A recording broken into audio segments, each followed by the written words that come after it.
Hold on a little bit. I have to do something first.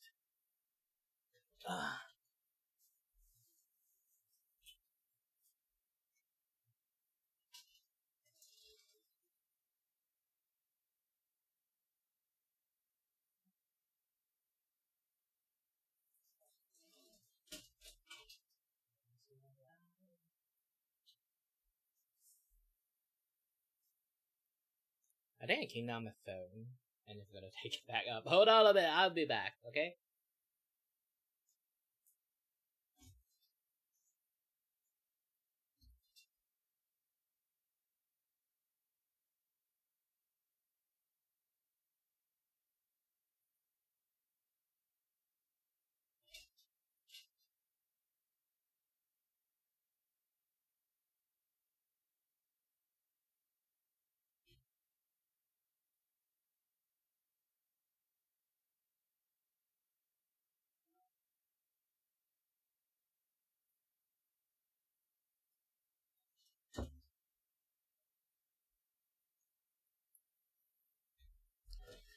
Whew, sorry there.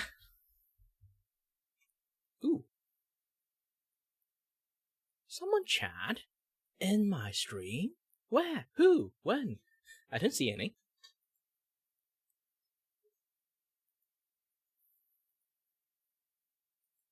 There was a chat rate of 1. Not exactly how that happened. Hello.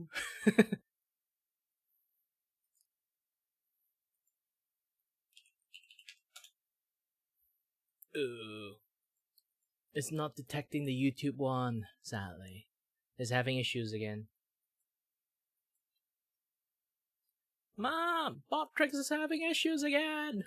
Ah!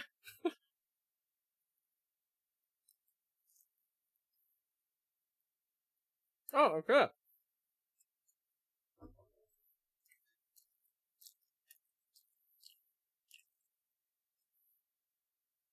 Speaking about things with issues, actually I downloaded something made by Nutty.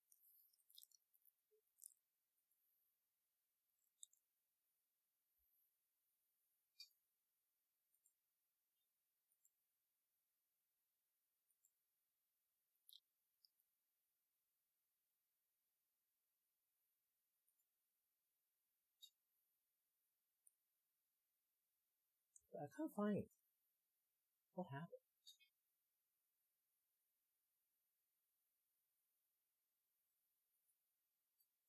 Oh!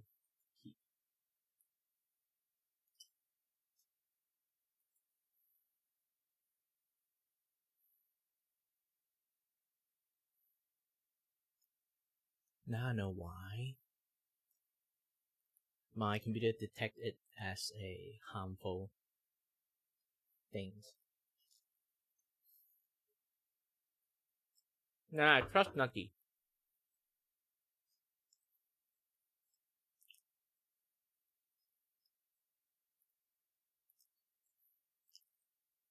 Or it required me to use my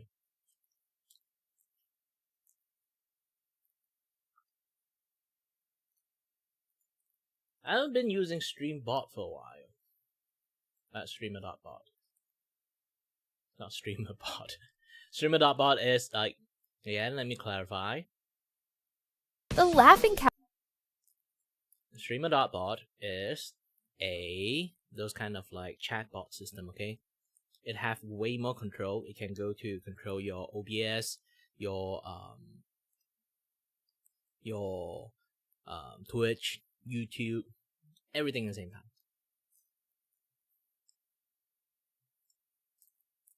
It's a very useful thing.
I'll fix that thing later on in the futures. For now, just do what I want to do. Official Hamas. Hi there, I quaked. Not quick to change your name, huh, today? If you want to quake, I'll let you quake as mod.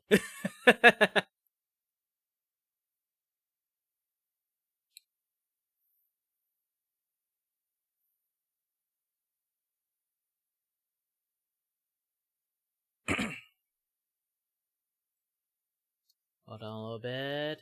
I'm just Close. I just mod you for fun. Who knows, I might take away the privilege. Maybe. For fun too. Depends on my mood. I'm a tyrant, okay? I'm a benevolent tyrant. I'm the guy who play black and white, sometimes just toss people to volcano for no reason.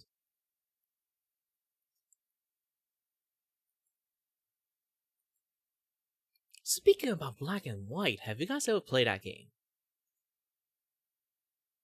It's a very old game. Black and white is there's like black and white 1, black and white 2, black and white 2, Battle of Gods. It's a very neat concept of a game, but too bad is made by Peter Molyneux. Yeah, the world most scammiest person in the world. He did made a good game. Some games actually good because there is competent people back in the days. Now, don't trust anything he said.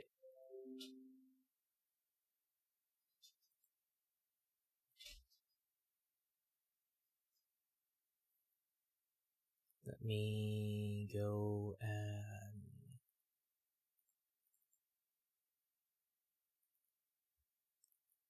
Oop. Yeah.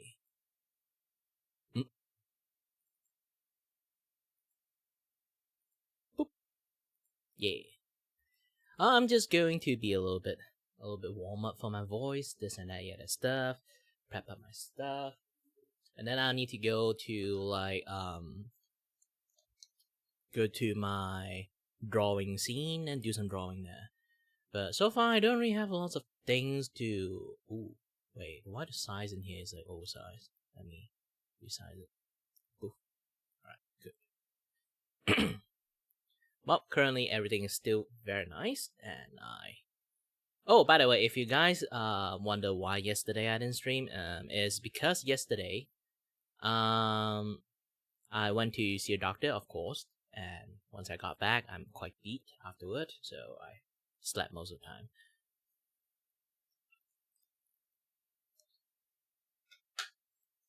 But good news. Due to my very, very special constitutions,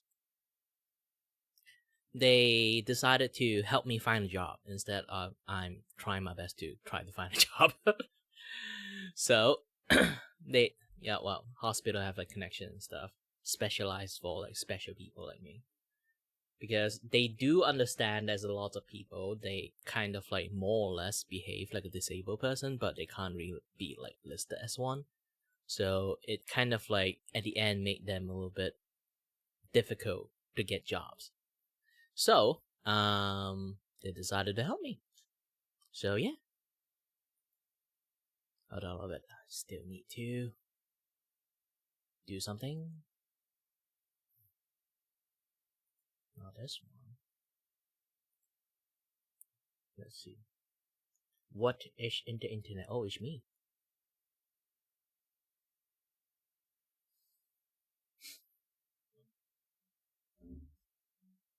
Ooh, there's so many dish guy coming up. Well, he did have like a very big news lately too, so yeah.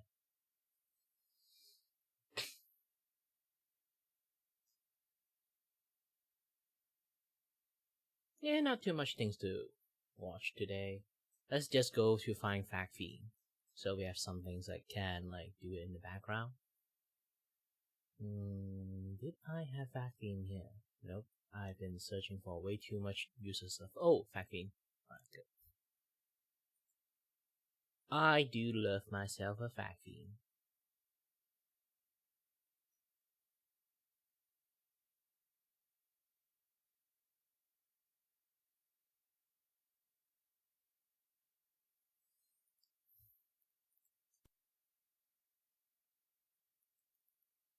But obviously it's not going to be here. Again, I need a little bit of warm up. Have a little bit of fun chat. This and that, yeah, that stuff. Gather up, everyone. I need some audience.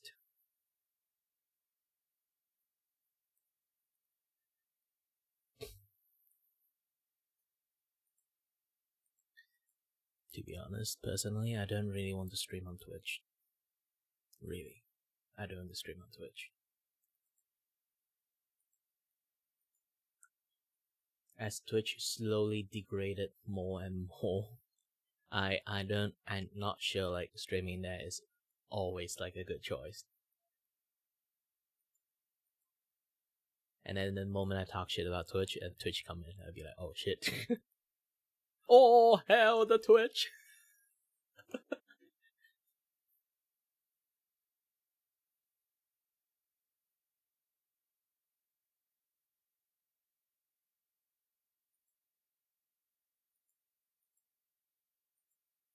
Yeah, that would be like very, very hilarious. But yeah. Again, welcome everyone. My name is Kirivaku and I'm your host and your voice here to entertain you and maybe not have no idea what I'm doing. And yes, there's a guy right beside me. You have to ignore that guy. He's just my stans. He's called voice actor. Hi there. Well, it depends like how much I want to flex my voice. It's been I already been like a little bit of vocal rest, so I guess I can do a few voice. If you guys want, just type out line and then I'll do it. Maybe. Like, if you want the old man voice, I can actually do a little bit of old man stuff. Oh, you know, a little bit. Goes kind of like olden voice, like, no, radio man voice, but don't worry, I'm actually very bad at it. Unless you write a really good line, I can't really do my best for it. Really depends on the line, to be honest. I only got a few voice. Like, this one is like my default voice, and this one is actually one of my other default voice. It might sound very curious, because like, in some sense,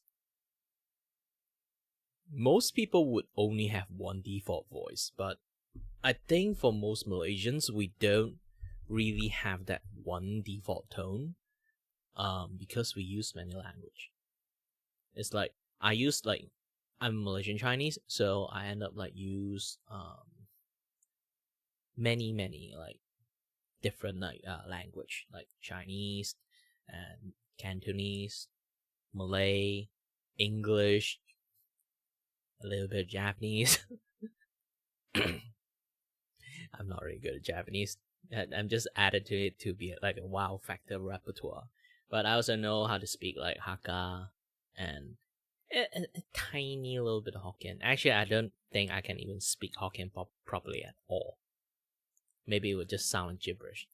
And I understand Hokkien, but I can't really like speak in any fluent way.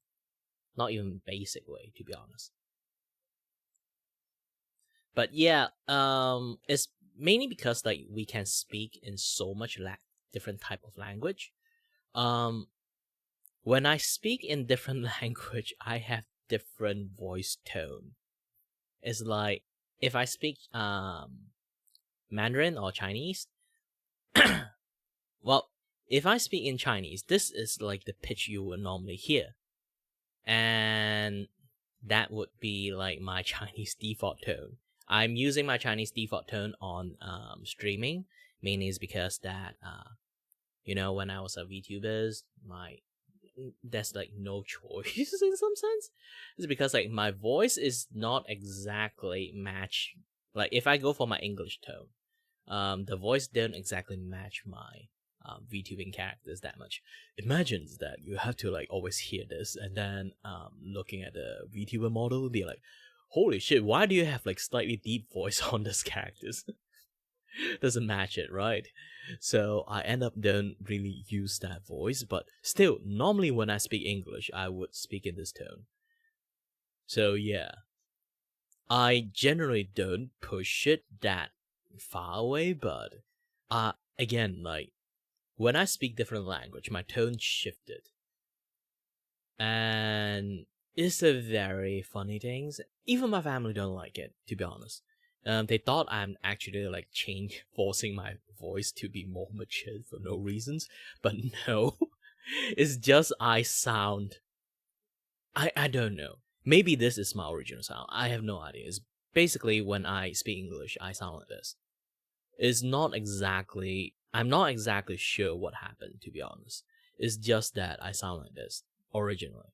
But due to my family always thought I'm changing my voice for like stupid reasons, they always tell me to like tone it back to my Chinese, like Chinese tone voice. So yeah, I kind of like in a way got like stuck having like two different voice, end up like this. So I kind of like become like very flexible at this kind of voice. So when I speak to my like friends or family, I will still back to this tone. When I go outside, meet new people, talk to them the first times, I actually use this one.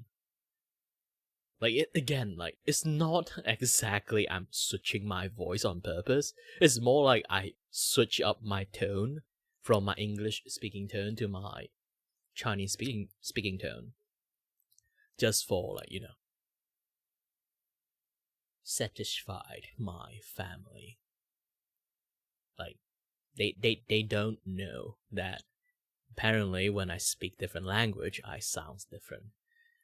They thought like it was like, like, I'm trying to put like this. They always thought I'm trying to be unique, but I am unique in some sense due to my multiple different like debuff with my body. Apparently, I'm really abnormal. Even the doctors say my physical is very abnormal. It's not I'm trying to be special. I am special. But yeah. But at the end, yeah, Malaysians have this like, well, Malaysians have like this very very like different like language use, so we end up have like many different tone when we speak in different language. Maybe some people have it, some people don't have it. For me, I definitely have it. So when I speak Mandarin, I have this. 我講廣東話嘅時候咧，我把聲就變咗晒咯，就變到好似嗰啲好清嘅人啊。我講華語嘅時候咧，我的華語就變得這樣子哦，比較高音一點啊，比較平啊，那是不是平啊？說那個聲音有點尖，然后有点高低高低这样子。And for some reasons, when I speak English, my voice like you can hear it. 我讲華語嘅時候，我聲音是這樣子；我講廣東話嘅時候咧，就變到咁樣。然後when I speak English, I actually much more matching the rhythm with how I speak Cantonese. But my family cannot hear the difference, so they thought I'm switching my voice because I'm speaking complete language, and the different tone set become like very prominent. They can hear it. It's a little bit hilarious, like how that thing happened, but yeah, I'm not really sure. Like, is this normal? Like, seriously, I have no idea. Is this normal or not? But at the end, like, if I want, I can still shift my voice like this. It's not like very difficult to do it. When people hearing me keep shifting my voice tone, they'd be like, "Holy shit, what are you?"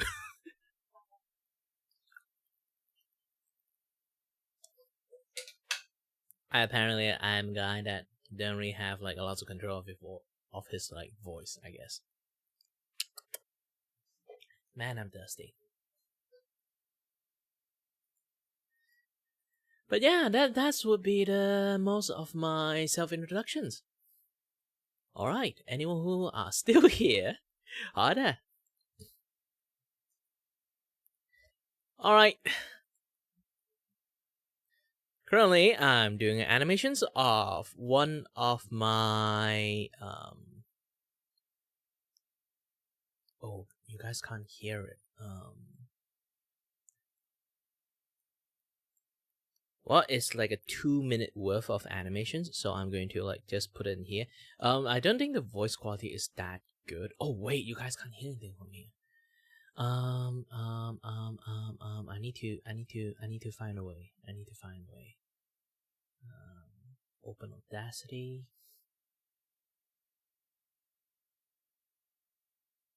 Oh wait, Audacity don't work since I already changed it.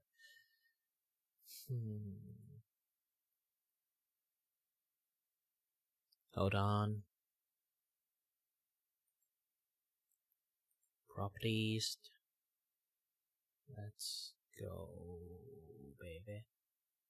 Let's go, baby. Let's go, baby.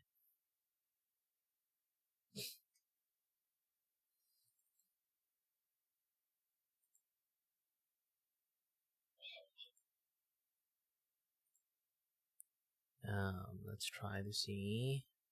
Let's do this.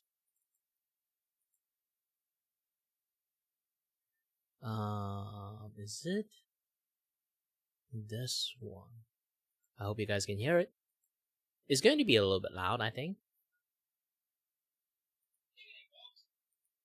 Oh, no. Not the one I'm seeking. Go back to properties. Oh, I didn't add to executable. It's not like not seekings. Hold on. Now you guys can hear it. Wow, hot diggity, folks! This is Kira Vakuo, your man with the master plan. Coming at ya with a big news and deal that will have you hopping like a hot rod. Have you heard about Kira carving style artwork? It's the cat's pajamas! Bold inking, vibrant colors, and a dash of gradients magic. Every piece is a home run. Perfect for slapping on anything. T-shirts, mugs, bottles, pins, stickers, even coloring books. Whatever you fancy, Kira Arts make it shine. Hold on to your hats, cause here's the big one. Kira is rolling out his pointing sticker series. That's right! A custom stickers of you pointing any which way you choose. Use them to mark important dates on your calendar, jazz up your note, or point at that goofy photo of your cousin Fred. This sticker are as handy as your Swiss Army knife. And here's the lowdown, Voigtling. This offers for VTubers on their reps only. No phony allowed. Each piece takes 3 to 5 days to complete, maybe more for the fancy orders, so sit tight while Kirei works his wizardry. Want to make a fan merch for conventions? Give Kirei a ring-a-ding for a partnership deal. So don't dilly-dally, folks. Pick up that phone and call Kirei Vaku today. Grab your carving style art and those swelling point stickers before the steel peels out. Oh, and one more thing. On the side. Kirei got a voice smoother than a jukebox tune. Need a top-notch voiceover for your next project? This fella is yours to go guy. Just give him a holler.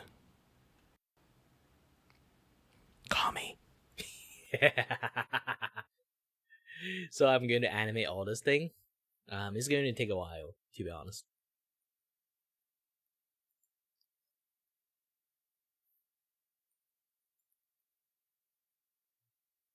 Animate a few seconds can be difficult. Like 10 seconds. Or like 3 seconds. It's already difficult. I need to animate like a full 20-minute stuff. I don't think I will like be animate like full on things. It's just a standard procedures.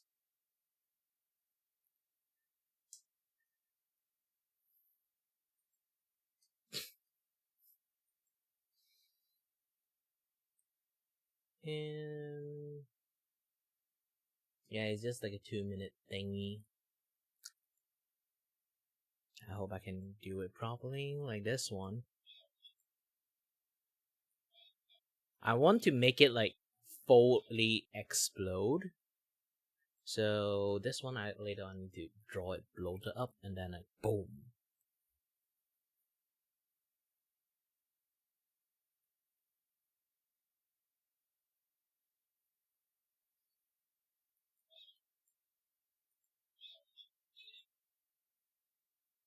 Like the explosion will happen here. So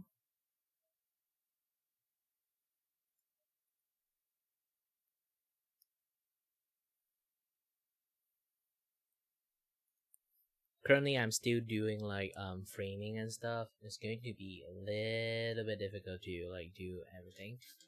So it's going to take a while. Anyone want to like have a little bit good chat with me is fine, or want to like just vibe around and listening to Carl Smallwood with his like you know, with like his random like fact talk.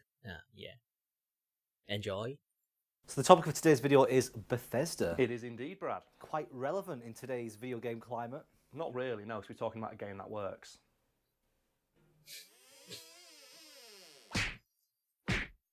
The Elder Scrolls 4 Oblivion, henceforth shortened in this video as just the word Oblivion, because I'm not saying that every single time, is a video game that introduced gamers around the world to a concept known as Radiant AI, something the company making Oblivion had to immediately tone down because it made AI in the game too smart. So just so everyone's on the same page, what is Radiant AI? Well, to quote a technical description of it I found online, Radiant AI is a proprietary AI system developed by Bethesda Studios that gives NPCs, or non-playable characters, procedurally generated scripts to follow in-game. I was quite impressed you didn't fumble on that one. And that's good, it's almost like I speak for a living. I was going to do that and I realised this tea's very hot, to take a big swig out of something, like a little sip. A little Prince-esque sip, not a big old glug like I wanted to. Do you reckon people in other countries, like, you need to stick your little finger out, or we're not British? Well, I do normally do that. It's just this tea's quite full, so it's quite heavy. And I've got very weak fingers. Sorry, ladies.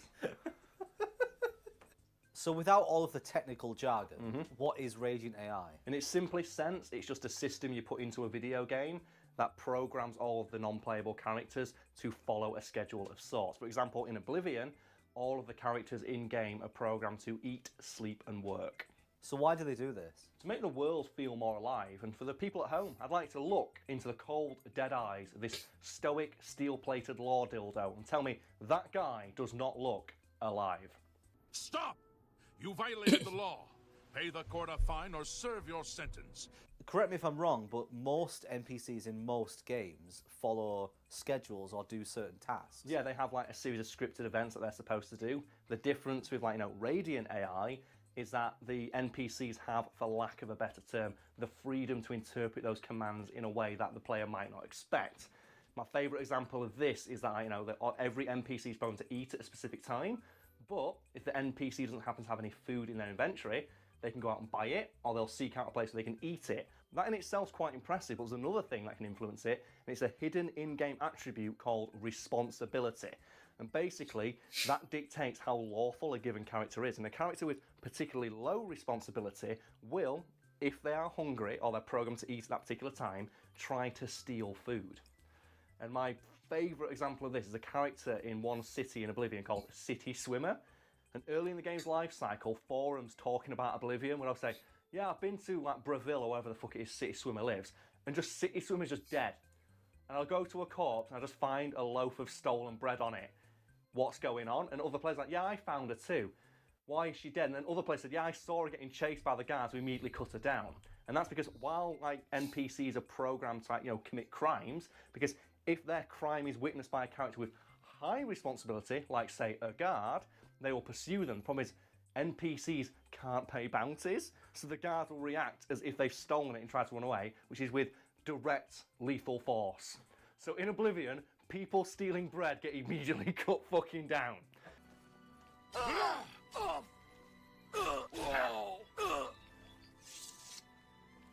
So that's just an example of how Radiant AI can play out in a way the player might not expect. Because would you expect to walk into a city and just find one of its many denizens being murdered by the guards instantly for stealing a loaf of bread?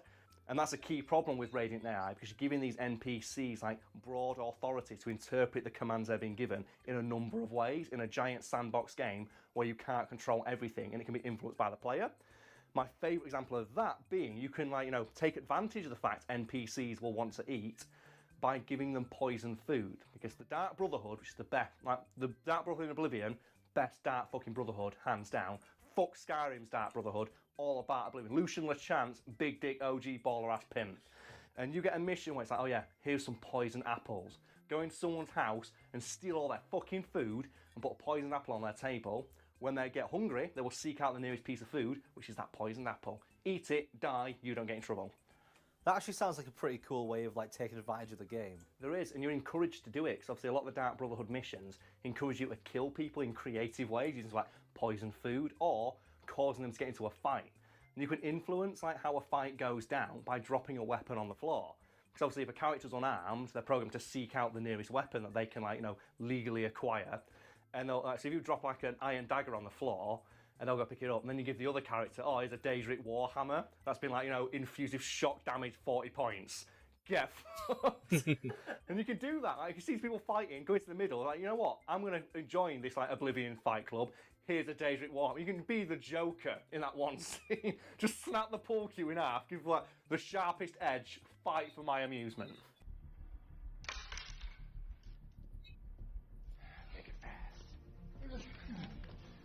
Before we continue, Brad, we need to stop for a minute and just talk about the Dark Brotherhood in Oblivion, because the series of missions they give you is some of the most fun I've ever had playing a video game.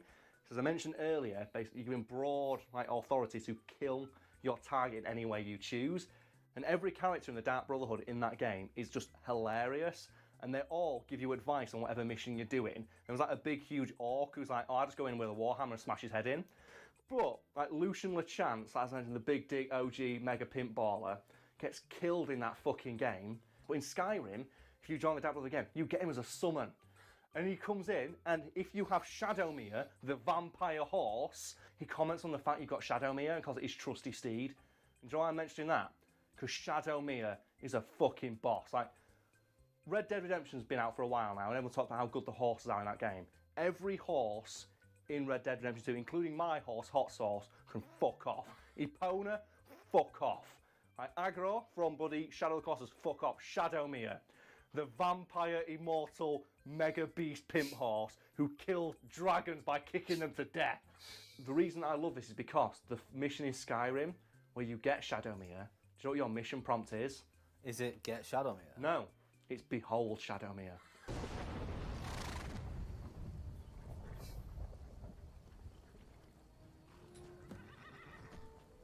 You don't get Shadowmere. Shadowmere appears before you, and your mission prompt is Go outside, behold Shadowmere.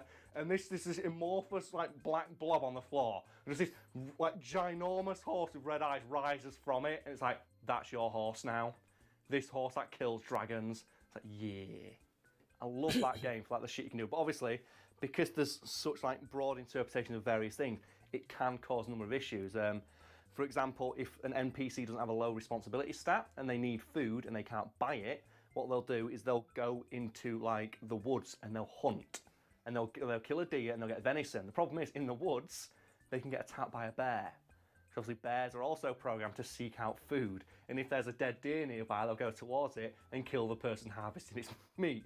I don't think anyone important to the story can die, but it can be quite annoying when you're walking around the woods and without your control, one of the NPCs decides to get into a fist fight with a bear. So what would happen if a bear programmed to look for food couldn't find food?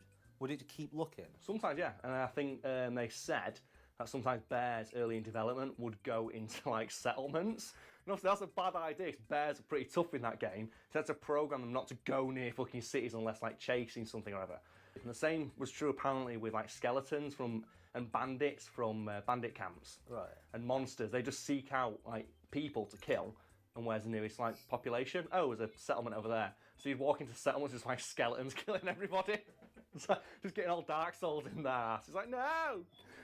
So this all sounds pretty hilarious, but you said the AI at the start was too good. Yes, according to one of the designers on Oblivion, Emil Plagliarulo, I hope I'm pronouncing that correctly, he said, yeah, we had to tone it down in the final version fans got to play because early in development, we just couldn't stop the AI from being a dick. And an example he always cites is there's a guy in-game who sells skooma, which is a drug in, like, the Oblivion universe, and nearby there is a gang of skooma addicts. And ignoring, like, you know, the ethical ramifications of, like, you know, programming an AI to be addicted to a virtual drug, he says, like, whenever you got to go to that guy for a mission that was in the game, he'd be dead. Because, like, without the player's input, those skooma addicts would use all their skooma, decide they want more, like, go to the nearest place they knew they could get skooma. They didn't have any money, so they kill that guy and steal his skooma. So whenever you turn up for a mission, he'd just be dead on the floor. So were there any other things that happened as a consequence of this AI? Loads of things, and apparently it made the game almost unplayable because you'd turn up to cities and people would either be dead because they all started arguments with one another. There'd be no items to buy because the AI bought all the items and hoarded all the food. Or there'd be skeletons killing everybody because the skeletons would seek out the nearest population centre and just murder everyone there. When you have something that's powerful, it has a great capacity to be really cool or a great capacity to really make insanity. And obviously what the AI would do that, but they go to the shops and raid all the weapons, which causes all the guards to start killing people for stealing. And it's just like, yeah, you turn up, it's like Mad Max world. Yeah. Like, we try to create this, like, you know, idyllic, like, you know, fantasy paradise where you can, like, walk around and explore and pick berries and shit, and it just turned into fucking Mad Max. Like, Lord Humongous was just there, just, like, catapulting people on fire into city settlements. It wasn't great. So you had to tone it all down and severely limit what the AI could do and, like, the scope of the things they were allowed to do in game, because it just, like, you know, they can do shit in game as it stands now that is unexpected and can fuck you over. Like, you might get a bear randomly bump into you, or you might find an NPC dead on the ground. But it's way better than just, like, settlements that are completely devoid of all life because they just got raided by bandits without your knowledge and you turn out everyone's fucking dead. I feel it would be remiss if we didn't at least mention in some part Fallout 76. Yeah, people probably expecting us to talk about it, and I have nothing to say. I've not played it. I have no interest in playing it. I've greatly enjoyed the coverage that the game's been receiving lately. Always gives me a chuckle when I'm just reading through, like, you know, websites and stuff like that. And I go, oh, cool. They promised people a canvas bag and sent them a plastic one. That's awesome. Next day, oh, they gave Fallout influencers an actual canvas bag to rub salt in the wounds when they were trying to promote the game. Awesome. But I've got no personal stake in the success or, you know, non-success, as it were, of that game. I just find it hilarious. I think my closest one to that is I played some Red Dead Online recently. Oh my god, that is a bag of fucking wank, is that. What do you do online on Red Dead? You pay Rockstar money. Fuck you, give us money.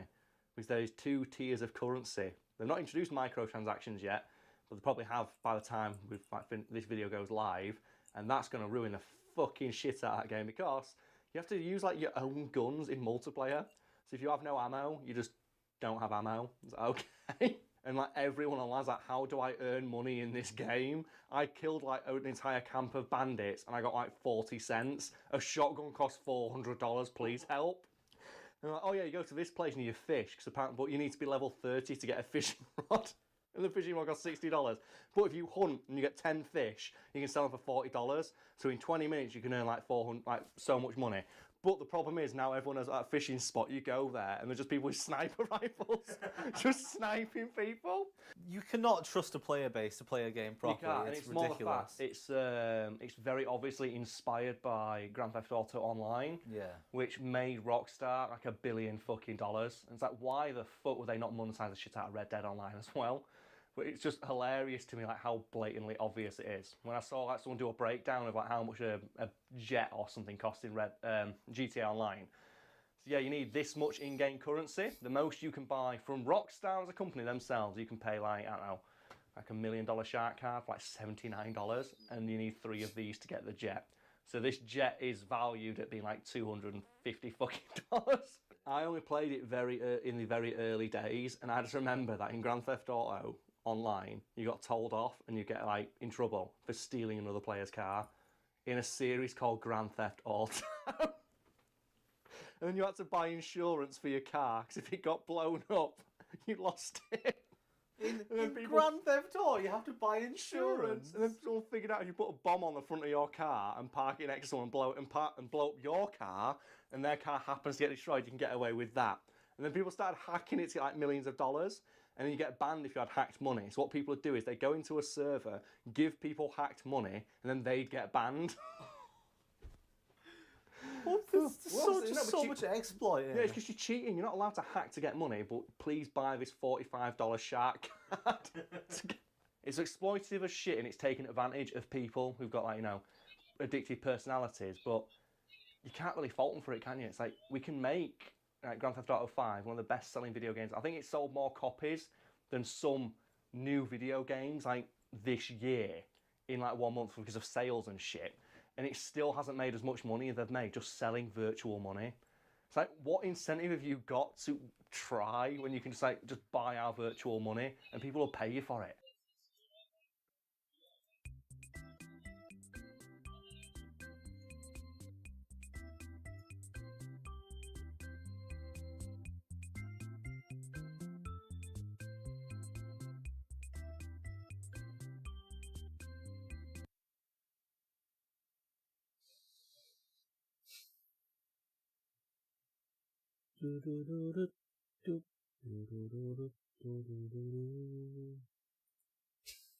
That is one I like. So what we're going to be talking about today?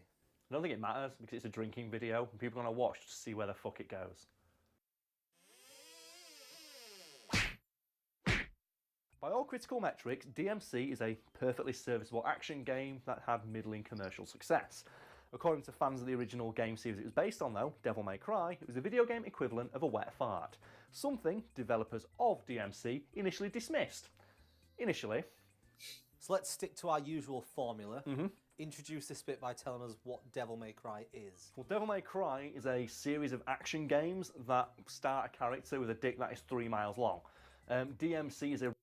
Who doesn't like Dante? Like, seriously. If you play DMC, you met Dante before. You know how cool he is. Fixing something. Okay, done. Sorry if you hear any noise. But yeah. Dante is designed to be cool. He have to be cool. Like, the most generic, like, things that you think about being cool, yes. It's not being a dick, being cool. And they have a very good way to make him look cool. A reboot of that series that is none of those things. Sounds like it's going to get really confusing considering that the games both have the same name and have the same character. Yes, especially given that this is a drinking video. So DMC, for the most part, is going to be referring to, like, you know, the reboot.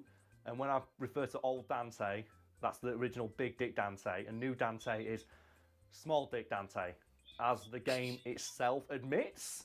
Because there is a scene in DMC where Dante is having like shit talking his brother Virgil, and Virgil says, "I've got a bigger dick," And I got a bigger dick. and he has no comeback to that, which means that Dante canonically has a smaller dick than his twin. So, Carl, describe old Dante. Okay, old Dante is a fucking badass, and as I mentioned, he's a guy with a dick that's 3 miles long, an impossibly sweet red leather coat, white hair, and twin handguns that he can fire at 30,000 RPM.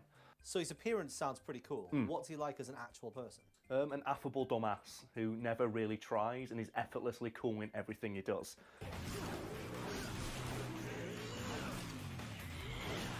Yeah, the thing is why he's cool, he done everything in one try. It's not because like he is cool because he trying really hard to look cool. The AMC version one is he is trying really hard to look cool. And the true essence of cool is the aura that it exude. Not the Gen Z like talk of aura. I mean like they literally back in the days it's really called a very cool kind of aura that a person can have by just effortlessly did something and also in the same time look awesome. And sometimes you can even look awesome without even doing anything. That is how cool a thing is. It's like you it's like people have that kind of vibe and look to it without doing anything. It still look freaking cool. Generally though, he's just a super awesome nice guy you'd kind of want to grab a drink with, which goes all the way back to the very first game and an ethos handed down by one of the guys who had a hand in creating him as a character, Hideki Kamiya, who said that Dante is like a stereotypically like clean-cut hero. He doesn't smoke, he doesn't drink, you know, he's not disrespectful to people. And his reasoning for that was that Dante is simply too cool to do any of those things. He can't do anything without looking cool. Like, he can't even sit down. We've discussed it before, it's like Commander Riker-esque combos to his chair just to sit the fuck down. The guy can't even eat pizza without looking like a badass. It's awesome.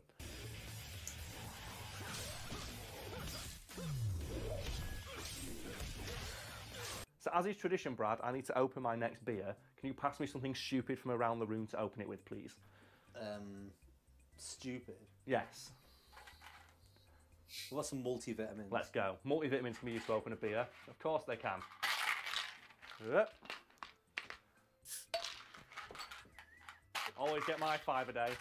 So old Dante sounds pretty cool. Well, by design as well, because the idea is that he's effortlessly awesome and cool in everything that he does, by virtue of the fact he's half demon.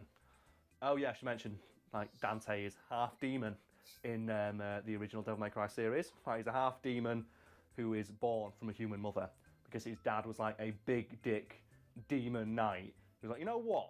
Fuck, like, you know, hell.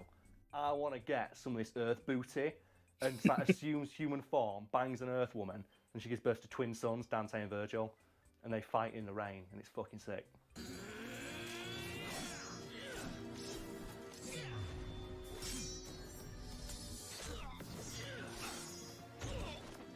Alright, so new Dante. Yes. Oh, we can call it Dino. Dante in name only. That's the name fans came up with. In the vein of like Gino, Godzilla in name only for the shit creature from the 1998 Godzilla movie. I'm happy with sticking with Dino. Okay, we'll go with Dino then. Alright, so Or what, Dante, that's another one. Dante. what does he look like? A meth head. Yep. Oh, Well, we did okay. originally, and then they toned down his design, and now he's like an angsty teenage edgelord. Because if people don't know, in 2010, despite Devil May Cry 4 doing quite well commercially, they like Capcom the Yeah, I don't know why. Like the first time I played like Devil May Cry 3, and then I would like really love the game. 4, I more fell in love with the game, and then for some reason they go for DMC, and I was like, what the fuck? I was like, what the fuck happened to you, Dante? You're not Dante. Why you call yourself Dante? What the fuck happened to you? publisher decided, you know what? Let's reboot this Devil May Cry. I thought they were like trying to make like a, younger version of Dante. You know, it's like make a younger version of him and then like talk about his prologue and stuff. I don't know it was a total reboot back then. When I saw like how they portrayed that DMC version of Dante, I was like, fuck. It is a good game, but it's not a DMC. It's not a Devil May Cry game. Same with like now, as you already can see like from the record of like being a Western adapted anime. Hold on, yes, this way, much more better. So when it comes to like Western adapted anime, even like the newer Netflix one in the Devil May Cry Netflix anime, it's a good anime, but it's not a good Devil May Cry adaptation. Same with DMC, it's a good action game, but not a good Devil May Cry adaptation. It's complete shit. It's complete shit. I'm so disappointed watching the Netflix one. I watched like 3-4 episodes. It's kind of like still okay, but the moment they introduced like later on I learned they introduced like the sympathetic demon. I already like this. This is so assed. Not a single demon is a good demon. Like not even a small demon is a good demon. Not even the lowest of the low of the demon is a good demon. There's a reason for it. Because this game is supposed to be a very like one-tone game. Everyone just have like one word on their forehead, and they represent that word. Dante is the pinnacle of cool, and then Virgil is the pinnacle of power. Or you can say greed. And you know, like there's so many things. Like, and then the demon side is just one single word there: evil. There's no good demon. There's no sympathetic demon. Because every demon in Devil May Cry is bad. Even they will do good deeds, it will always be framed in a sense that because they help this person, they see them as a pet. Or they, like that person, like if like one demon decided to help Dante because like Dante is like the best person to prevent them getting killed. Something like that. It's like all demons inherently are, in a sense, selfish. This thing, like making like demons sympathetic, is total bullshit in the Netflix adaptations. And it also demeaning the character Sparta a lot, because he so far is the only demon that decided to be sympathized with human being weak and that should be protected, and then turn around and fight an entire hell for it. There are demons that come to human world maybe in some story or like novel or like official novel or like manga. You will see like there's good demon out there that help human, but generally it's because like they kind of like have so many enemy in demon realm. They come up and then help human to destroy all the demon that pursued them. More or less something like that.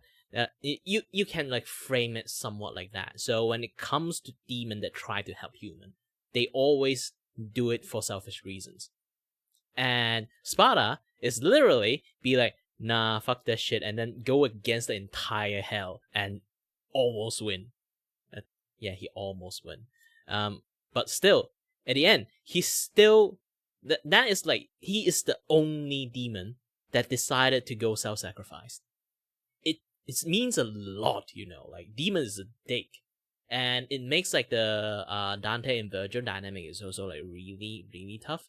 It's because like they do inherited the demon side. Their father maybe decided to turn another side and become good, decided to self-sacrifice himself. But doesn't mean like the demon heritage they have doesn't mean they aren't being a dick. Like being selfish and being like generally again being like super duper like evil and selfish. They have like the human side of them, and then they have the demon side of them that always fighting against each element, both sides of the element. Like, do you decided to be selfish or selfless? Dante is more like on the selfless side, and then Virgil is more on the selfish side. So they They kind of like have this like very like clash on philosophy things happening there.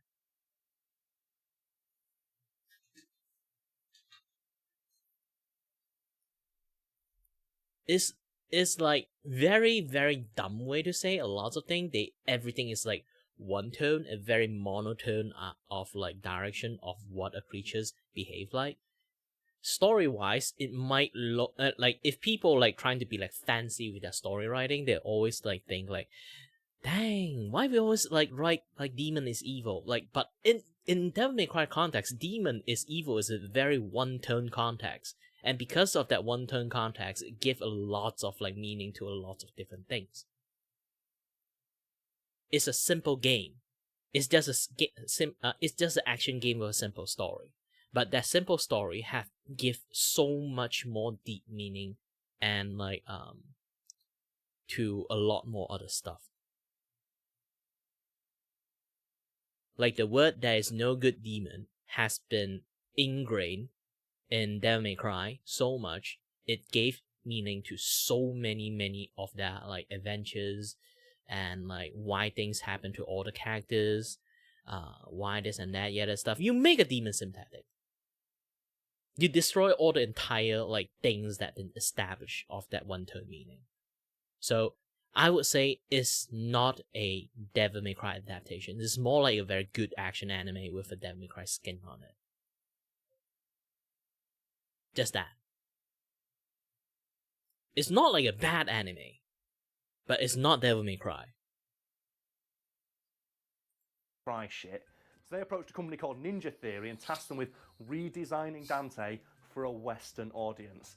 And this is what they came up with. My name is Dante.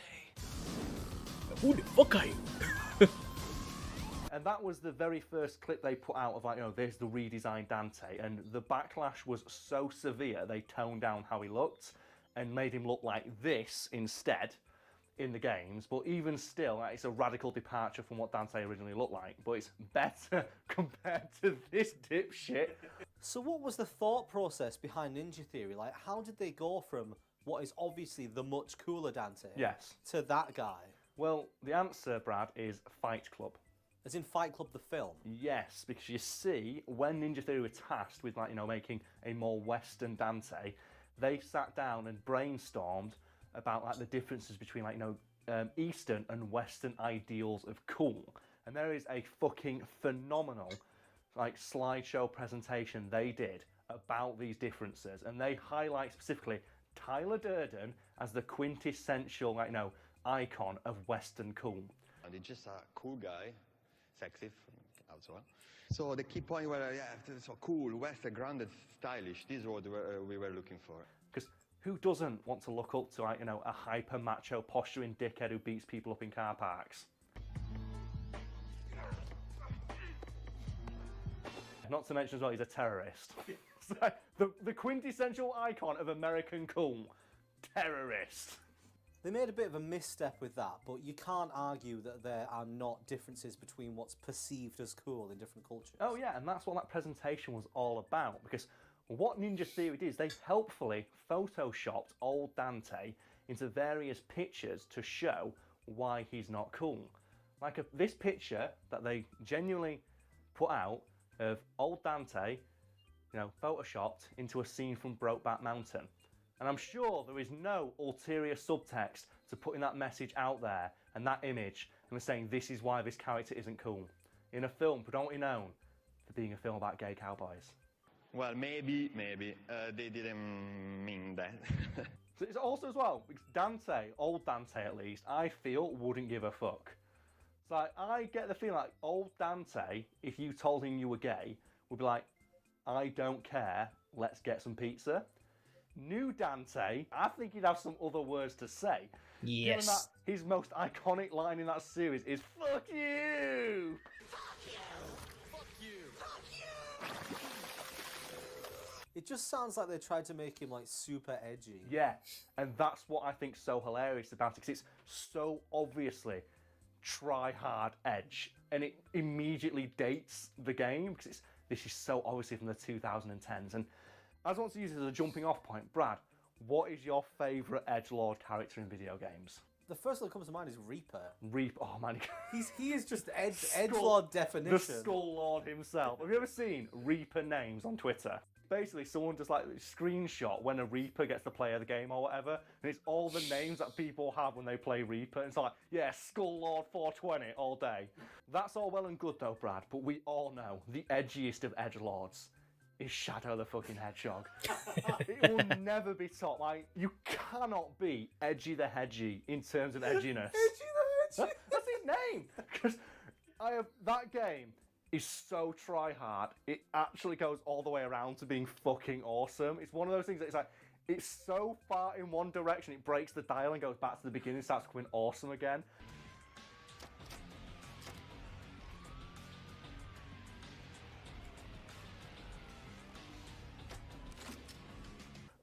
The funniest thing I find about Shadow the Hedgehog is that, for some reason, people keep pairing him with Shrek. Shadow and Shrek. I don't know why. Yeah, why not? So there was a lot of backlash to the redesign of Dante. Yeah, understandably so. It's a well-established character with a lot of fans. But what's less understandable, though, is the seeming just like vitriol directed back at fans by Ninja Theory, with a quote from someone like developing the game saying, "We don't care about fan feedback." You know, despite the fact that they immediately backtracked on that early design of Dante because everyone said he looked like a dick. But no, they said, "Oh no, we don't care that the fans don't like this new redesign," despite the fact the game is supposedly appealing to these fans. There was a lot of backlash, but Yes. fair play to them for at least sticking to their guns and trying to make the game that they wanted to make. Well, yeah, and they did do that right up until it didn't make them any money. Because as I mentioned at the start of this piece, yeah, DMC didn't sell all that well. In fact, it sold less copies than Devil May Cry 4. The game that sold so poorly, Capcom felt the need to reboot the entire franchise. And what they did is they released a definitive edition of DMC that fixed a lot of complaints, like gameplay-wise. And they're all well and good, but it's the changes that they didn't announce that make you realise, yeah, they realised how dated and shitty and edgy this game was, because there are some fucking brilliant ones. So what makes these unannounced changes so great? Because they're so minor in nature that they actually had nothing to do with the game itself, and you can tell they were made specifically because they were embarrassed by them. For example, there is an exchange in the original version of the game where one character says to the big final boss guy, "The world is at last your bitch, as am I. Nothing left but to grab it by the hair, bend it over, and... What's the matter?" Because, you know, Edge, and they cut that line out. And that's what I mean, it's a single line of dialogue, but the fact they cut out a single line of dialogue tells you that they were embarrassed by it. Because if it would have been the entire scene, that would be okay, but no, it's one line of dialogue they edited around. And when a games journalist asked a representative from Ninja Theory, "Why did you cut this line?"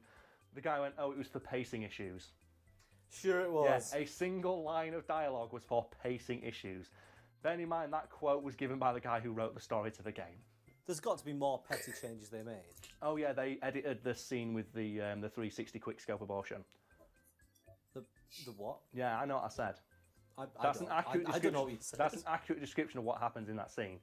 Long story short, there is a female character in the game who is going to give birth to the evil big demon's baby, and your brother in game, the hero that he is, decides to stop this by shooting her in the back when she's unarmed through the stomach with a sniper rifle.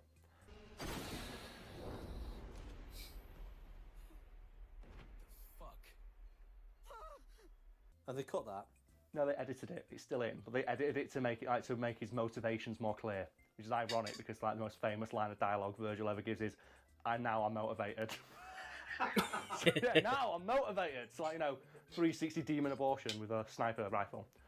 So Carl, let's talk about the hat. The hat, yes, and this is my favourite change. I think it's emblematic of the game as a whole. In the original DMC game, your brother Virgil spends the entire time wearing a fedora.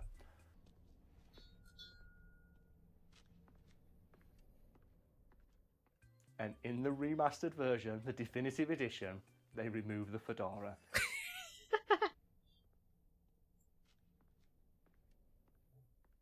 It's never explained. No one's ever talked about it, save for a few scant references to them always hating it, which to me just sounds like the kind of thing someone would say if they tried to wear a fedora thinking it was cool. People made fun of them, and then afterwards say, oh no, I always hated it. My girlfriend told me, thought it looked cool. I know it's a minor thing, but that's what I find so funny about it. The fact that they genuinely thought the look that is most widely mocked online of a guy wearing a fedora with a long leather trench coat and a katana was actually cool, because that's what Virgil is in that game. He's that guy. He's that guy who poses with a katana and a trilby on, just saying, yeah, challenge me to a debate, motherfuckers. He's that guy. They thought that guy was cool. So is that it for changes, or are there any other ones, maybe like one that you actually like? Oh, one that I do like is that they put in a skin for Dante that makes him look like Dante from Devil May Cry 1, called Classic Dante. Yes, they did. And that's especially hilarious because there is a scene in that game that made it into the definitive edition where a wig blows onto the head of new Dante. It's like a long flowing white wig. So he says to the audience, never in a million years. Not in a million years. 3 years later, they released a skin where you can play as that Dante, and that scene still plays.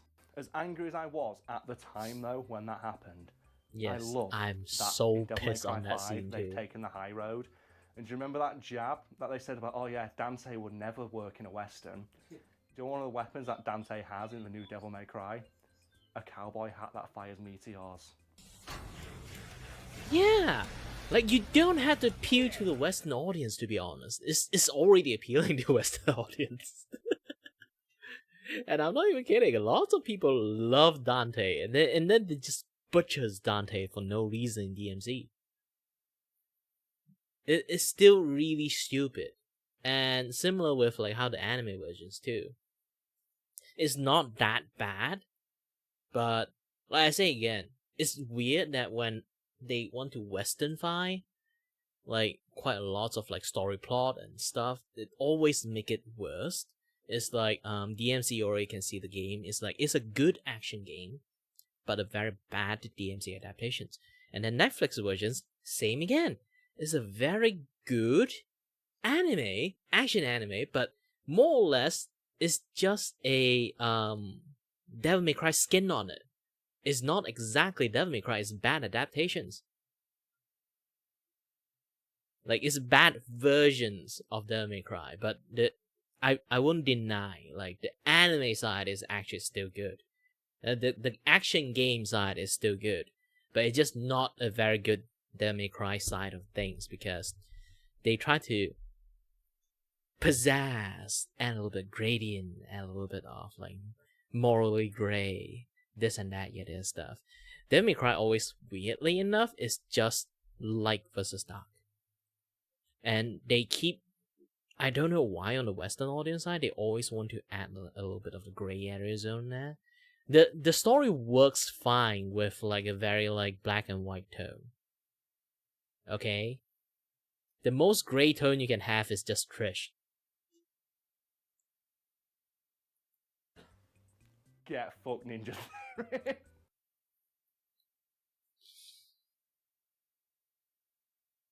What do you reckon we should talk about this last bit?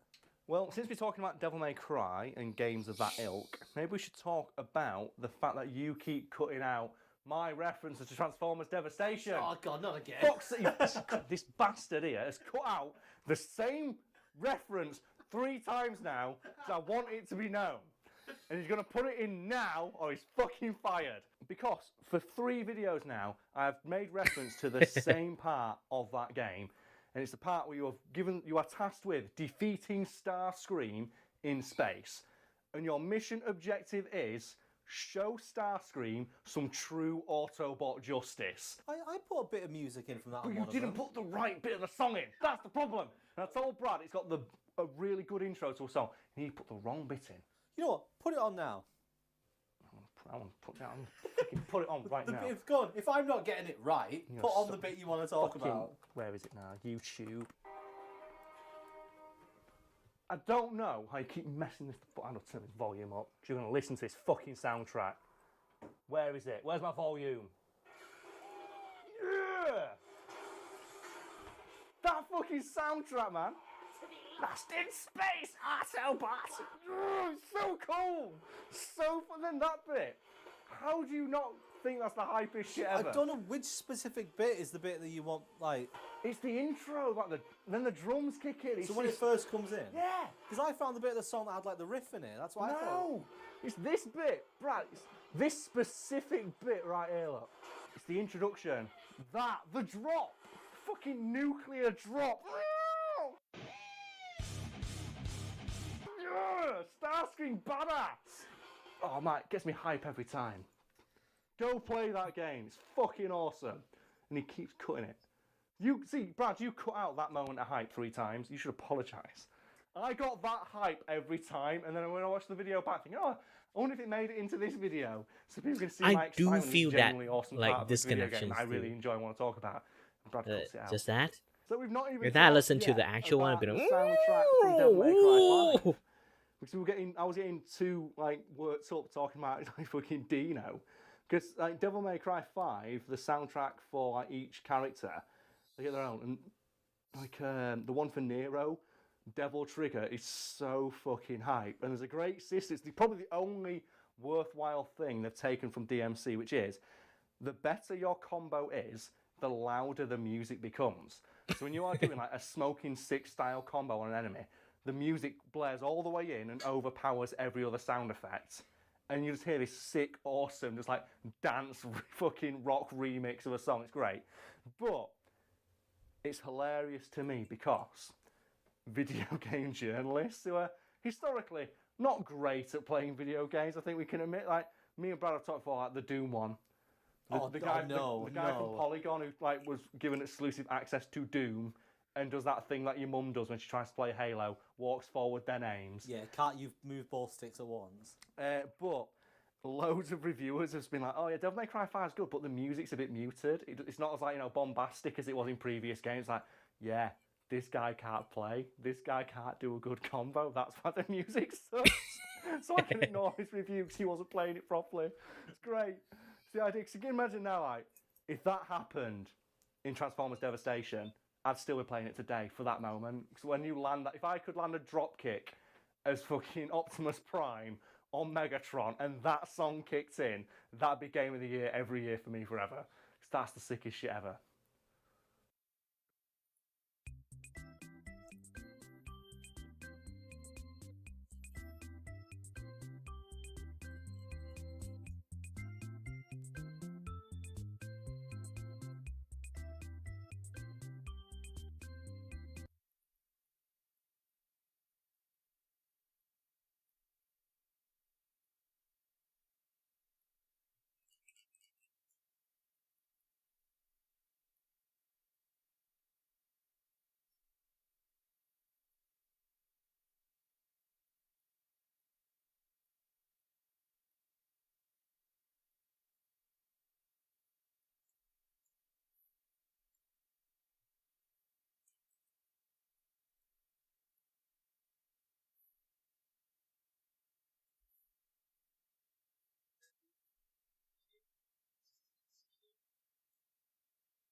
So what are we going to be talking about today? Hold on a little bit. I totally forgot something.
I don't think it matters because it's a drinking video and people are going to watch to see where the fuck it goes.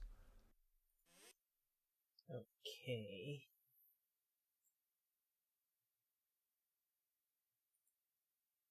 So, faraway Lucas, what are we talking about today? We're talking about good old Nero. Yeah, we're doing a playthrough of it. Cross promotion, yay. I'm really bad at this. Go watch it.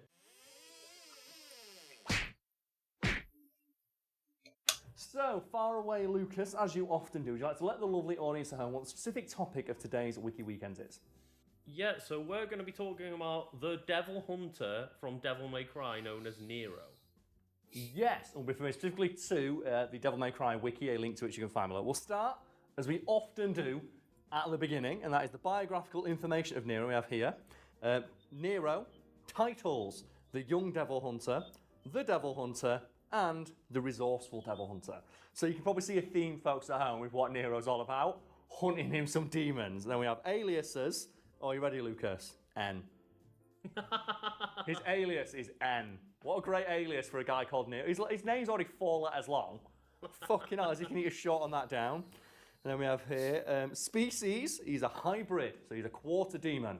So 1 drop's all you need to be super badass. Status, alive, yeah, no shit. And then, it should probably go without saying, but spoilers, if you've not played Devil May Cry 5, probably shouldn't watch this video, or go watch the playthrough that this video is promoting on my channel. Because we have here relations, Sparda, his paternal grandfather, Eva, his paternal grandmother, Virgil, his father, Dante, his uncle. And that's a pretty good uncle to have, isn't it? That is, yeah. But, do you know like the trope of the cool uncle? Dante is like the coolest of uncles. He's at the pinnacle of that tier, isn't he? How many people's uncle? Oh, speak about cool uncle. If anyone didn't know, I did tell you guys before, I can have like a very, very close recall of a dream, which is almost like every night I dream. So like I went to the point that I can kind of like remember almost all the dream that I have dreamt. It's almost similar like how you reminiscent the past is like you only can recall like the important bits, those kind of things, but it's almost as if I remembering it the way like the memory is. Like the more memorable like the memory is going to be, like the more like impression I have it. So I can like remember my dream really, really well. And then why does it like have any like connection with this like fun uncle thing? Well, it's hilarious. I have a dream. Got a girlfriend or slash fiance. I can't really remember that well. And we inherited a house, and if you got a house, you get like a little bit more of those kind of like leisure life, because like you don't have to worry about rent, this kind of things. All you need to worry about, like we talk about stuff like that. Oh, now you just have to like worry about the food bill, like the electricity, water, those kind of things, and some of the maintenance stuff only. You don't have to add like the bill on the house bill on it. And then I went a little bit lovey-dovey and go for like a back hug, those kind of things. And maybe you can, like, maybe one of the most like expensive stuff would be a kid. And she just scoffed at the ideas, and I was a bit, what? I can be a good father? You know what she told me? He basically be like, Kirei, you're fun uncle. Good dad. She just smile and shake her head and walk while moving. Like we're still moving and stuff, but she just be like that. Yeah, you're a fun uncle, but not a good dad. Ugh, why I got this even in the dream? Gosh dang it. Man, that was embarrassing.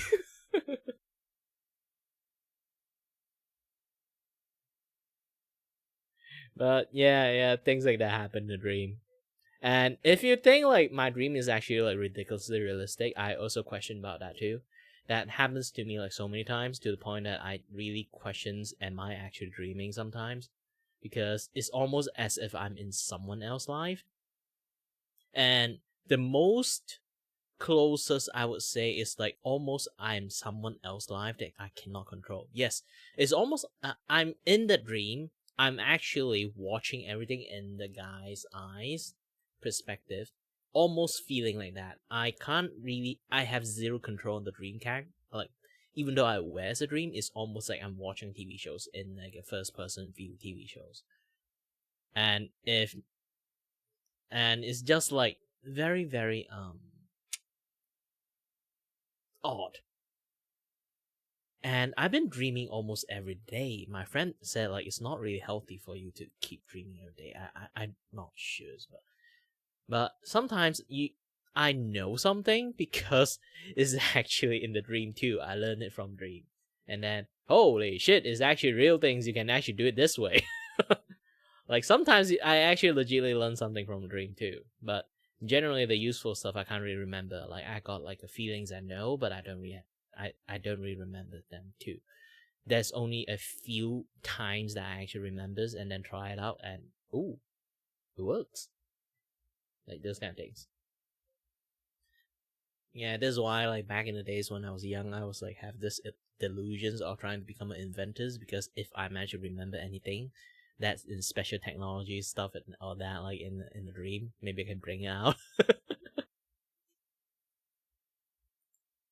Can like kick a pool table and then kill a room full of demons with the balls as they fly past his head. Dante is fucking sick. And then we have a significant other, Kitty A. Yeah, I remember that from DMC4. Kitty A! Like every other line.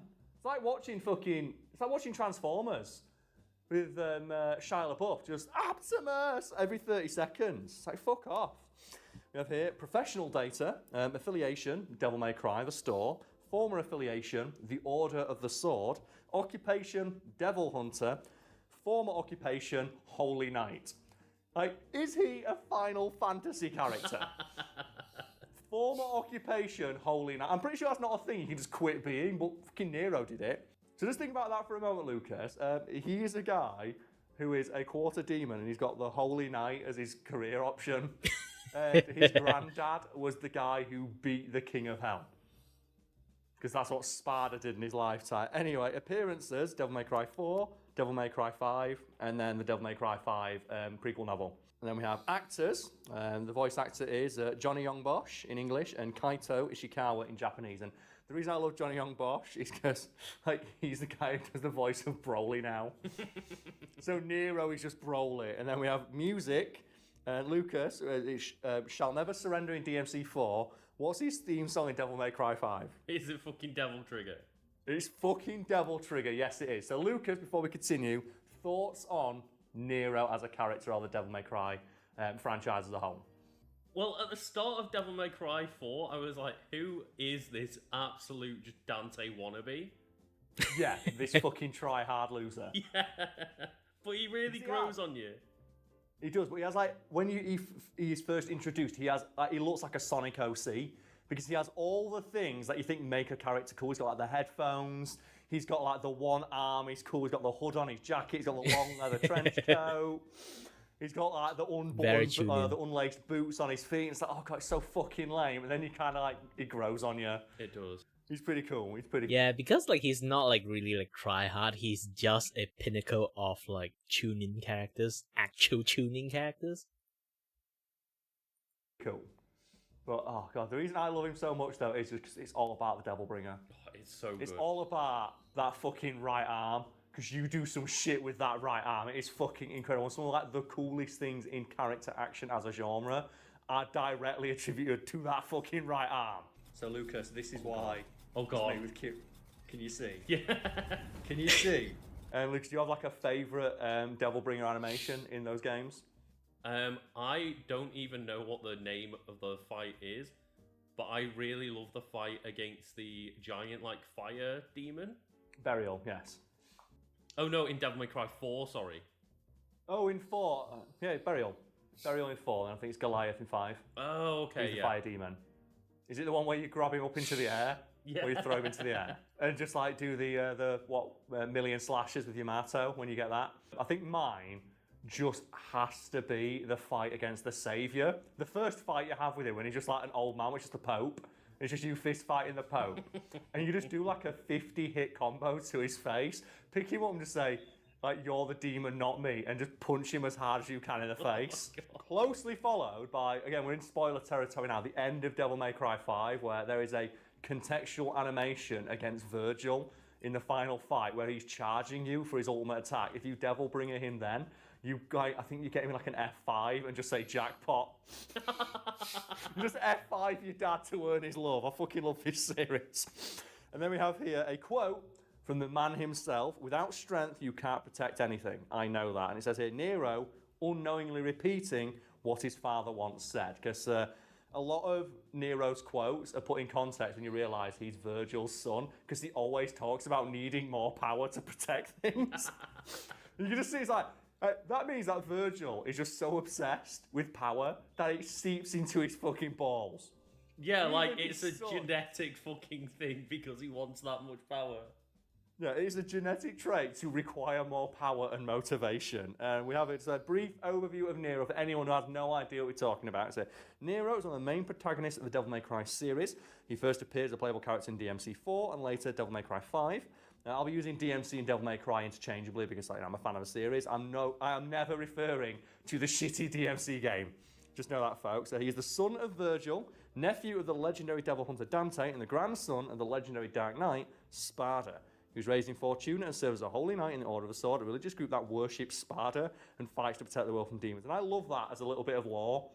There's a cult that worships Sparda because, he's a guy who really existed and he saved the world from demonic invasion. That's a pretty neat dude. In Devil May Cry 4, he was forced to fight against the Order after encountering Dante and uncovering a conspiracy to conquer the world. And then in DMC 5, it says Nero is more seasoned demon hunter, has changed his operation to be a mobile Devil May Cry branch. So he's like franchising Devil May Cry out.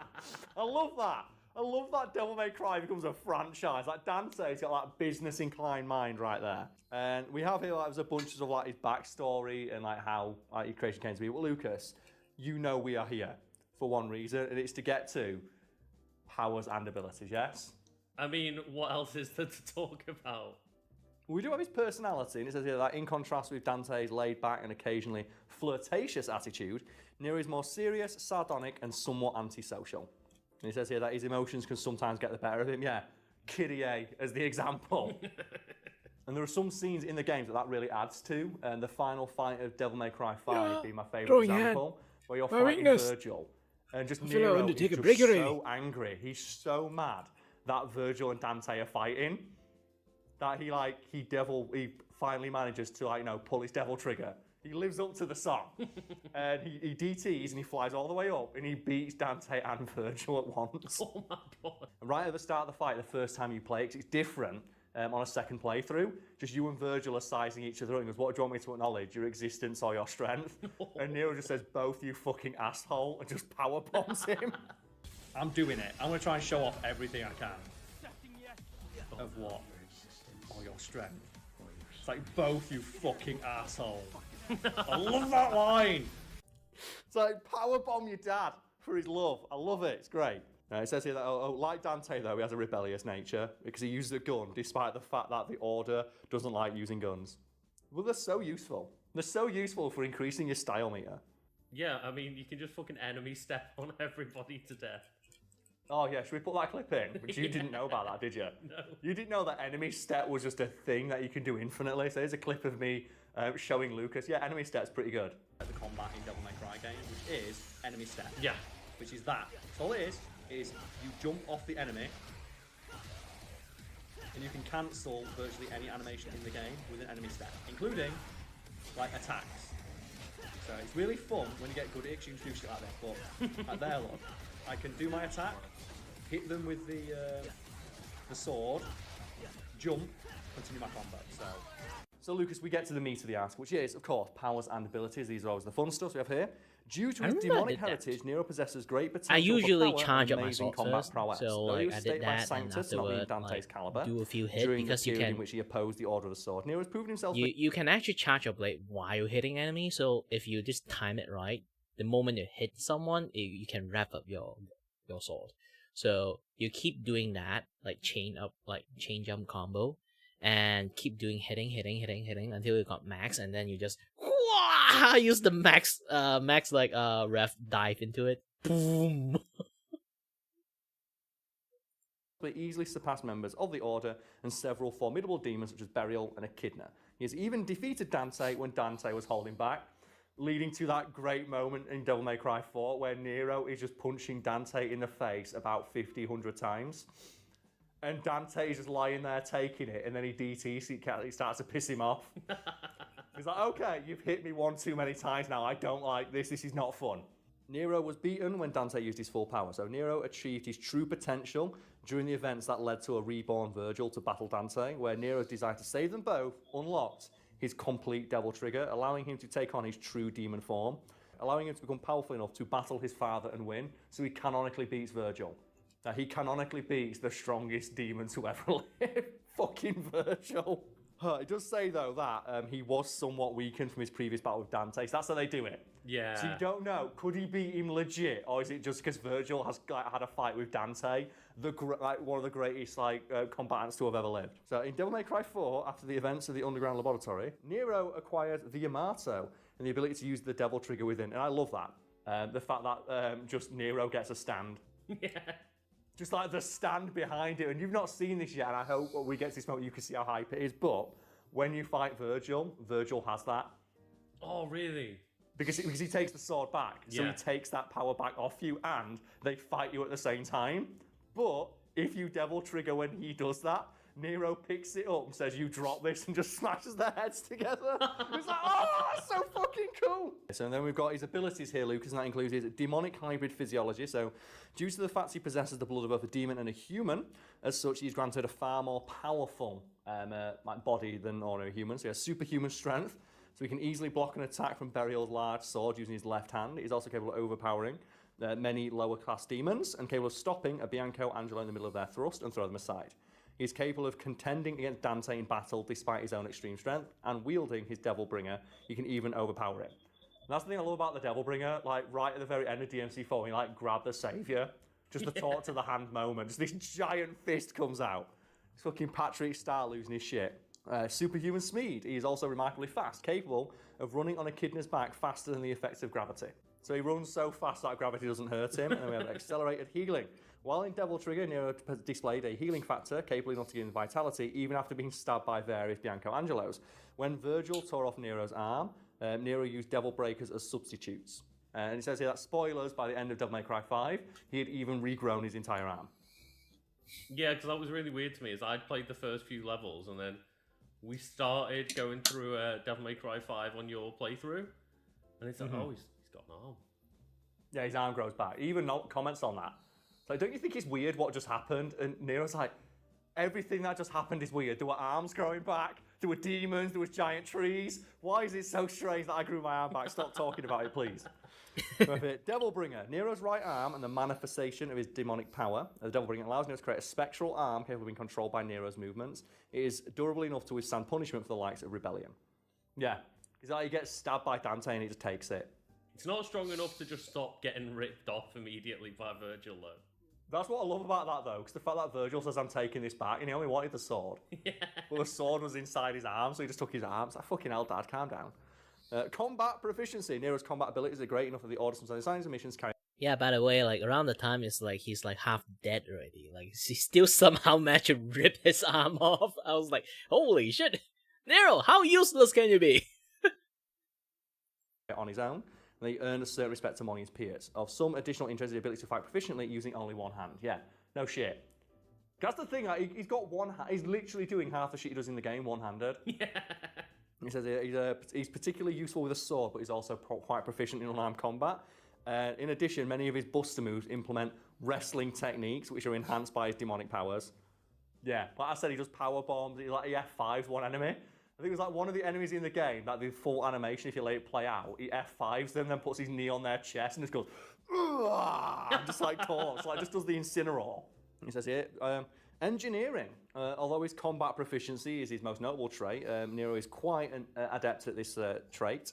He upgraded his Red Queen to bypass the limiter placed on the revving feature, as well as spray a flammable accelerant on the blade. Yeah, that's why his sword catches on fire. He designed it to do that. Oh. And he says here, well, I'm gonna take a little bit of break.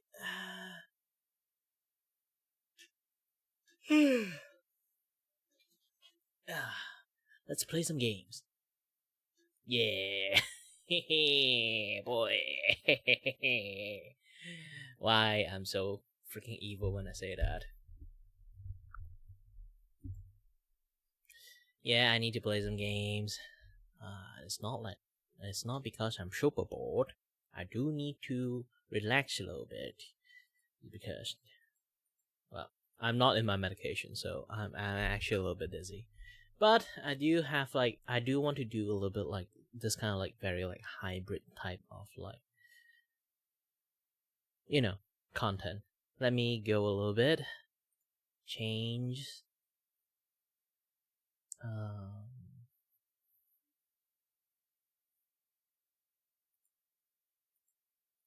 Okay.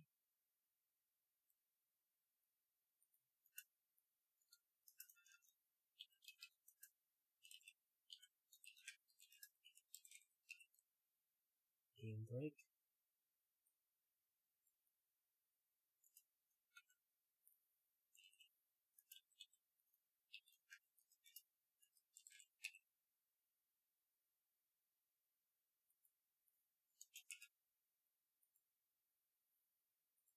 Game break and then crime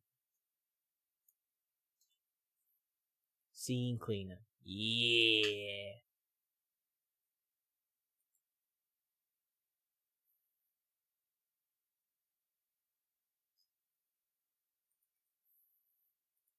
Alright, let's turn on the game. I hope like the game can run properly because I'm running a lot of stuff. YouTube Studio, this and that, yeah, this stuff, lots of things. Let me also recalibrate my face on the game facing my face. Calibrate it. Okay. Ooh, my face is still not. Just a little bit too far away. Let me. Okay, good. Hold on a little bit. Studio. Game scene.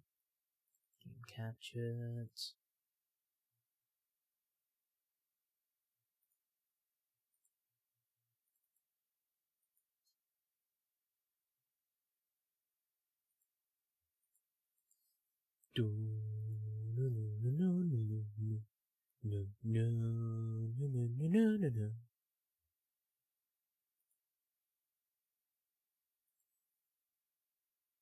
Hold on a little bit. Still a few more things I need to fix.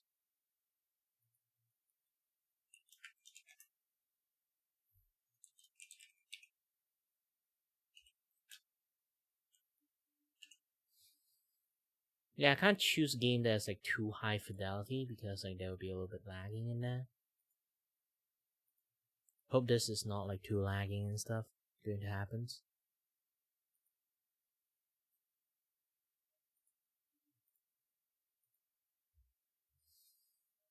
Just for safety, let's go to adjust the graphic a little bit. Quality setting, just go to medium. 1080 is fine. FPS limit, cap it to 60. Apply. Okay, should be okay.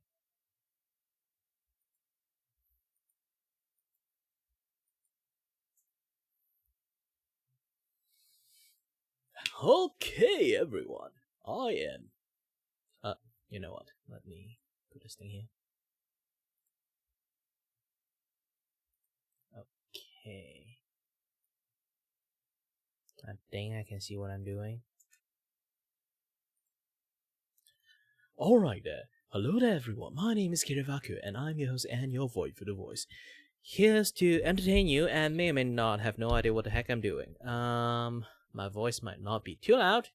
Let's hope you guys can hear the game volume. Oh, wait. You guys can't hear it. Let's go to properties. Yes. I always forgot to do like the add to executable thing. So it always end up like I just add the game in, but there's no voice or sound. Alright, let's get it started. Okay? I always want to have this game. I see like so many opportunities I can get it in a bundle, but I'm too broke to buy anything.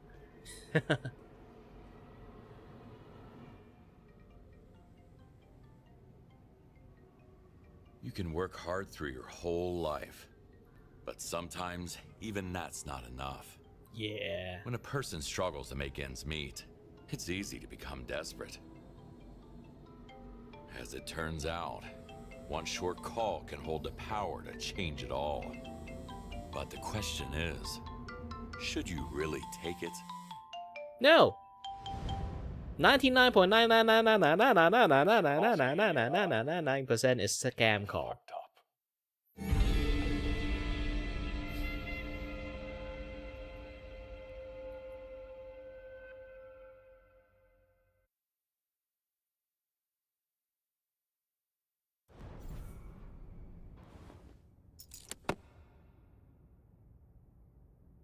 I'm here.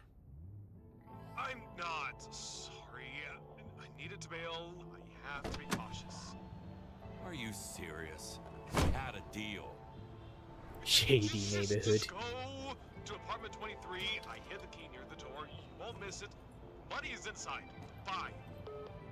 Holy heck, you know what? I should go for higher graphic. My eyes can't take it. Let's hope 2080 can hold up. Okay. 2080, please hold up. And the camera sensitivity, let's go to like 3-ish. It's gosh dang fast. Son of a... Okay, too slow. Maybe just half the speed should be okay. Is that how you raised your son, Paul? Yeah, Paul. Make them a little bit more responsible, okay? You have nothing to lose.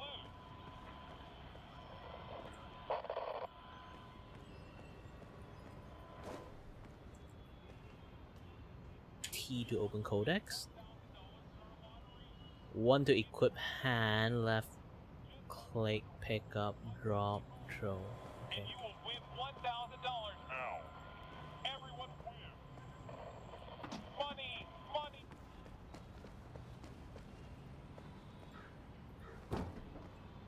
Okay, this is how you control.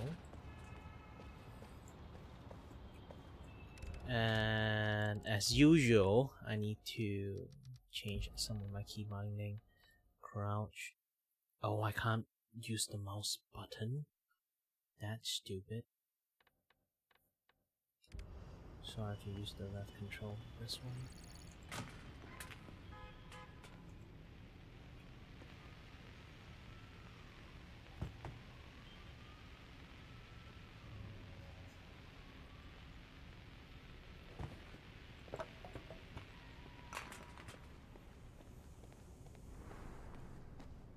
apartment. Okay, find a way to apartment 23. There's no 23. The key should be here somewhere.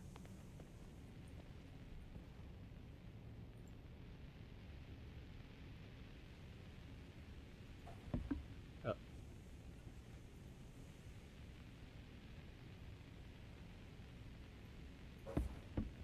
Aha! Wait, what is it? Ah, gosh, this doesn't stick.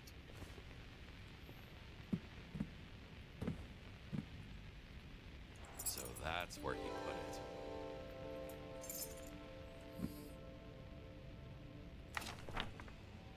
Contact? To the mindless moron living here, I'm so sick of you.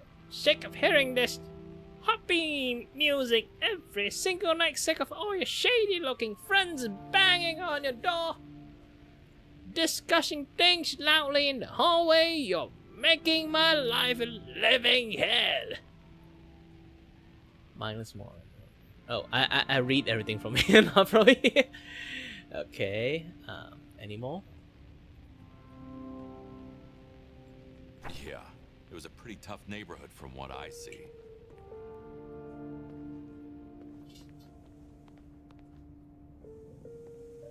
Is that like a way to like put a flashlight on stuff?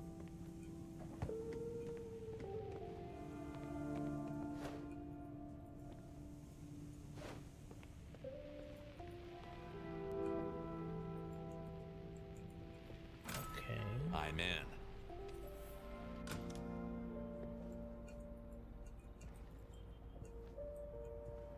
Ooh. Interact.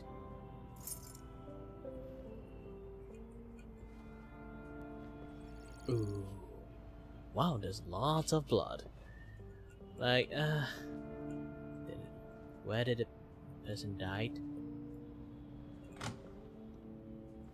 Hello there, Ultra Super Legendary! Say it.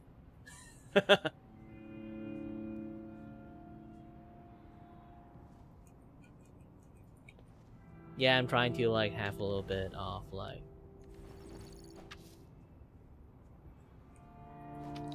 ooh. I'm trying to have a little bit of break. I was doing animations, so yeah, animation takes a lot of like your eye power and stuff. So I got a little bit tired. Now I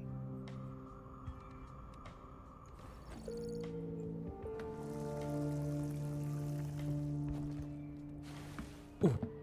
Oh, now I'm sort of like taking a break, playing some games. Yeah, I didn't know that apparently we can spill water.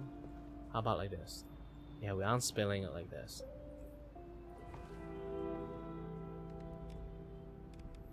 Sponges, a precise cleaning tool, essential tool, detergent, improve mop performance, garbage can used to dispose waste.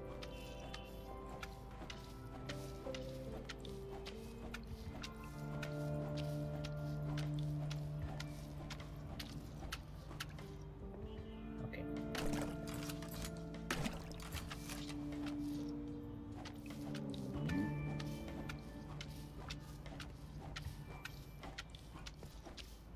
Ooh. There is so much blood. Where did the guy die off to?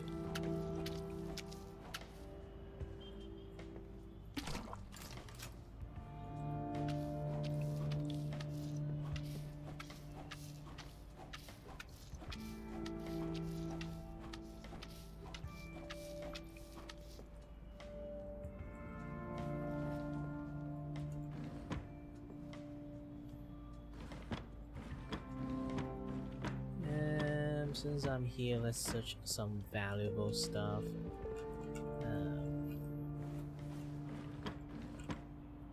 Money?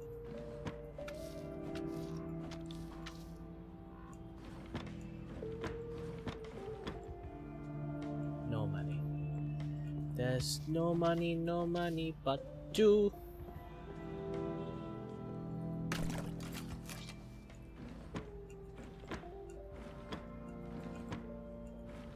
Man, for a drug dealer, you don't really have a lot of money on you.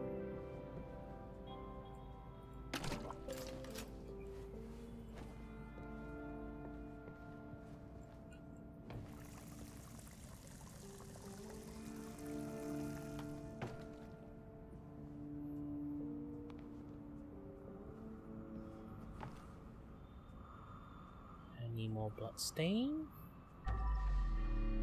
Oh, I can use Super Sense.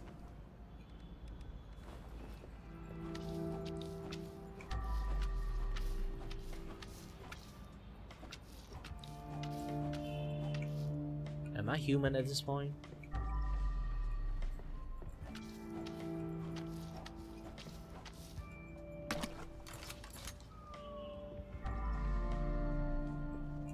Oh, I hear the cops. Oh, fuck. I didn't know I signed up for this.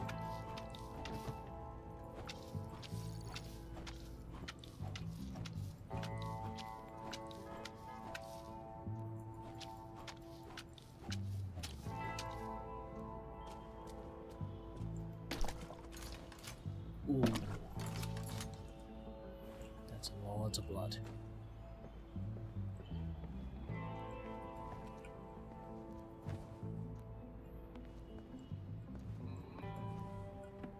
Ooh, money. That guy was clearly missing a screw.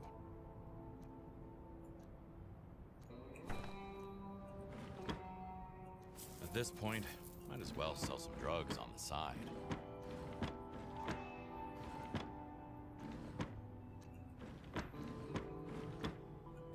Food.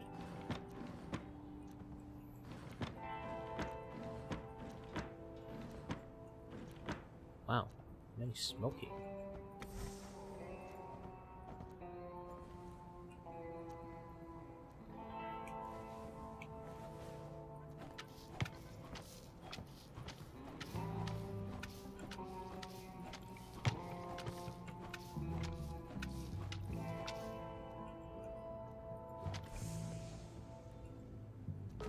I need to talk to you.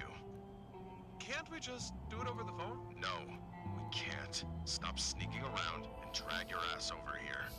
Easy, bro. I am on my way. I'm waiting. Now one of them is dead and the other one is screwed.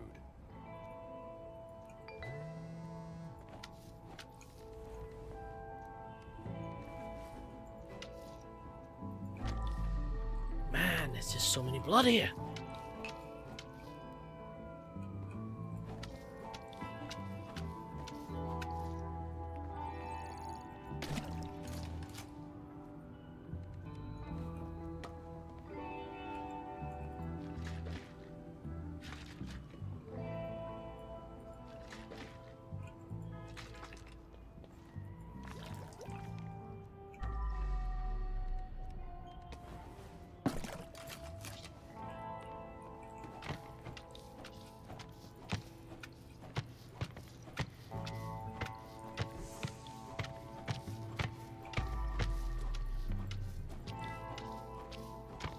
Yeah, let me wash things up first, okay? Hey, am I doing it right?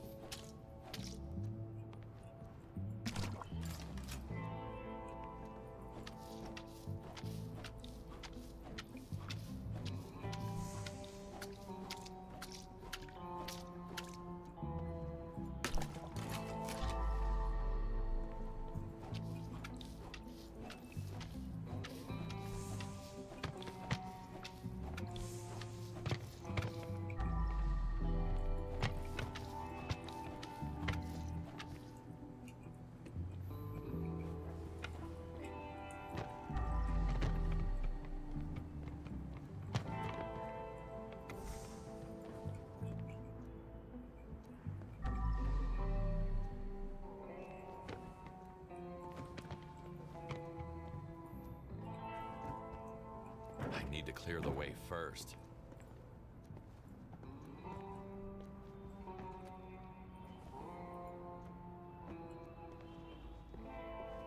Can I just do this? Nope. I could clean them the old-fashioned way. Sponge.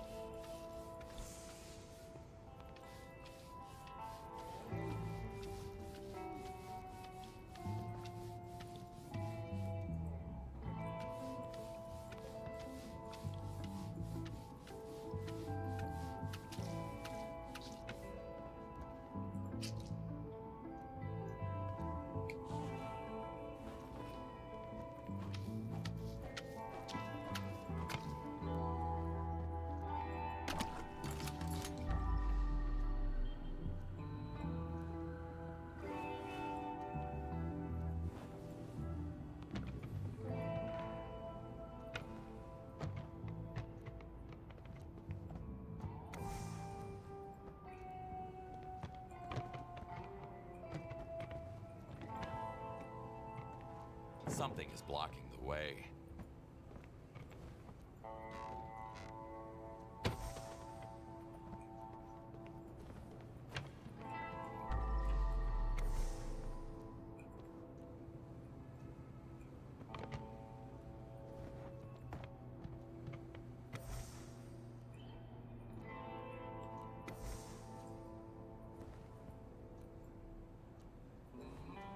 Right. That's my sponge.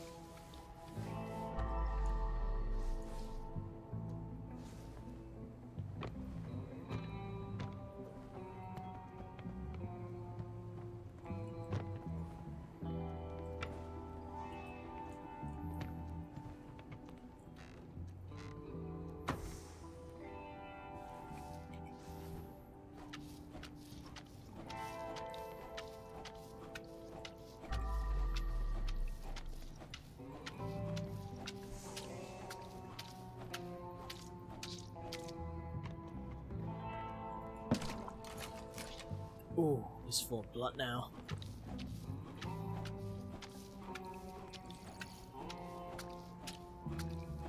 Yeah, no, cleaner sense for some reasons.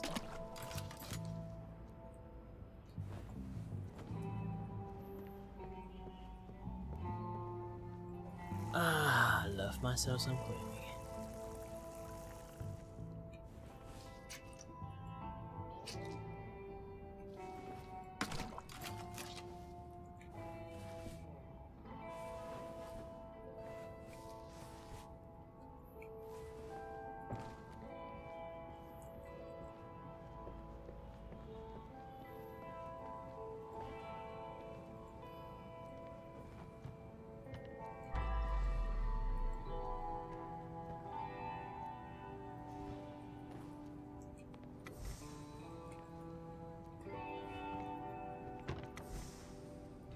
There. No one will even notice.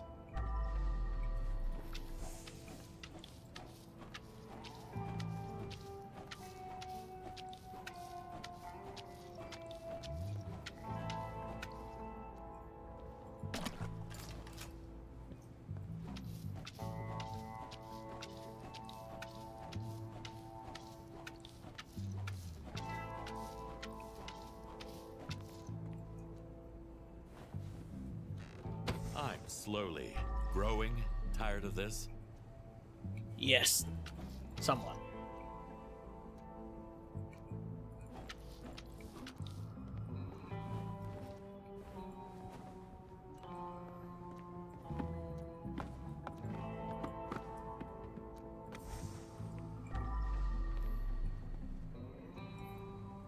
What did the... What? Should I put the pillow on? Oh, yeah. Ah, okay.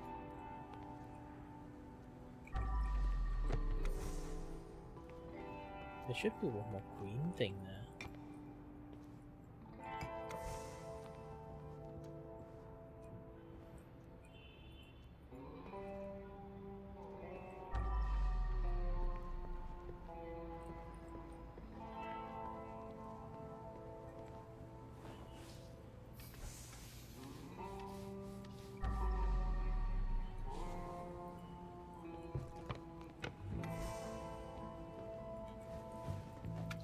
I should use a sponge.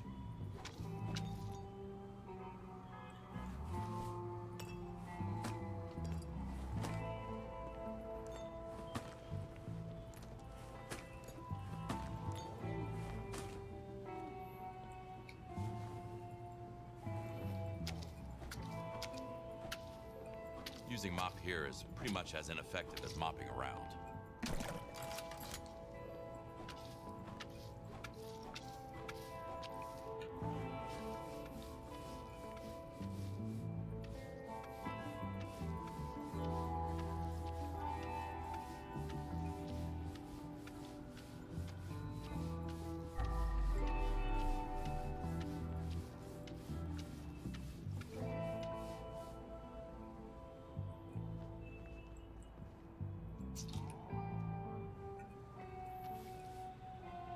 He kicked the habit himself, but hasn't stopped pushing the product.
Bong. And yet no fun was had.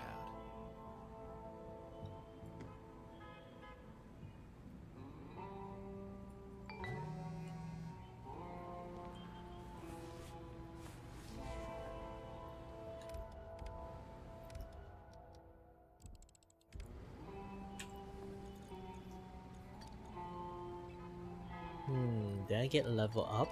Nope.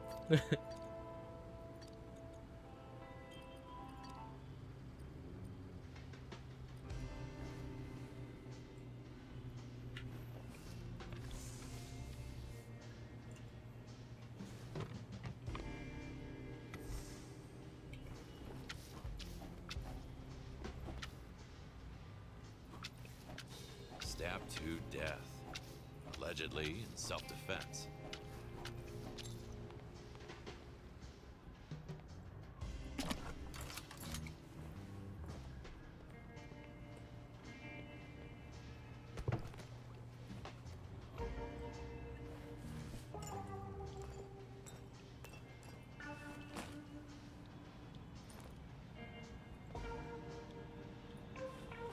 Time for a bag swap. Time for a bag swap.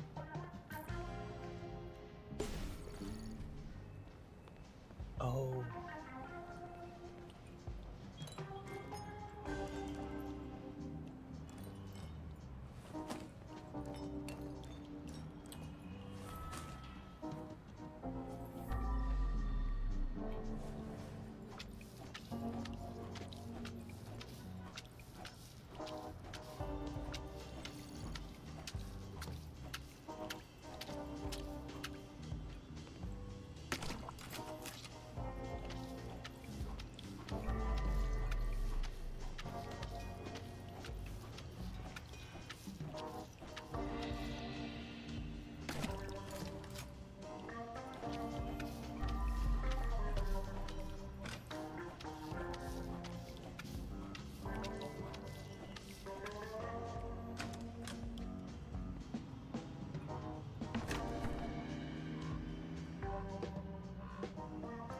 Tyler owed him a lot of money.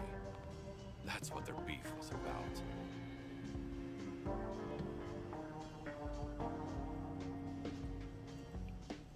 Can't eat one.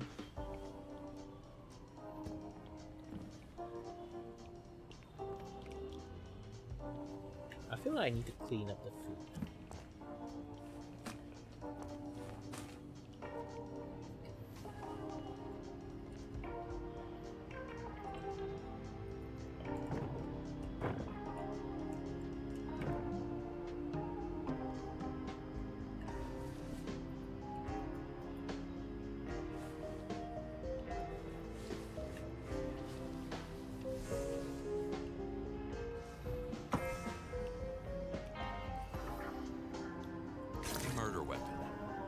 letter T is pretty incriminating.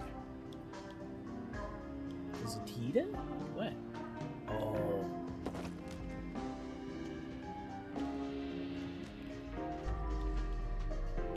What the hell happened up there?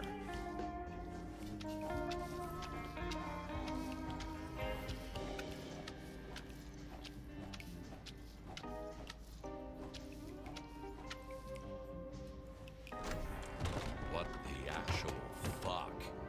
Seems like our guy had another hobby.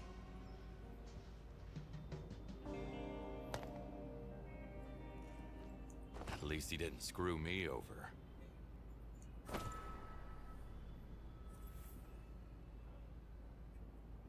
Okay.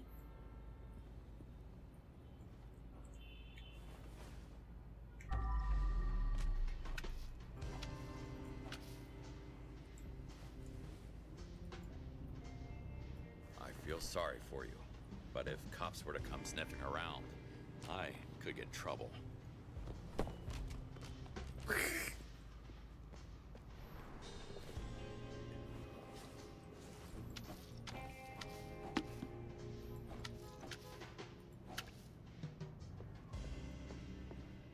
My stomach's already in knots.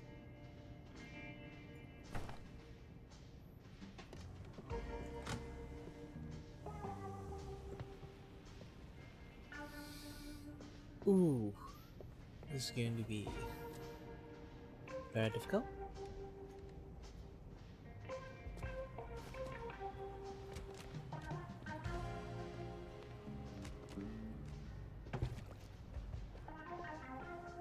Is there any other way I can dispose the body? Wow, there's so many dead bodies here. Tyler did the place a good service.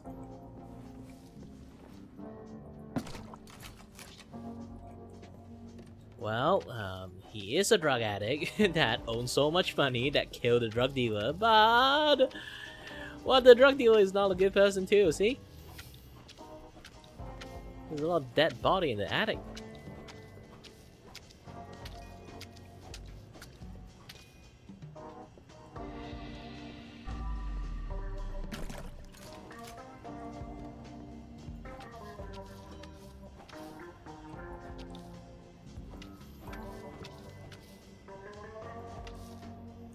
Why do psychos love classical music so much?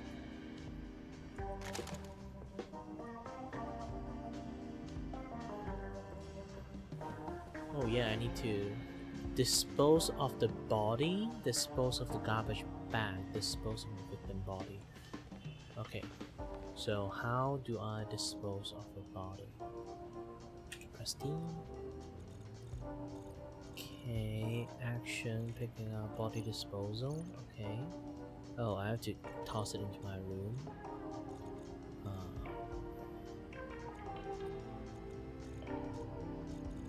Garbage can? Okay. The whole game revolves around you collecting money for treatment for your sick daughters. Sometimes you may find your apartment, your payment not enough. There's a lot of valuable items around in the crime scene. Some of them may be stolen. To steal a valuable item and sell it for some extra cash, move your mouse, blah blah blah. Remember that additional cash granted you additional points to your skill tree, so I can steal for improving my skill. Also, new song.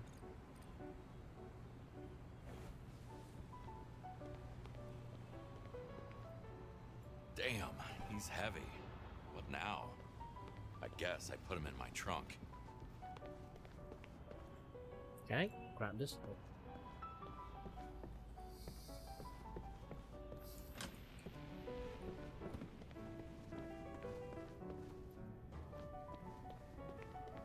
Oh, for shady neighborhood, that room is actually really nice.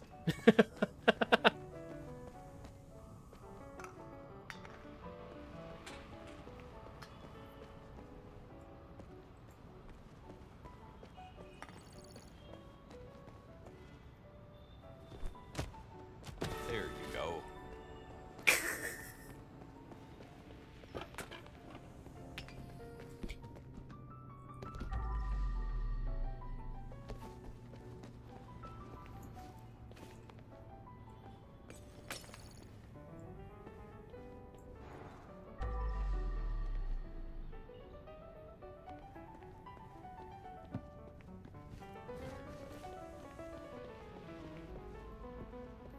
Yeah, like I said, like this place is like strangely nice. Oops.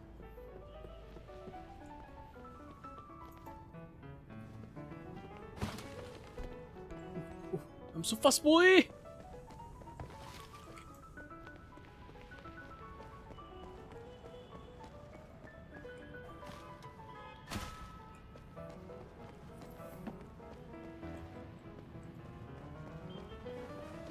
Well, since I already. Oh, I can't. I know my like garbage bag is like half full. I can't just like preemptively toss one out. See?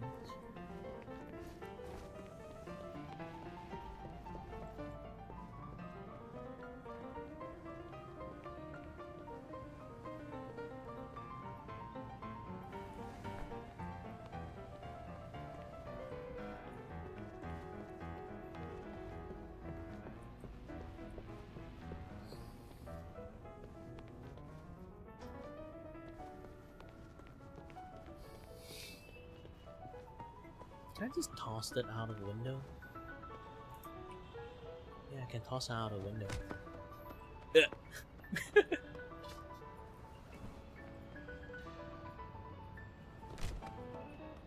Oh. Okay, I can't. Ah! I would toss it out of the window so I can just jump down a faster route, you know?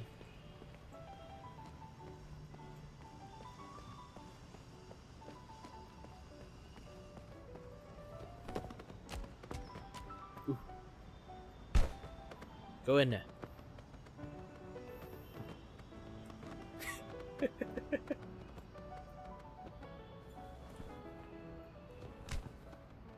Yesterday, I was an ordinary janitor. Now, I'm dragging a dead girl to my car. But I have other people to look out for.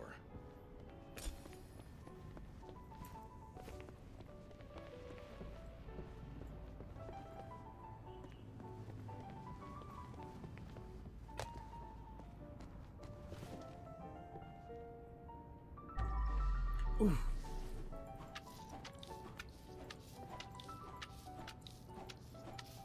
Did I accidentally make like shit tons of like blood stain? No? Good.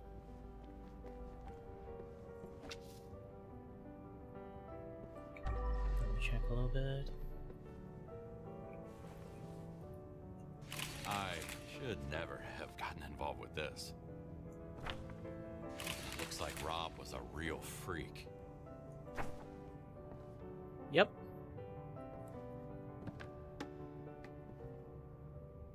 Like I say, our guy did something good. He killed a freak. Yay.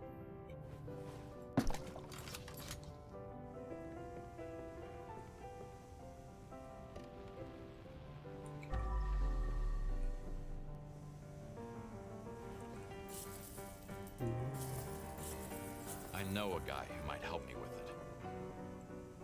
Yeah.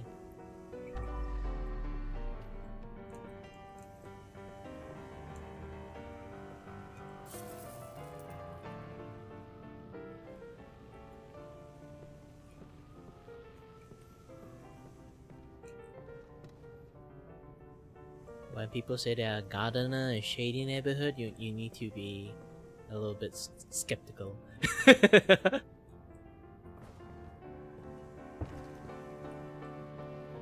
Things change from really, really bad to absolutely horrible.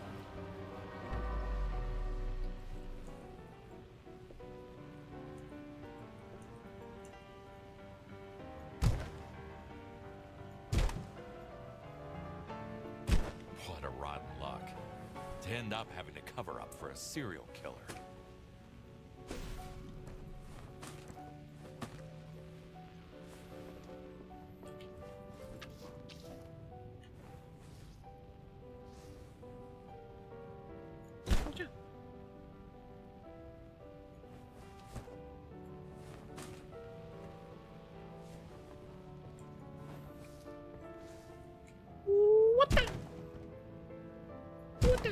Hi there, Skylar. Hi there, Haley. Yeah, not just normal trash duty. It's cleanup duty. It's my duty to clean up the duty. He was just a student. Oh no. Yeah, I'm crime scene cleaner. But not the good kind of crime scene killer. It's the trying to hide shit kind of crime scene killer. But it's a good thing. It's a good thing. The guy that the one that I'm helped them cleaning out the dead body and stuff. Yeah. Apparently he killed a serial killer. So yeah, it's a good thing. It's a good thing.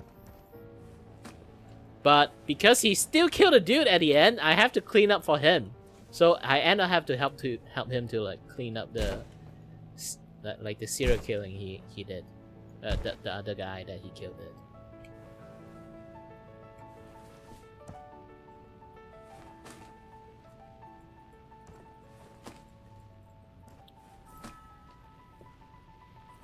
Oh, you want to know that?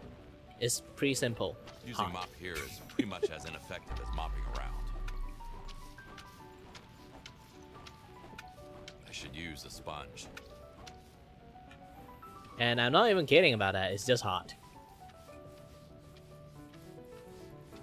It's really hard to say like what you can think about Malaysia.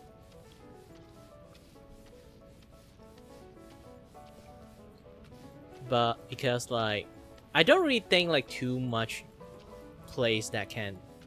Malaysia is a very unique place. You can come in here and see like there's people, there's many different type of cultures and people in there, and because all those blending cultures we end up have not just that, we also have like this like very blending culture food. It's like, imagine like you go to Indonesia, you see like some Indonesian food, and then you come to Malaysia, since it's like somewhat similar like a Muslim country, you would think like all the Malay food have like somewhat of a similar food there. But no, we have like a very different like food things that happen there. If I bail, the cops will find out what happened here, sooner or later. This might lead them to Tyler. Tyler will surely lead them to me.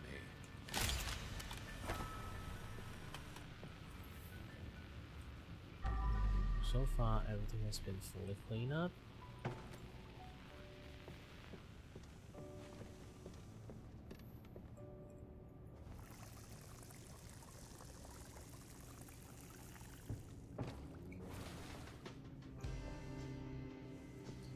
So you would have like a lot of different, many different type of food.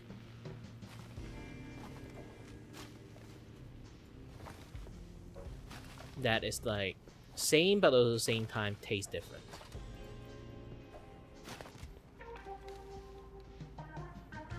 Oh, as a Malaysian.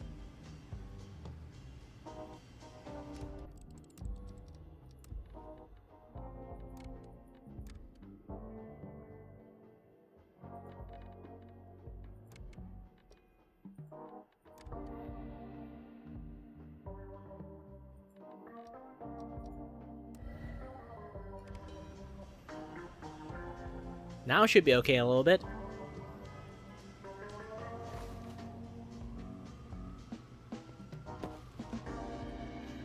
Yeah, I'm lagging. The reason is like I am trying to like do a lot of things at the same time. I usually stream games separately with my other computers. Like my other computers like will handle the game, and then another one will handle the stream, those kind of stuff.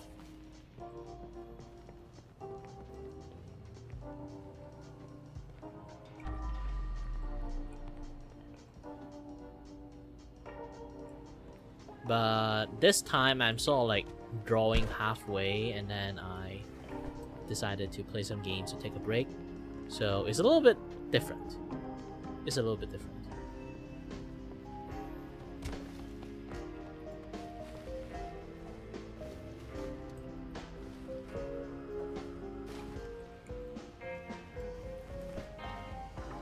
But yeah, back to the topic.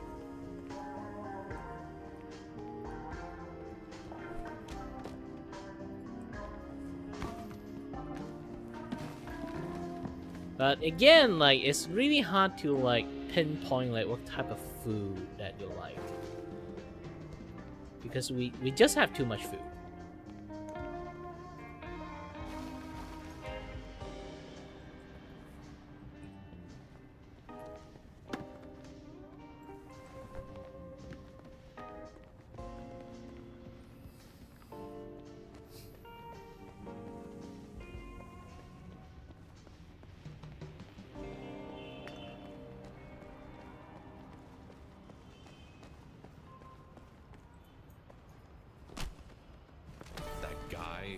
Killed you? Yeah. It'll be in the body bag right next to yours. Sorry.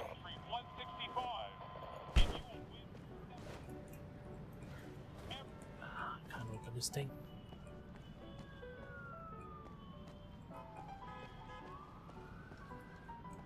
Should not be like lagging anymore.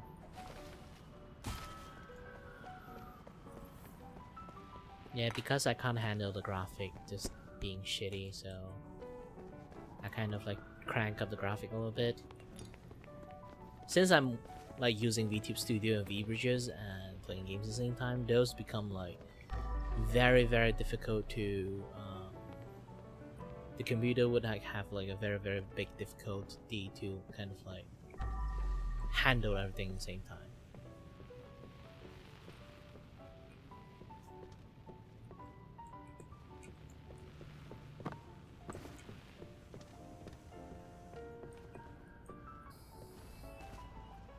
And also I'm multi-streaming, so it adds on even more lights.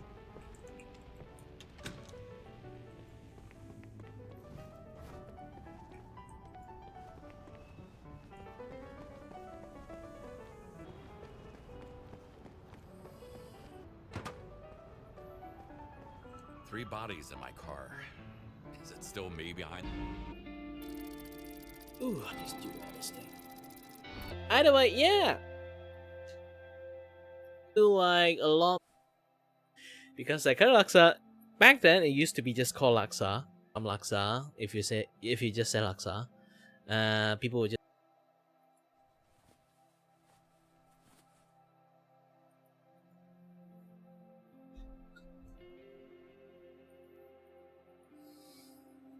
Should I continue to the next game?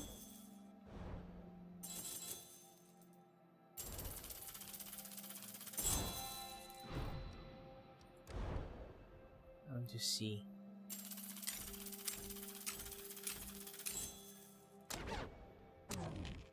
Oh, there's two albums. Holy shit! I found zero secret. 2 album. Ah, gosh dang. And missions.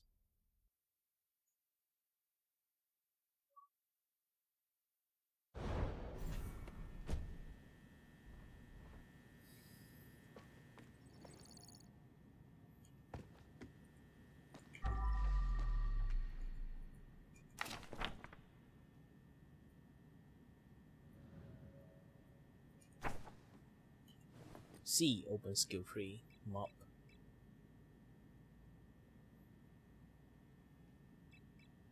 Well, since I got quite a lot of skill, cleaning speed.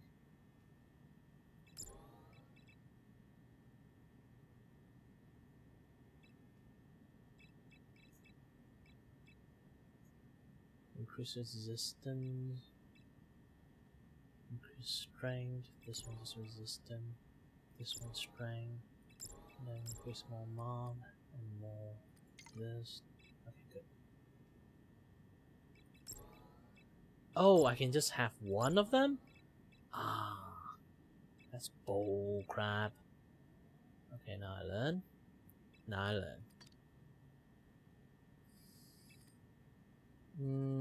Pressure washer.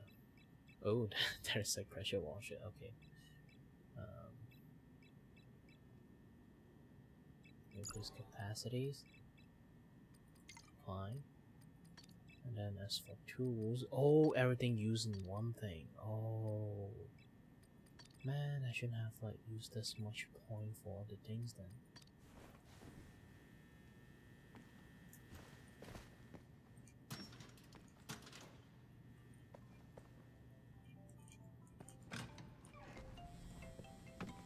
Hey, I have quite a decent house.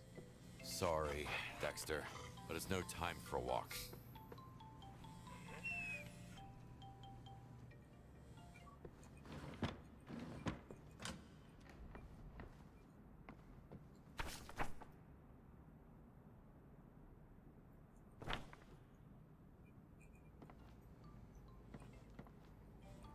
Man, this guy just barely holding his life at this point.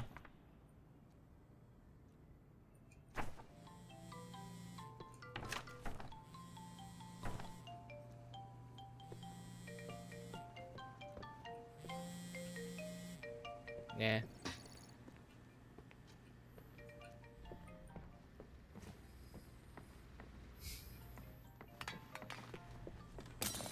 Ouch! Okay. Mr. Kowalski, sorry to bother, but I have some good news and some bad news.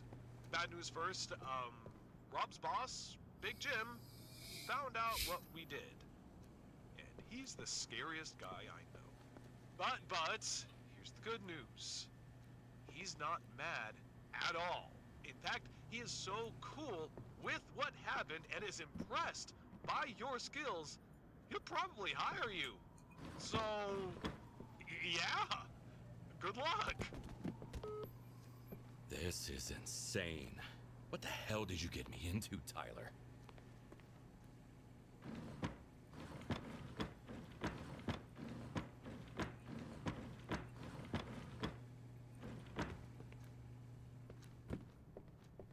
Dexter, what are you doing up, boy?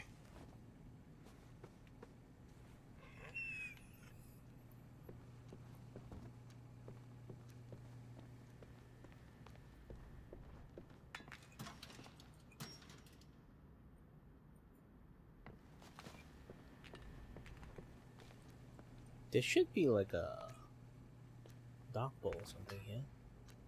Okay. Punch it open! Punch it open! Gotcha! Okay, it doesn't open. Sorry, Dexter, I can't feed you.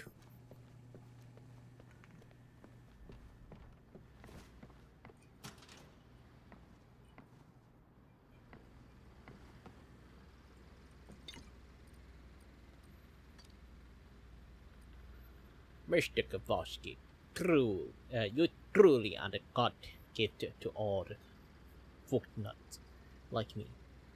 I'm not a bad person, and definitely not a natural born killer. But that asshole caught me off guard. It was either him or me. Anyway, I hoped you found the envelope and you're not mad that I have to make a swift escape. That was too stressful, man. I couldn't bear it. Thanks again, Tyler. Mr. Kowalski, I know it's been only a few years since your wife passed away, but the truly terrible weather combined with your high air pollution, stuff like that, and in our regions,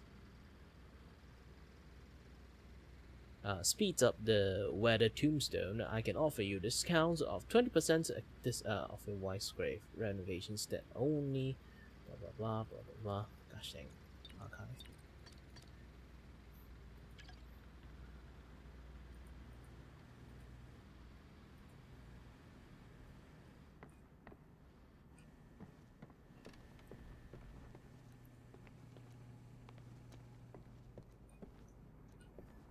Ugh.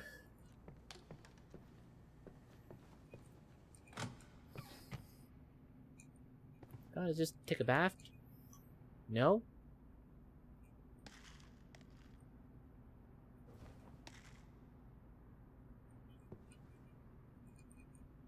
What the? What the? Okay, can't.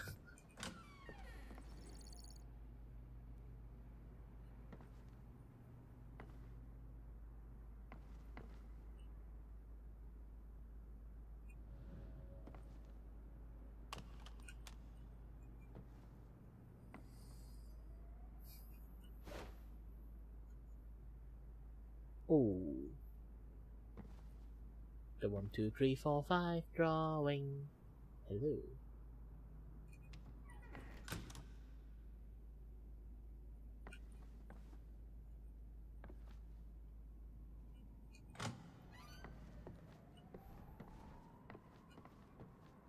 As a professional cleaner, you don't clean too much. Yes.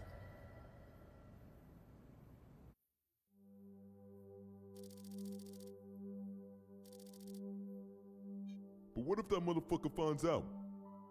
No worries, pals. He's too dumb to suspect a thing. Loving familia. Just don't chicken out at the last moment, gentlemen. I mean, yeah. Just shove it down his throat. Got it in the bag, guys. Big Jim? More like a big pussy.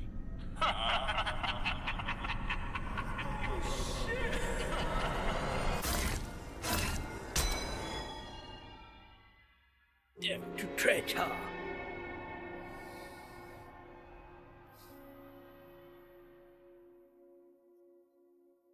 Man, I'm hungry now. I don't know why I say it in such a bad timing, but man, I'm hungry now.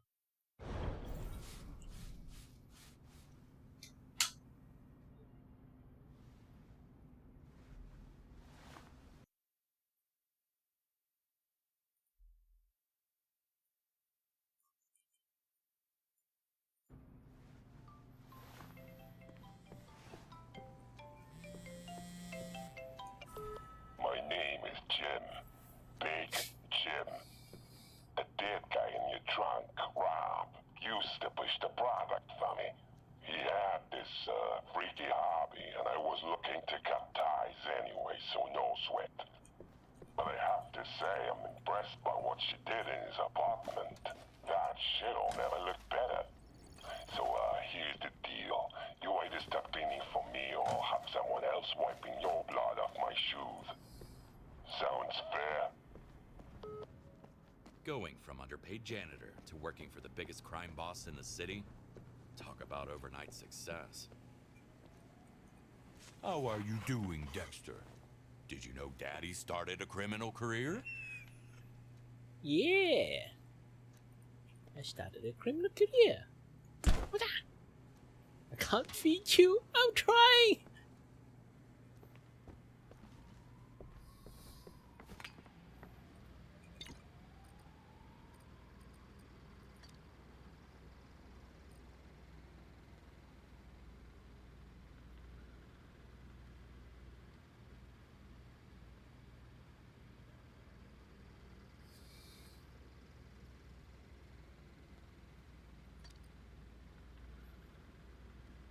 Hi, Dad.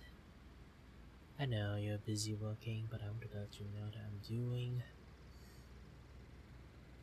I'm doing is still weird living without you, but I'm slowly getting used to this place. We have normal class. There are other kids my age, and some of them aren't being nice. I think they ever wanted to be friends. I guess it's not as bad as I thought, but I really miss you. Yeah. I hope I can see you soon. Say hi to Dexter for me. Love ya. Mr. Kowalski, your application for a loan was rejected. Sadly, your current janitor salary, you don't qualify for any of our offer. Wishing you all the best. Leon, the loan master.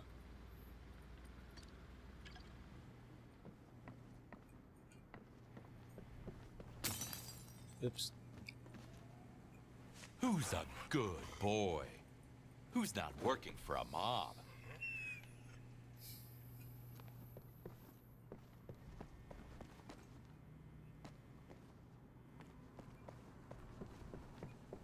I think I can do like a few other jobs. Bonus problem. Body count 5. Trial by blood. Accepted. Man, 5 body, that's like a lot.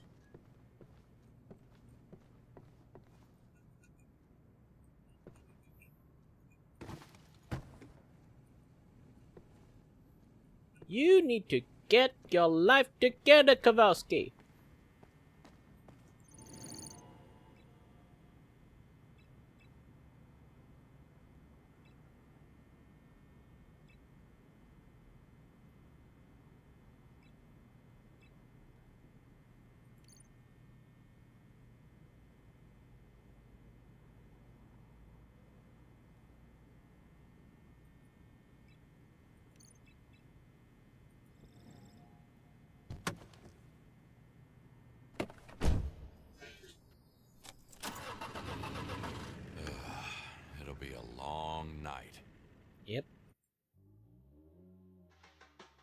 Hell yeah. Big Jim.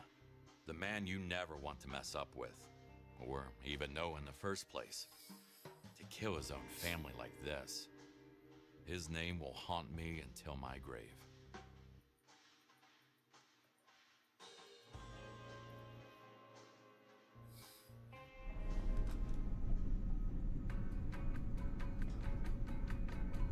Mr. Clean.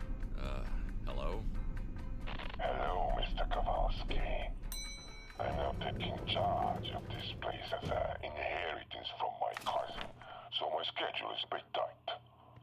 However, you can take your time while dealing with his body and this whole mess. Thanks. I'm getting down to work. That's what I like to hear.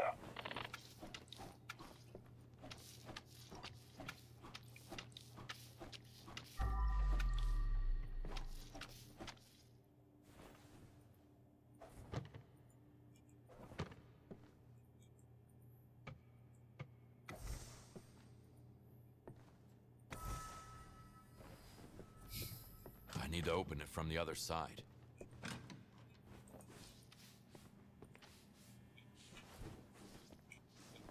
Well, you guys, can you be a little bit much more discreet with your like blood stain leaving stuff?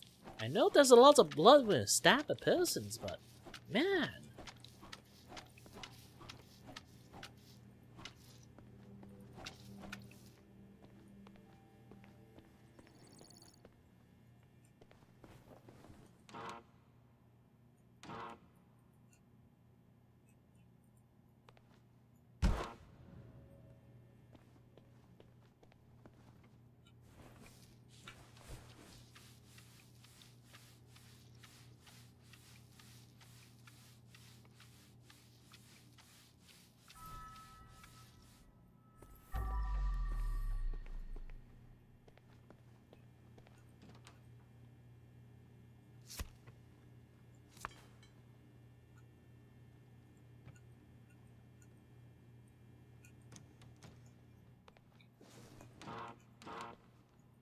Won't budge.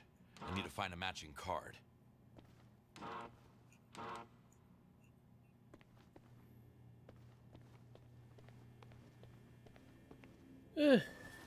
So far, so good.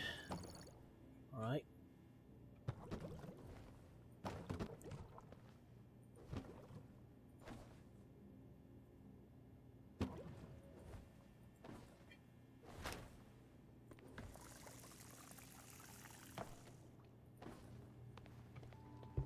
Welcome to Miko Spa and Wellness, place which you never want to leave. Well, lots of people say differ. Right into the bucket.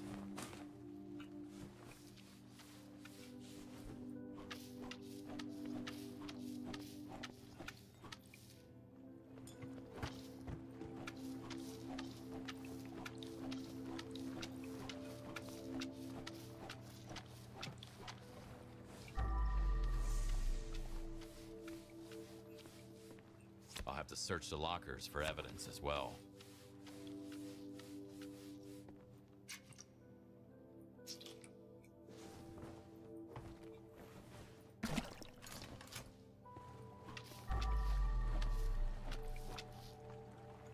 Keeping up with those pasta eating Mama Mia's make me sick. But that's our best shot at taking out Big Jim.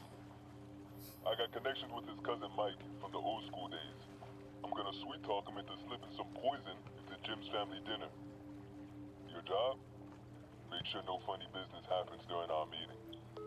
They had a well thought out plan. Mike and Rick could execute well, but got executed instead.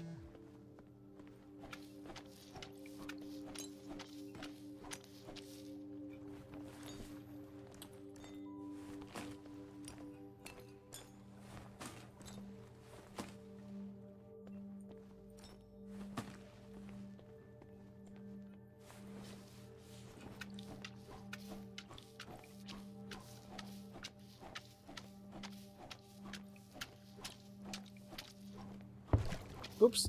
Ooh. Oh no. A bucket of water.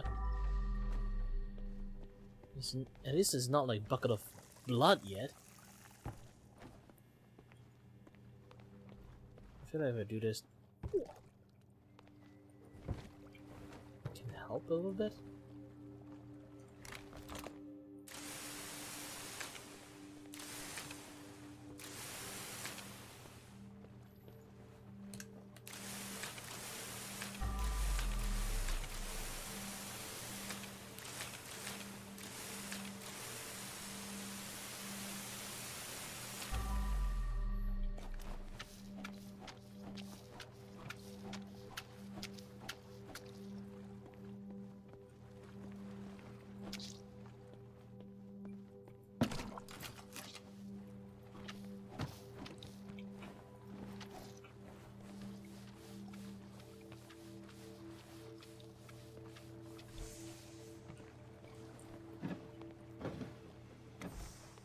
It won't move like this.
Ooh.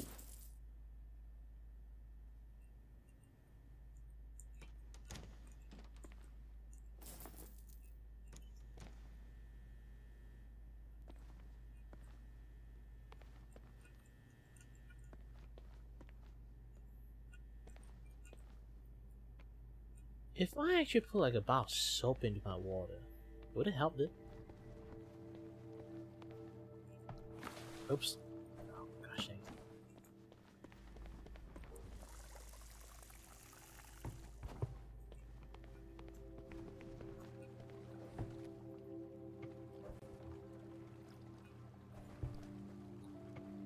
Holy heck!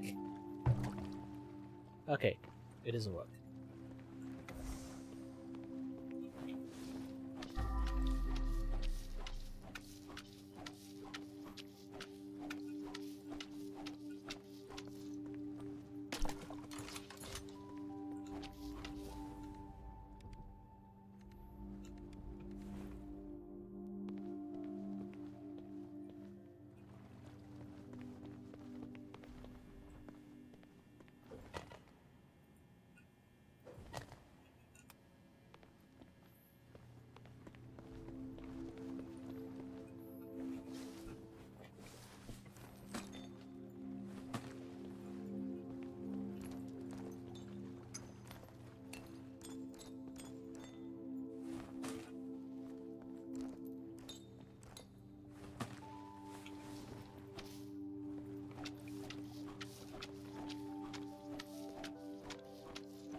Get out of the way!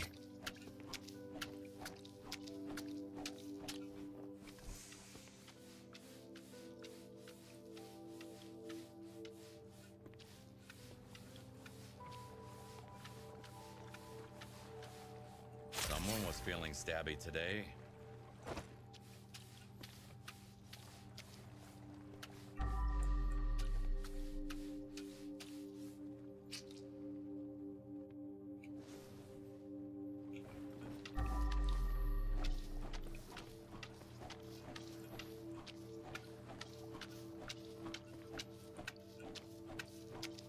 Man, there's just so many blood here.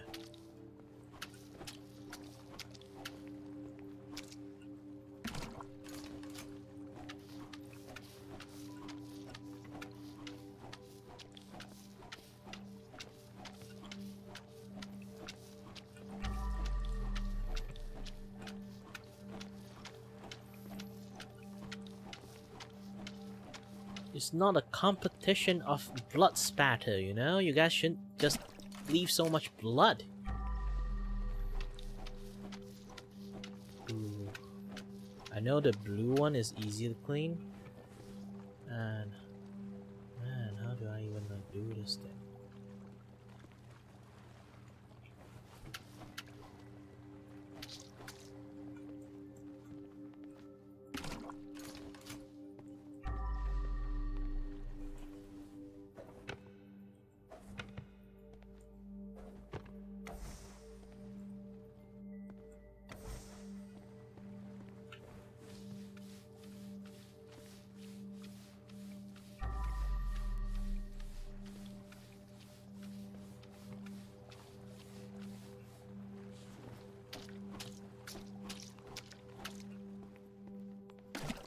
Ooh, too much blood.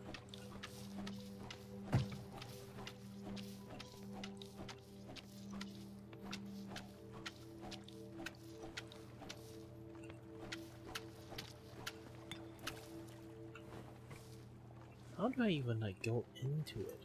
Do I have to jump into it? No.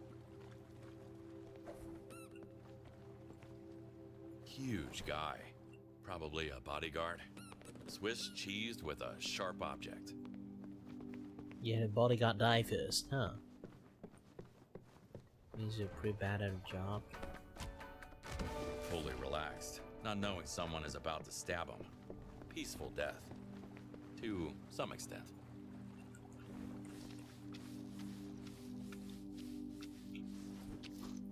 Ooh.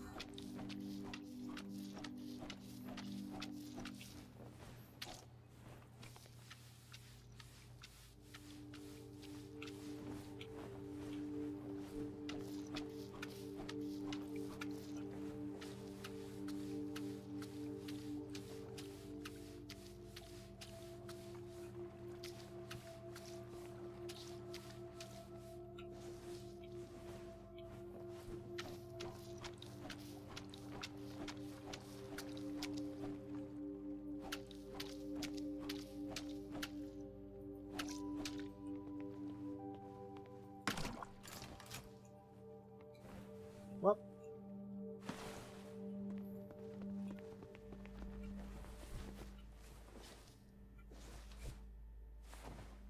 five.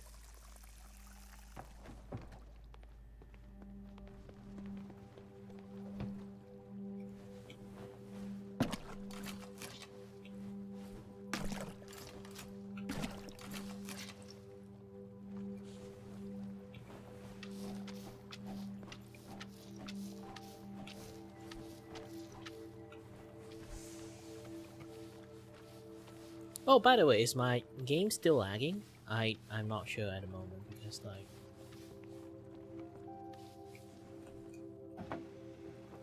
Interior design is my passion.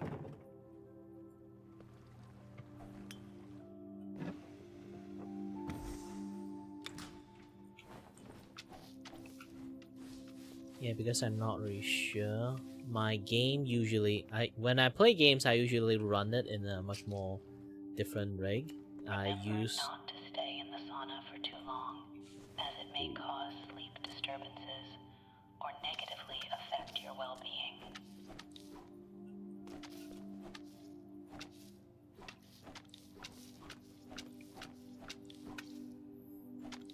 yeah. By the way, like I say, like, I usually don't run game on my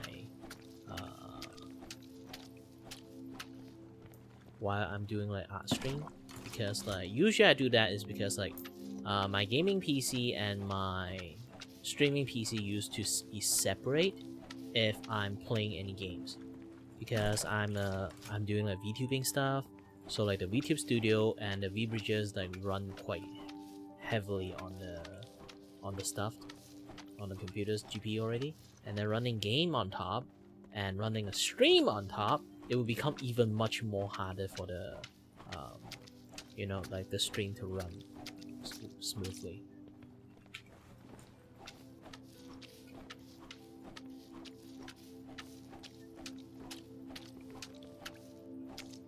So I would just generally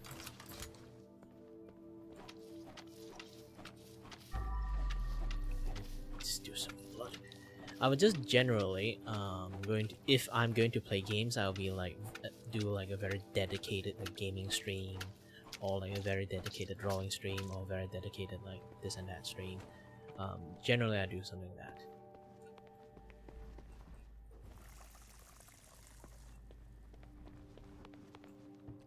One slice to the throat did the trick.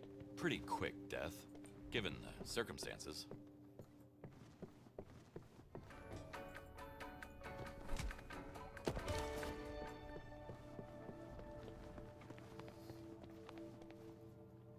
The NB letters on his tattoo could stand for Norman Bates. Or Nomad Block, the notorious street gang. Either way, he shouldn't have gotten in Jim's way.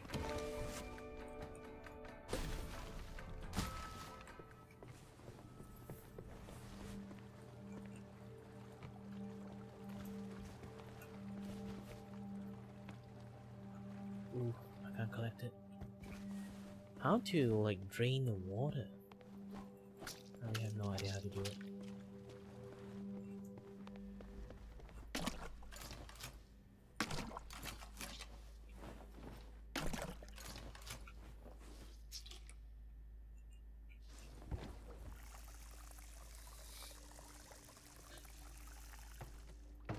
Ooh.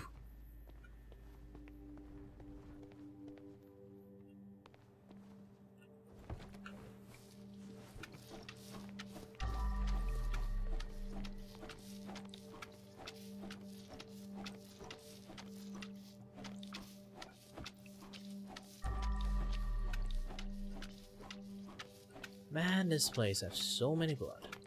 Can't you guys do a cleaner job?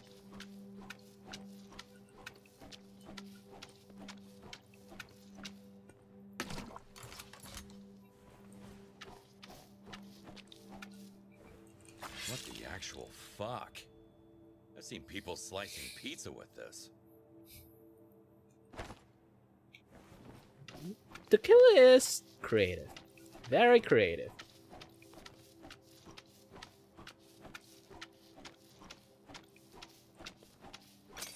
Oops.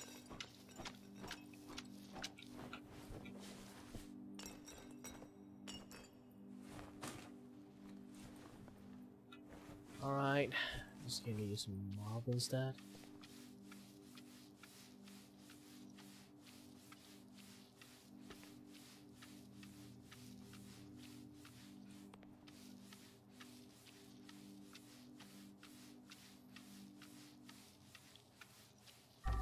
Yeah, the general vicinity, just going to use this to clean.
work, no play. Goddamn. Oh no. Ran out of water. How to add water into this thing? Oh. I can do this. Ah.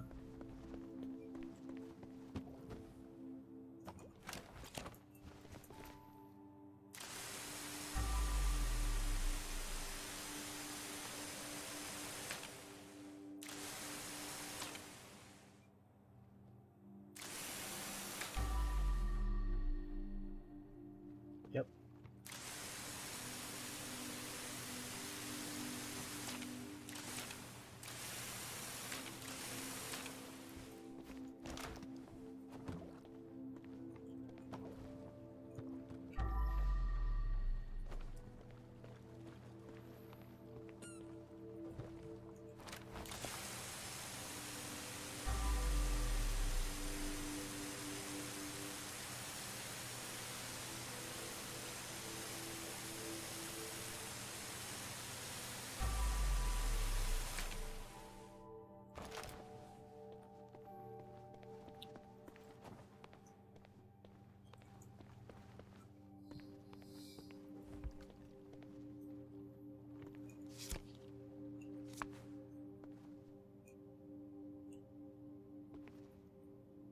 Shot dead at close range. This must be Mike, the owner of this place. Ooh. Former owner of this place. I knew he always wanted to get at me. But he crossed the line by getting in contact with the other gangs. And nobody ever crosses Big Jim. Hey, at least it's more work for me. That's the spirit.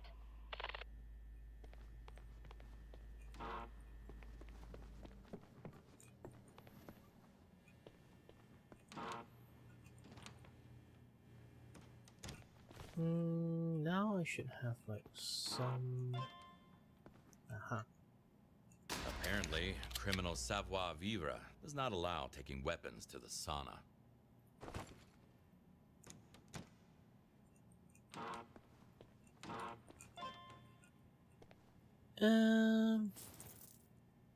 I'm taking this home.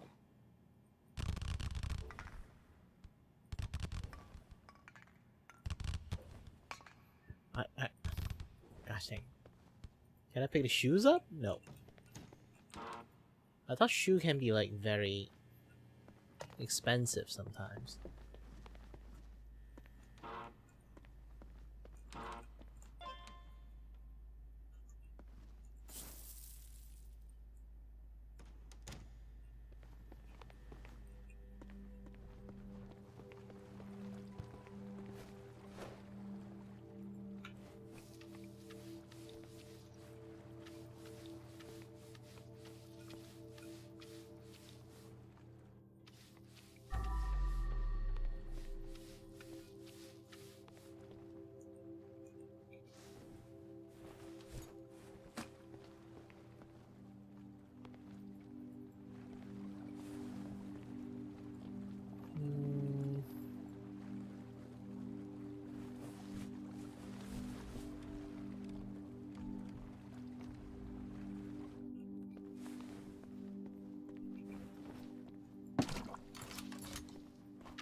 Well, let's clean up all this place first, I guess.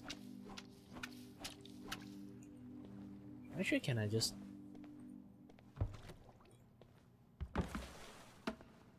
Nope, it doesn't work. I want to use the sauna to like, clean up the place, but nah. It's not working.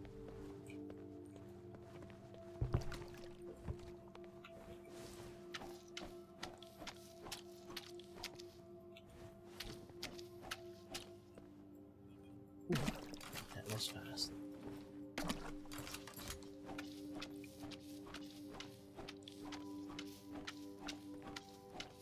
How to empty the pool?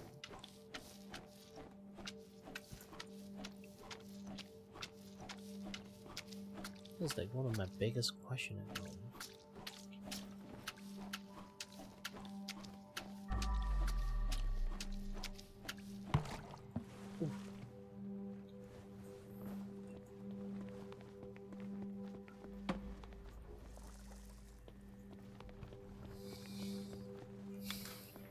Our solarium guarantees a very even tan all over the body. Please enjoy it to the fullest. More like a very balanced barbecue experience all over the body.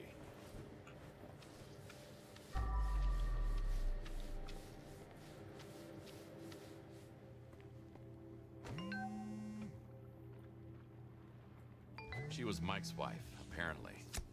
They were planning a coup, but Jim outsmarted him.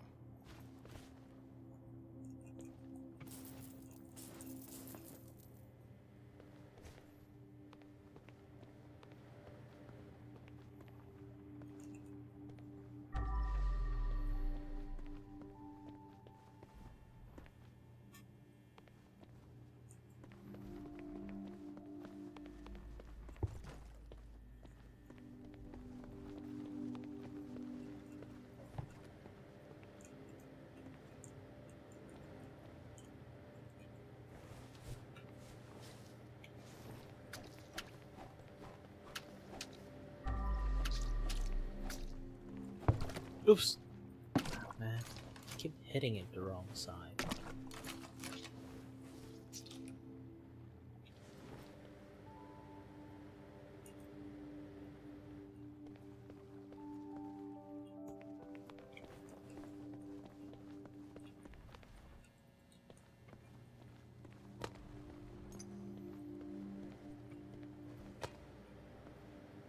Eight to equip UV lamp.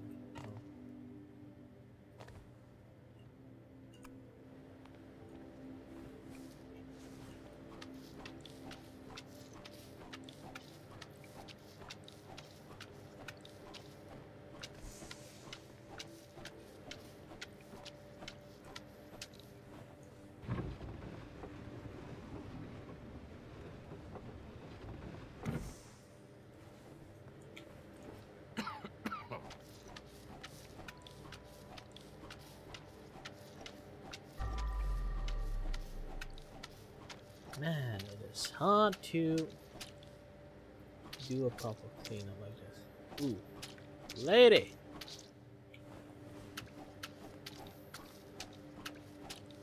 Come to the sun sauna stuff a little bit in the wrong time. In the wrong time. You come in the wrong time. All I can say is that you come in the wrong time. That's what I call a gruesome death. The pursuit of beauty can be fatal.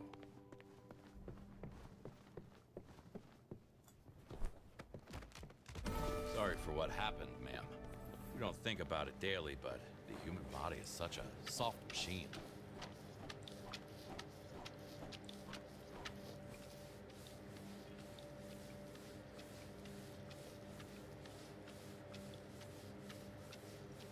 Yeah, this is like much more harder stain to like clean it up.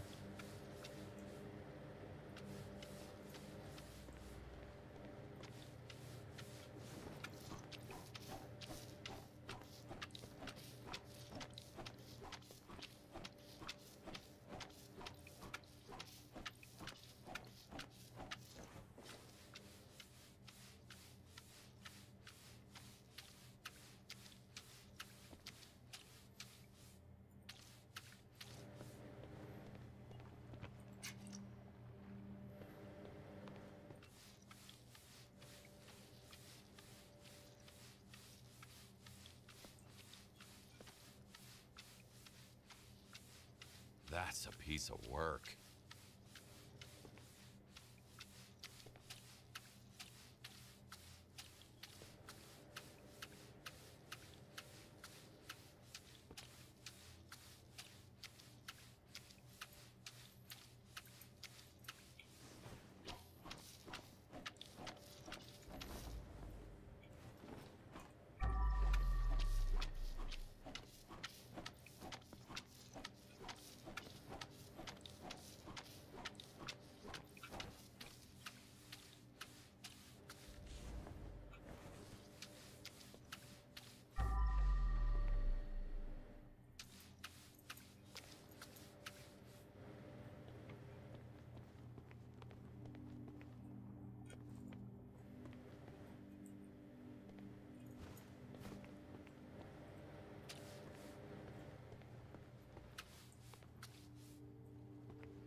Screw this.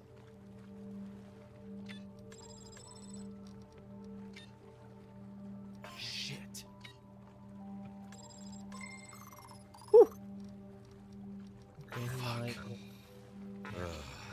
Take it easy, Kowalski. Okay.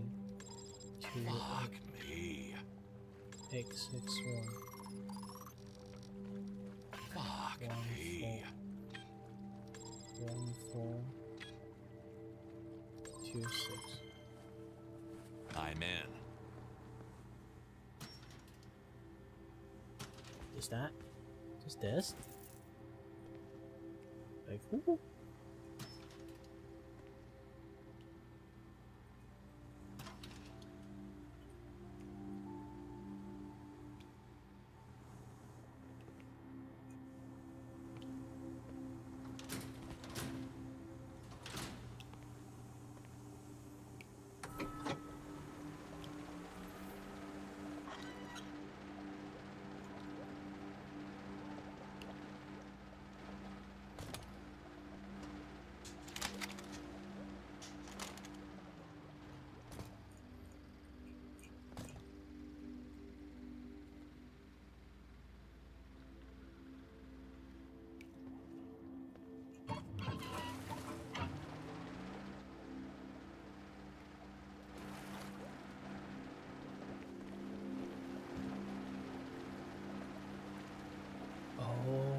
So there's a drain and undrain thing. Okay.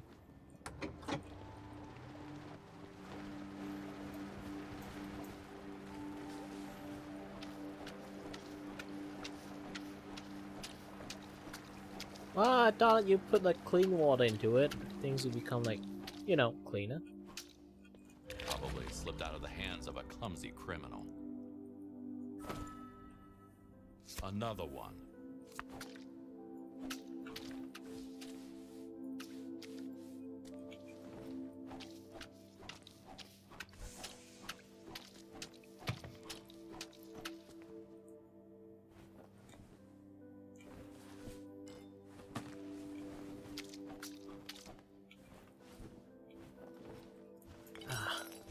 This no good. Oh shit. Can't pick up anything with a full bag.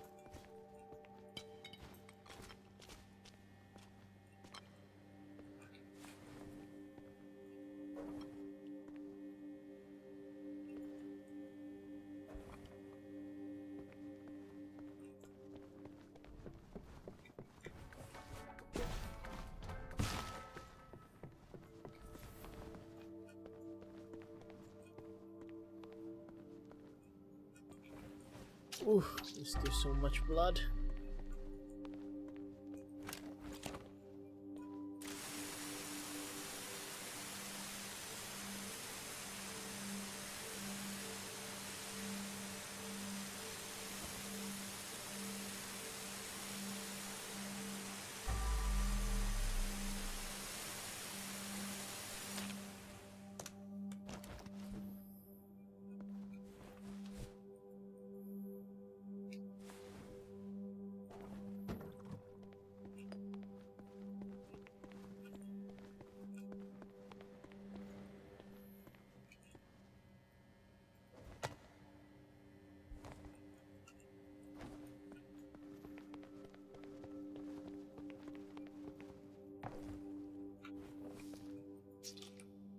Yeah. Immediately, I need to refill the blood bucket again.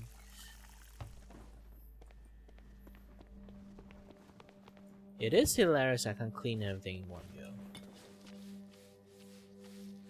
Clean as a whistle.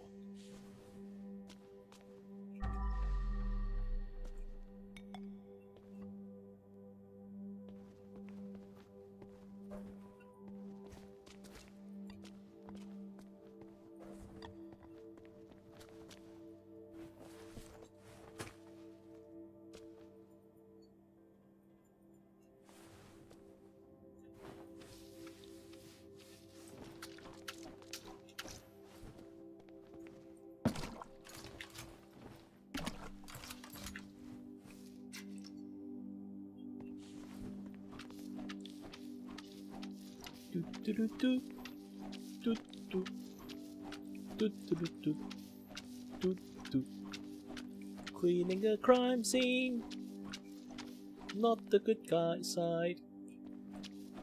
You never know what will happen. But do do do do do do do do do do do.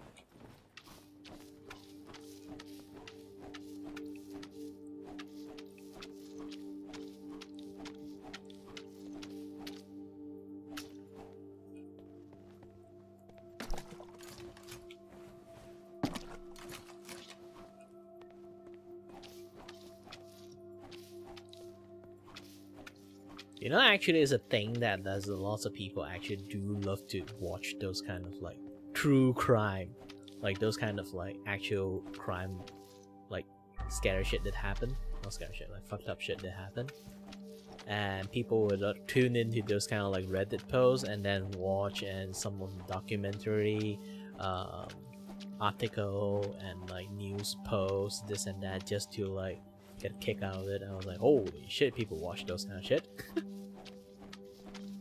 And in reality, there is a lot of people watch those kind of things, like obviously, because that's like a literally site for you to watch this kind of stuff. Like even like YouTube channels specialize on this kind of things, and like TV channel, TV series, like literally made out of those stuff.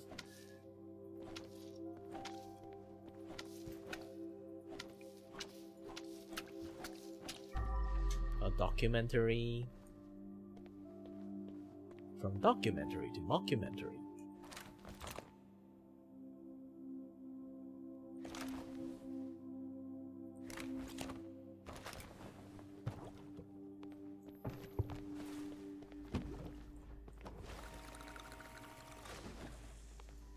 Nah, it's fine. It's not like the bucket spill, like there's blood on the floor, this kind of stuff happens. I'm actually quite surprised that it didn't happen.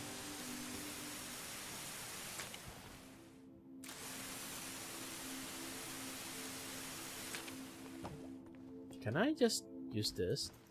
Use pressure washer to shoot it, and then like the steam will like clean the area for me? Nope, it didn't.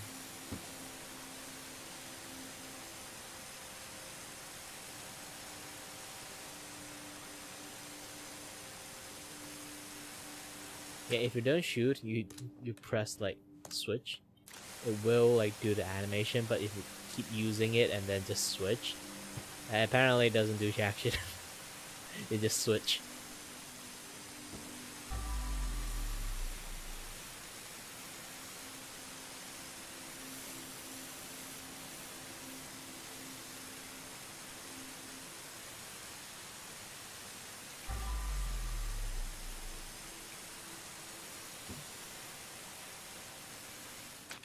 I suddenly feel like want to like watch play the Power Wash sim, like doing this.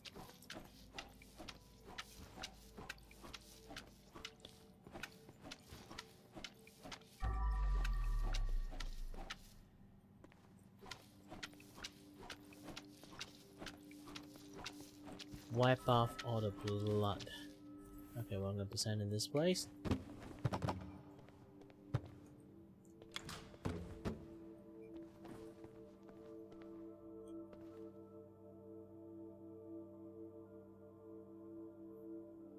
Did you saw the new about Dum Dum? I don't know what Dum Dum. Dum Dum and Grum Grum.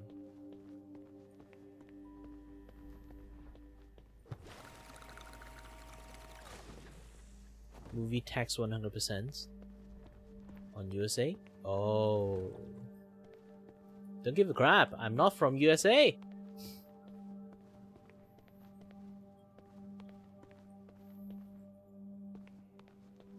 Here's the thing.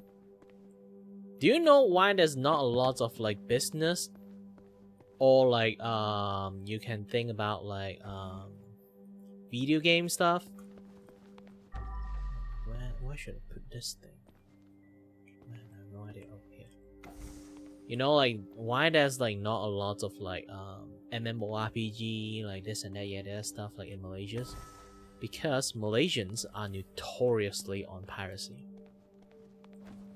We are yo-ho super pirate for a lot of like industry.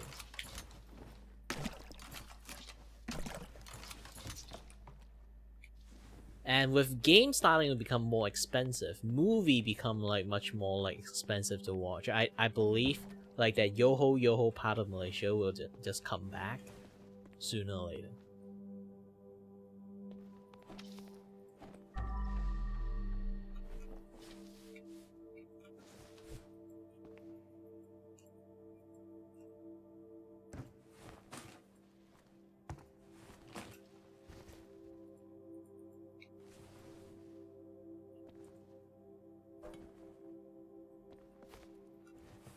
It's more or less like it's going to happen.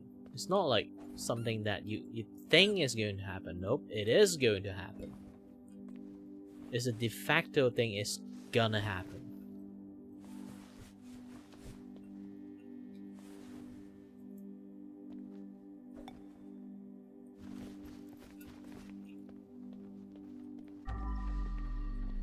Okay, I should do a full clean.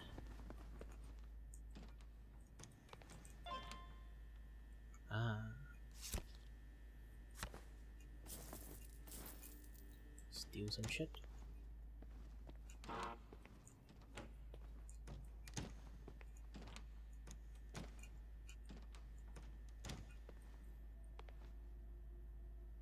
Ooh, money. Good.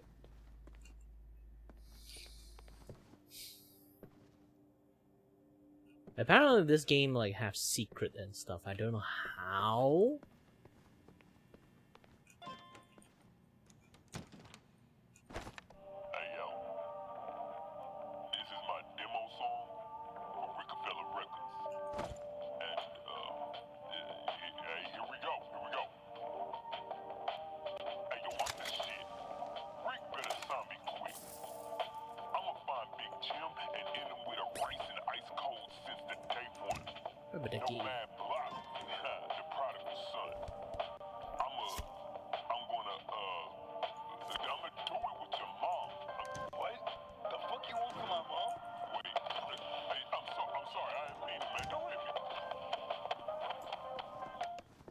What would the kids nowadays say?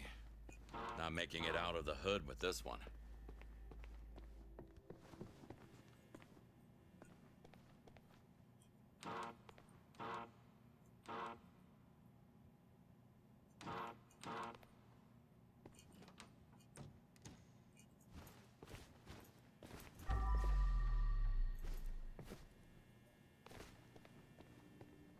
Well, it is what it is, but like I say again, like the piracy thing is just going to start. Like the super pirate era is going to be started by all this like tariffs things that just happening. And it also increased like game price, movie price, video price, subscription price, almost everything price get like a super bump up.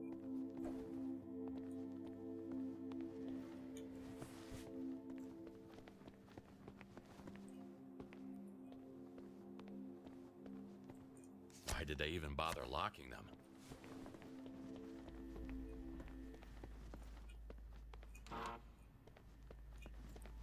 And also because of that, well, you know.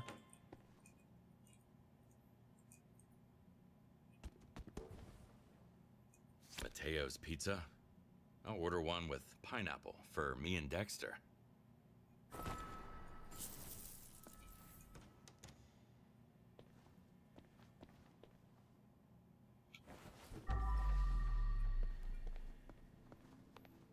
Funny thing is, like, when it comes to like Malaysians, we have like a very like heavy gaming cultures,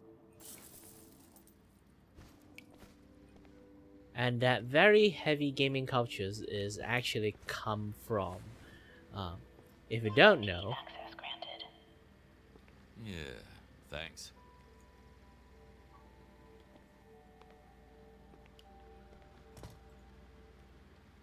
if you don't know, those like heavy like gaming cultures is really come from like lots of piracy and stuff. And I'm not even kidding about that. It's because mainly that we all there's some secret here. But again, like mainly because like the pirate stuff have been like running quite as a common thing in Malaysia for a very long while.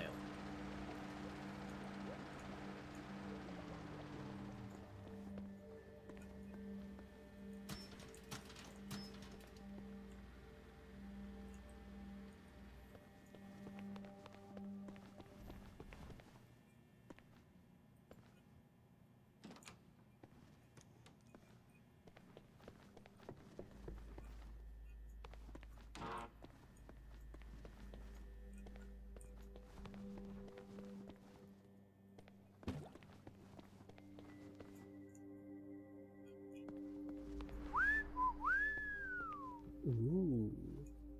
I'm sure Big Jim won't mind me taking it. I'll consider it as your tip for the night.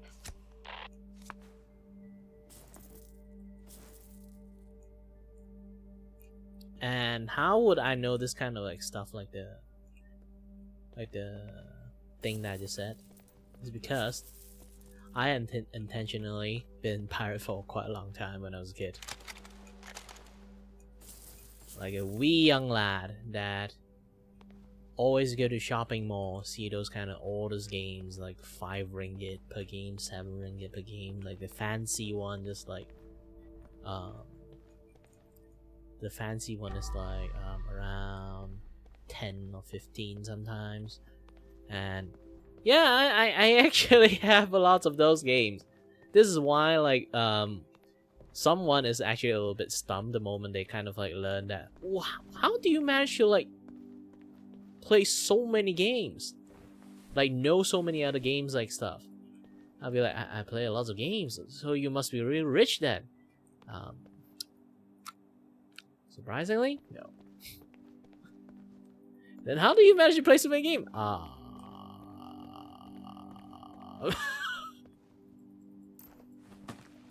I don't know.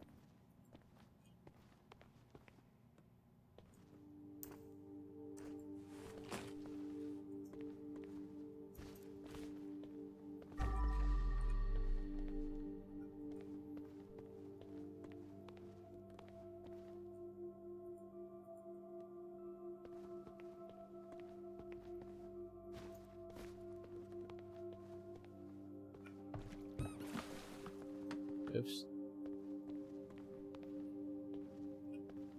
Oh no, there's the bullet casing here. I didn't notice.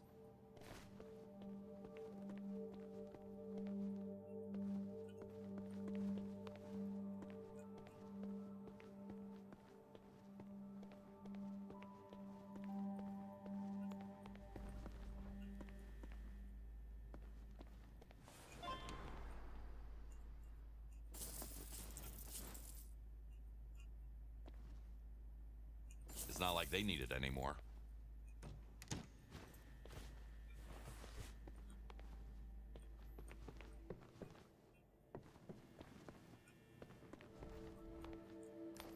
My janitor training comes in handy once again.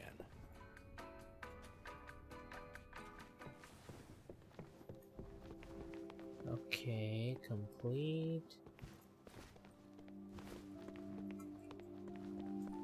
Complete. Complete. Good.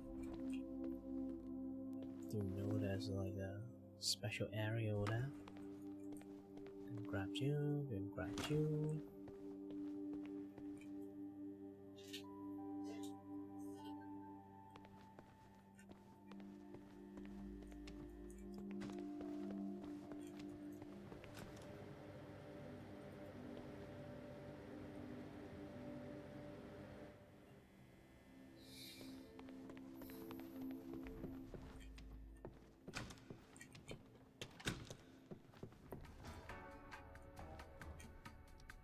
Yes. let's see. Ooh, I spent 15 minutes. There's blood. Clean. Trash clean. Finishes fully set. Full score!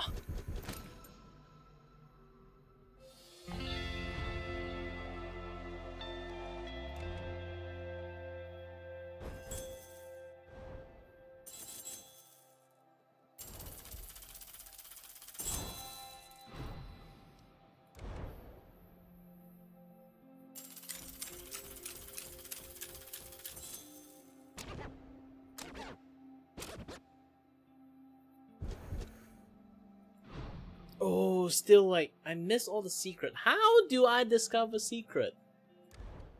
Like, I literally found like a VIP room stuff.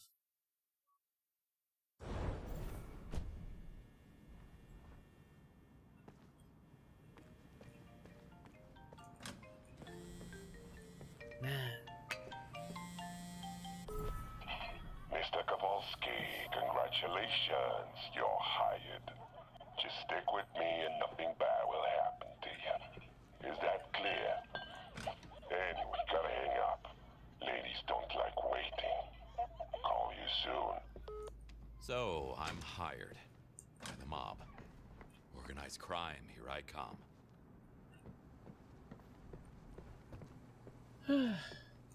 Daddy is a criminal now, but you're still a good boy. Yeah, it's sad. Sad. Dear Mr. Kowalski, I hope this message finds you well. I am writing providing updates on the daughter Elena health status following her recent medical examination. Elena have undergone a comprehensive set of tests. The result indicated her conditions required immediate and sustained medical attention.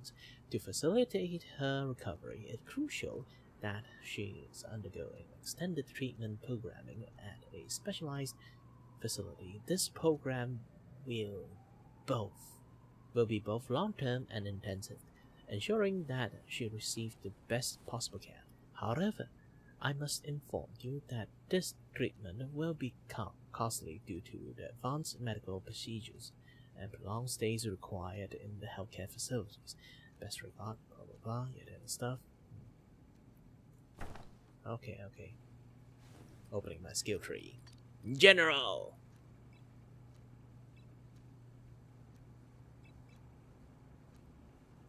Yeah, I would rather spam it. And ooh, valuable item. Weaken nearby stain in time, making them easy to clean. Alright. And the X. Careful steps. Step ladder.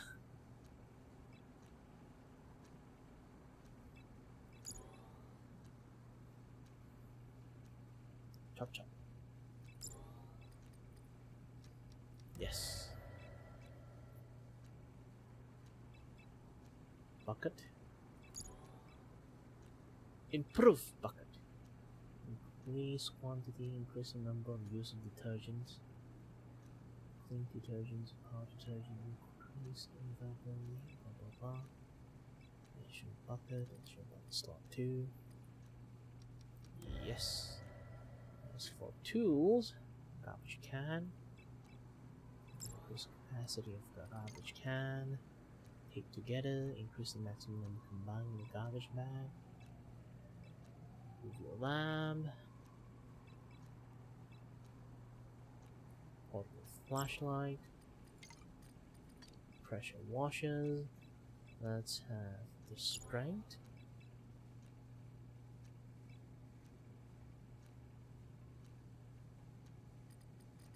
Okay, fine.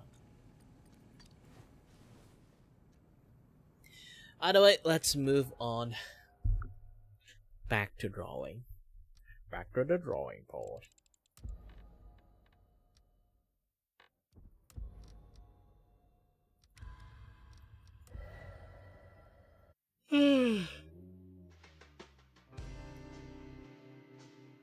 I'll be go.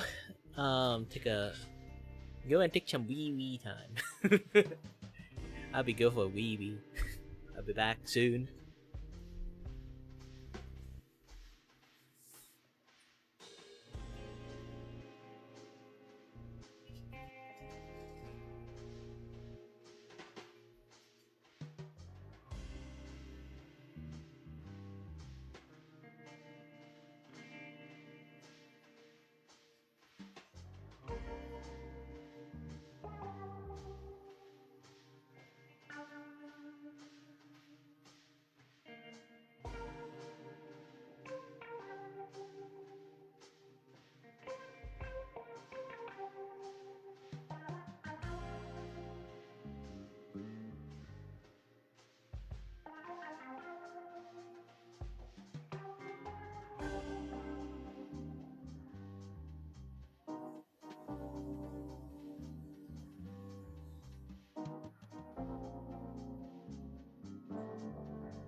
I'm back.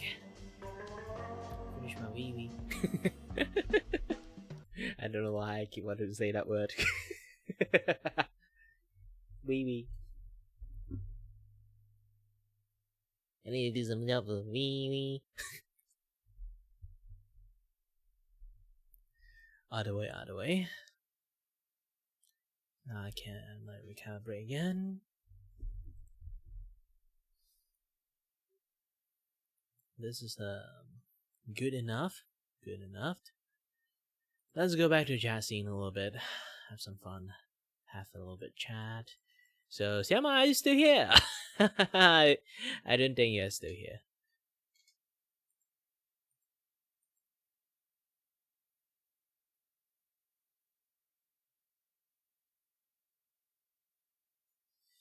Yeah, I can see like lots of things are being affected. Disney already kind of like screwed, and then like this tariff maybe screw them even more. Who knows? Who knows? Who knows? I just know one thing, that art has become so much of a luxury stuff. Those VTuber that sells merchandising has become even much more worse than that. Yeah. Times become way more screwed at this point. But it's better than nothing. Right now, it's like, oh, by the way, yesterday I went to see a doctor, and I did talk about my situations. And you know what? The doctor said, alright, I understand the situation. Here is the like occupation therapy. We have connections that can help you find jobs that sort of close match to your requirement.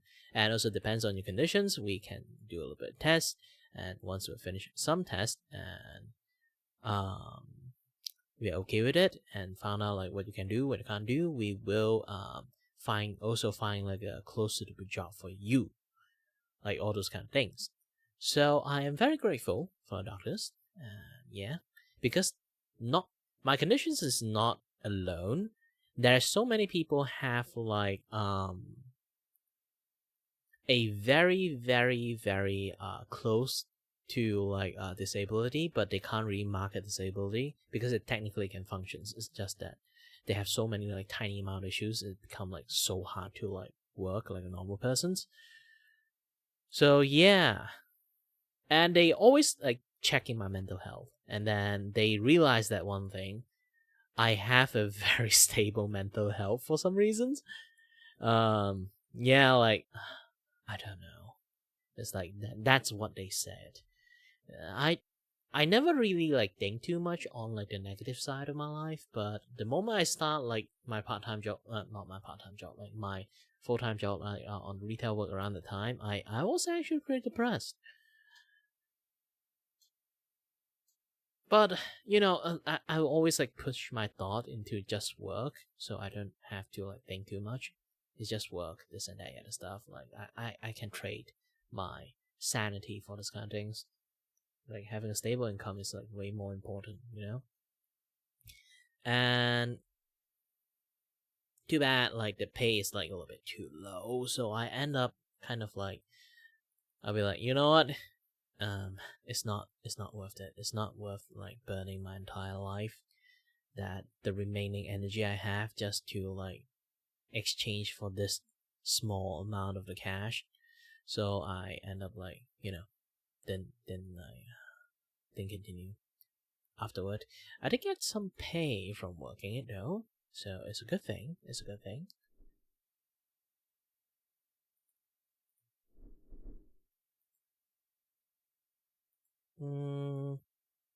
Hold on. I need to work up with some things. Let's go back, change this back to art.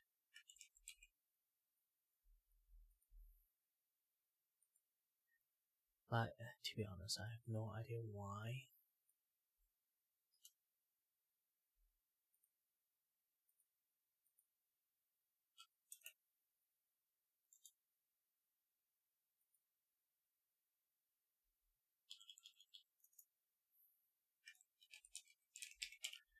Animation add. Okay. Control C, done.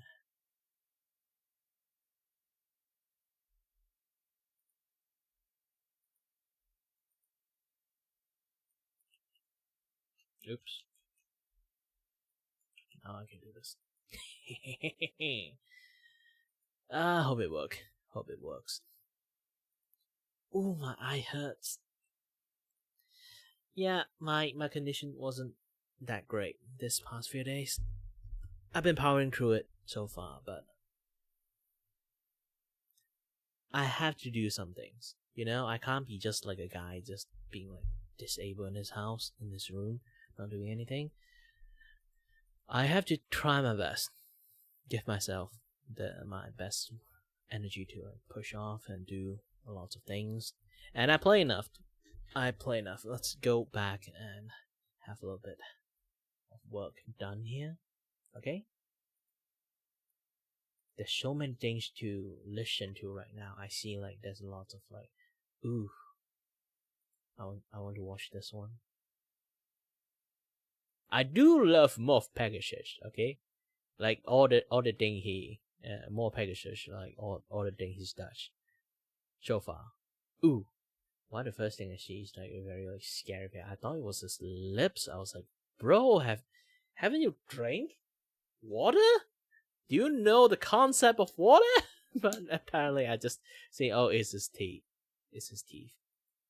Okay, another massive update to the whole H3H3 versus Hassan group situation. Basically, the streamer called Mike from PA has decided to jump into the drama and openly threaten violence on H3H3. And apparently this isn't even the first time he's actually done this. Apparently in the past, he's put out a $100,000 bounty on another streamer. And you guys might even remember this guy from some other viral clips on the internet, actually, involving terminal level of simping. But don't worry, we will be refreshing your memory in this video. We'll be looking at all of that, looking at some reactions to this clip. Apparently even PewDiePie has reacted to him before. There's a lot of lore going on here. And yeah, we'll be checking out all of that along with some additional Hassan meltdowns. So it all starts with this tweet here. Mike from PA is feeling violent on Twitch again, takes aim at Ethan Klein. He's not going to stop until he's bleeding out of the corner of his mouth. Can I say something? Can I say something? And you pause at the most worst really like facial moment. That these people did this. But I gotta be honest, with my experience in life with people like Ethan, the only thing that ever knocks them out of their fucking spiraling is the rod. It's the stick. It's not the carrot. Like he feels like he's bullying you. He feels like he's hurting you. He's not going to stop until he's bleeding out of the corner of his mouth. And I get it. I want to be empathetic. Like, I understand the value of empathy. I understand the value of trying to reach out to someone, but somebody like Ethan, he needs to see some stars before he's gonna fucking back down. You know? And so I just would not do this. Like, and I know that a lot of them have since come out and said, well, that didn't work because they legitimately tried. And so I don't think that they were wrong to try this. It's just with people like Ethan Klein, until he feels the pressure, he's not going to stop. Of course, the classic go beat up this guy I disagree with on the internet. You know, classic Hassan Orbiter just going straight to violence when you actually lose the argument, you know? When you're on the losing side of the debate, you rally your mentally ill viewers to go and hunt down someone in real life. Now, quick context, because obviously nobody really knows who this guy is, but he's basically another Frogan, you know, a completely failed, pathetic streamer who tries to leech off Hassan and the whole political extremist group. And I've always said that no matter how much I disagree with you on the internet, I'm never going to condone violence on anyone, right? Do I think that people like Hassan should probably be arrested for openly supporting terrorism? Yeah, probably, but I'd want it to be done through the process of law, right? Not actually some random dude going out of their way to commit violence or something. Because at that point, you're no better than the people you're criticizing. And I just love how all of these Hassan orbiters use this classic tactic. Yeah, I call it the iDubbbz tactic at this point. I understand empathy, guys. I'm just being empathetic when I say I want him to bleed from the mouth. And later on, we'll look at how much of a complete loser this guy actually is, but I just want to go through all of the context first. So Asmongold also reacted to the clip. Hi there, and good night. I did talk a lot about like the things to talk about, and yeah, you were not there, sadly. But yeah.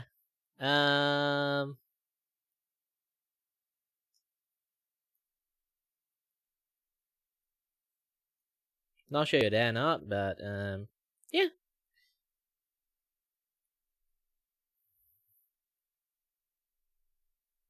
Should I go for frowny face or something like that? Currently I'm actually doing like animations, like drawing. So you can see this.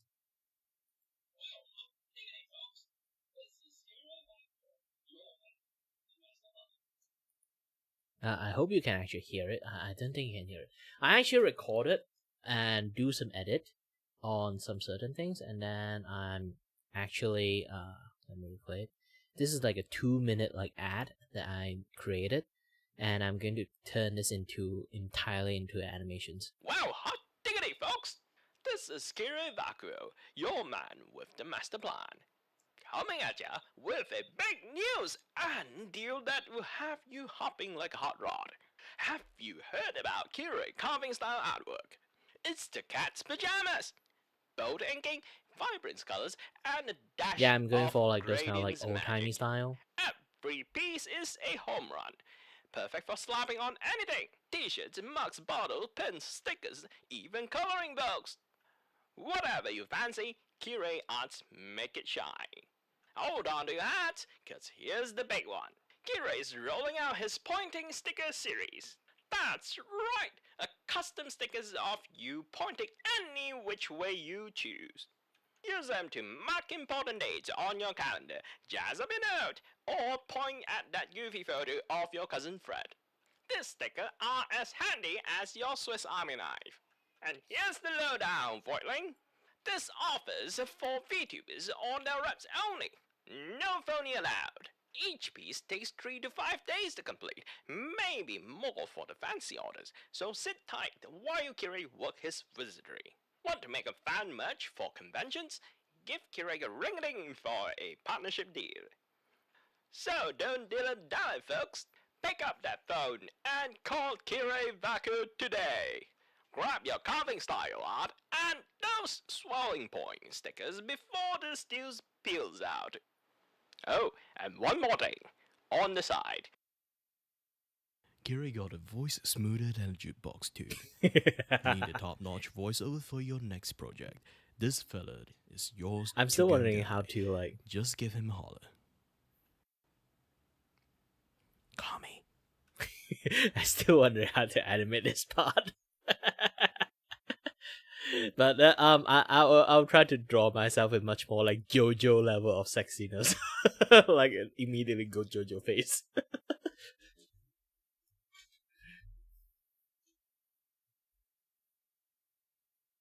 Who knows? Who knows? Who knows?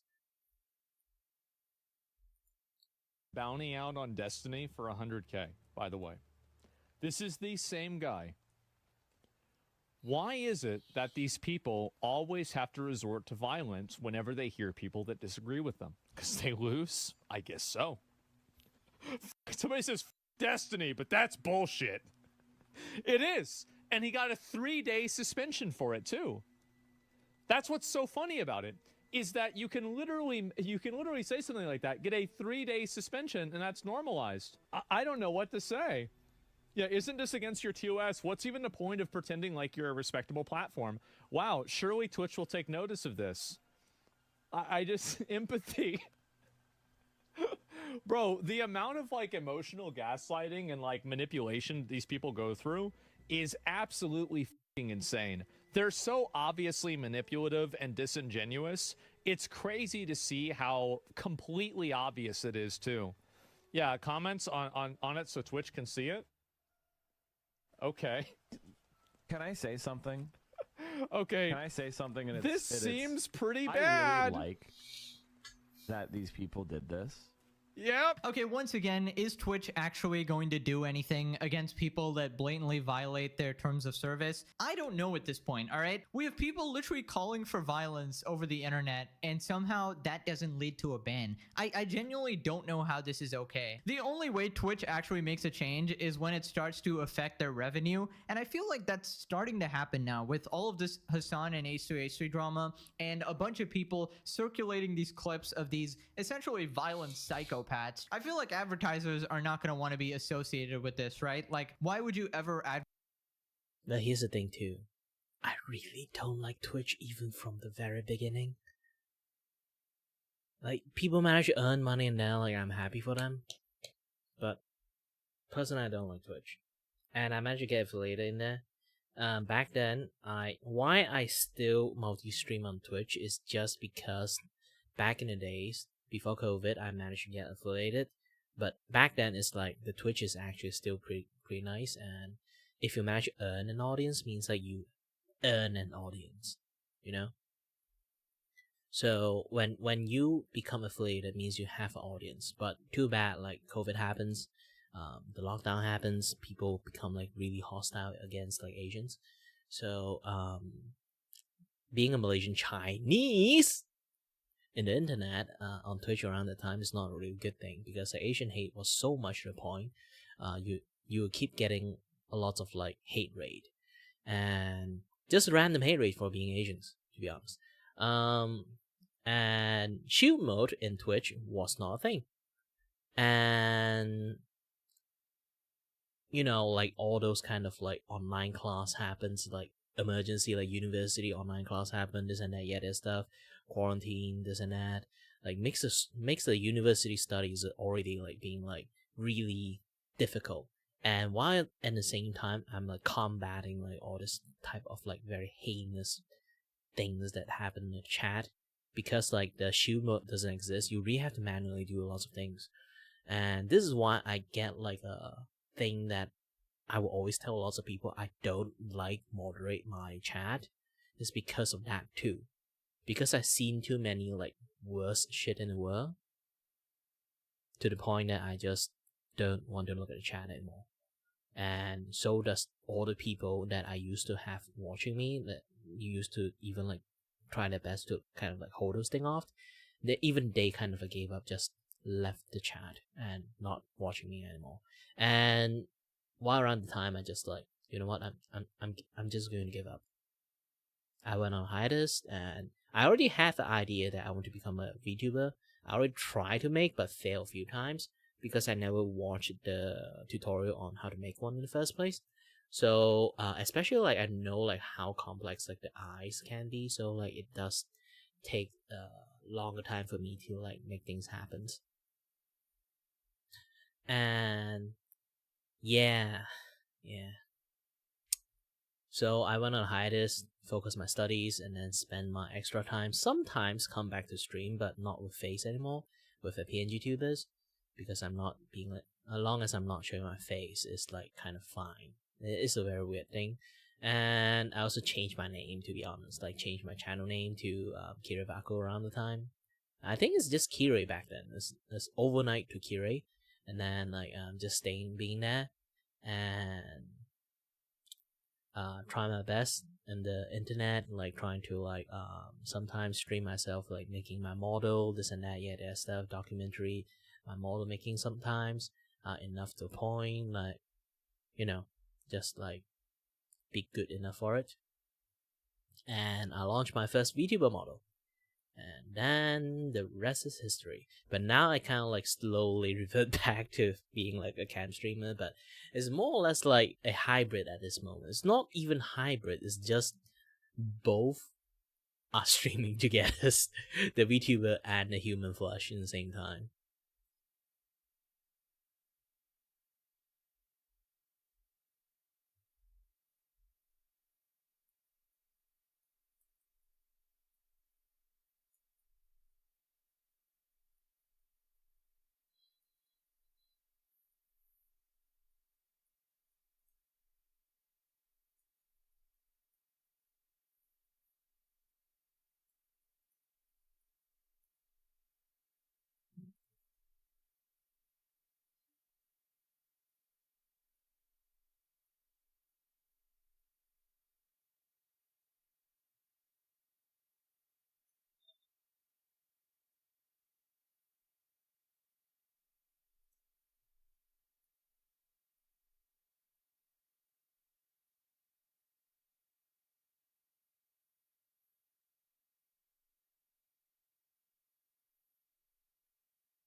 Yeah, I think I have more budget.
Whew.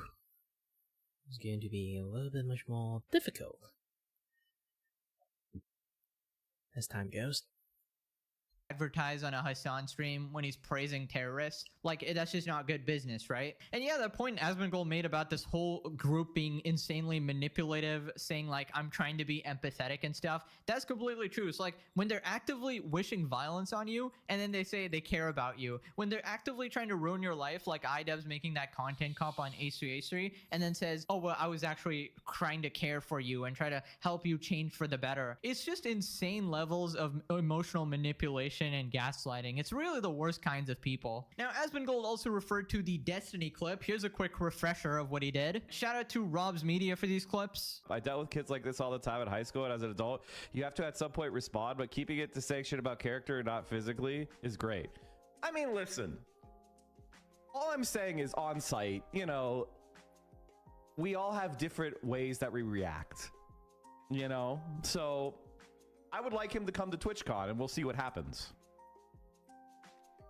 I have enough, I could afford all the lawyers. They're not even running. They're not even like cowering and running away and screaming in fear. There's like, okay, well, they did it. We got our shot. Okay, is this guy done? Oh, shit. Well, okay. Well, we brought the wife. It's called shock, you fucking idiot. It's called shock. Anything that happens, I mean, like, holy shit, guys. If you live in Florida, I have an opportunity for you. If you want to earn $100,000, let me know. Yeah, I don't know about you, but that straight up qualifies as a death threat. And it's hilarious that it's coming from Mike the PA guy. Like, this absolute Omega level nerd simp. This guy who would lose a boxing match to a pillow. This guy who would get suplexed by a pigeon. Bro would get a wedgie by Dora the Explorer. It's insane that you're threatening violence over the internet when you're such an Omega pussy in real life. But anyways, regardless of how non-intimidating this guy actually is, a death threat is no laughing matter, and that should 100% be a permaban from the platform. But of course, it is Twitch, and they love streamers who threaten physical violence as long as you have the right politics. You guys probably remember even streamer Denims getting away with putting a bounty on someone. Listen, I'll up the number, okay? 30K to anyone who'll make this dipshit disappear and make Eve's breasts bigger. Okay, you have to do both. All right? Because then it's a win-win for me. And I don't have to see that moron on my timeline anymore. Oh my god. So if you think about it. Well, she's so aggressive. I contacted Twitch about it earlier. I sent them the clip, and we'll see what happens. And you know, maybe after that, I might put in a police report. Yeah, this is like a felony. What is this? She's got me on the screen, and she's saying that. Now, apparently that threat was on some other guy, and Asmongold happened to be on the screen, but regardless, it's still completely unhinged. Now, after seeing Mike threaten violence, people tried to report him, and they got this error. I'm now receiving word that it is not possible to report Mike from PA for his violent Ethan Klein remarks on Twitch. Internal error. And here we got this screenshot of the place you're supposed to report people on Twitch, and you say, why are you supporting this report? Hateful conduct and threatening violence. And then you tell the specifics of the situation, and you can't submit it, apparently. There's a internal error. Now, I saw a couple tweets like this, even for Hassan Piker, where people tried to report him for terrorism, and there was just like an error. And honestly, I don't know if this is some sort of a mistake on Twitch's part or just blatant favoritism, but I wouldn't be surprised. I mean, we all know the Twitch CEO literally got exposed as this creepy gooner, so I'm not gonna expect much from a guy like that, right? Now, somebody also linked a clip of someone successfully reporting Hassan, and this was Dan Clancy, the Twitch CEO's reaction. This is a bit of an older clip, but it still makes sense here. Hey, I found this streamer the other day streaming some sort of propaganda. I reported him, but nothing was done about it so far. Love the music, by the way. Thank you, Ria Kwan. Thanks for reporting. Not sure who it was, but thanks a lot. All right, how about... Appreciate it, and please bring this to Twitch support. Airy Summer, yeah. I've reached out several times, but just seems to have zero response. I even checked, and the Houthis are U.S. designated terrorist group, but maybe they have a lot on their plate, I don't know.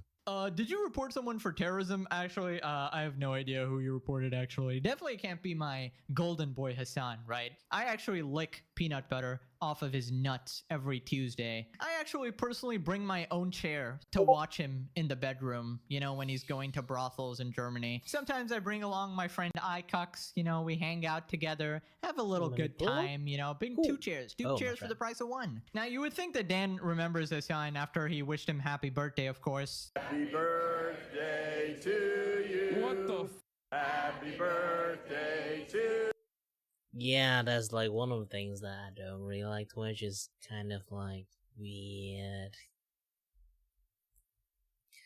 It's really awkward and weird.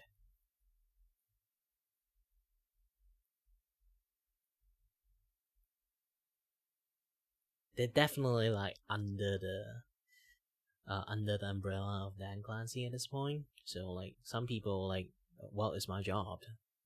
Boss tell me to do and do it. I definitely think that there will be like 1 or 2 dudes actually don't do this. But anyways, I wanted to show you guys who Mike from PA actually is, right? Who is this tough guy threatening to beat people up over the internet? Well, here's him interacting with another female streamer named Bad Bunny. I think that's fine. So if a guy pays for my tab, I think I'm getting your attention. I feel like I touched like a vampire touching holy water. can I help you? Well, I think they want to go in. Okay. Oh my god. Oh, that was the cringiest clip I have ever seen in my entire life. My entire body contorted after watching that. This absolute personification of a Discord mod. If I had to draw a Discord mod out of memory, it would be this guy, bro. How are you threatening to punch anyone? Brother, you literally coomed your pants after touching a girl for 0.5 seconds. You might go down in history as the most pathetic man alive. And don't worry, it only gets worse and worse. Here's a clip where this Bad Bunny streamer just insults him to his face in front of the live stream, and he just sits there and take it, and he's like, okay, queen. He's got super low emotional intelligence for whatever reason. That's what surprises me, because I didn't think he would have a low emotional intelligence. For me? Yeah. Yeah. Okay.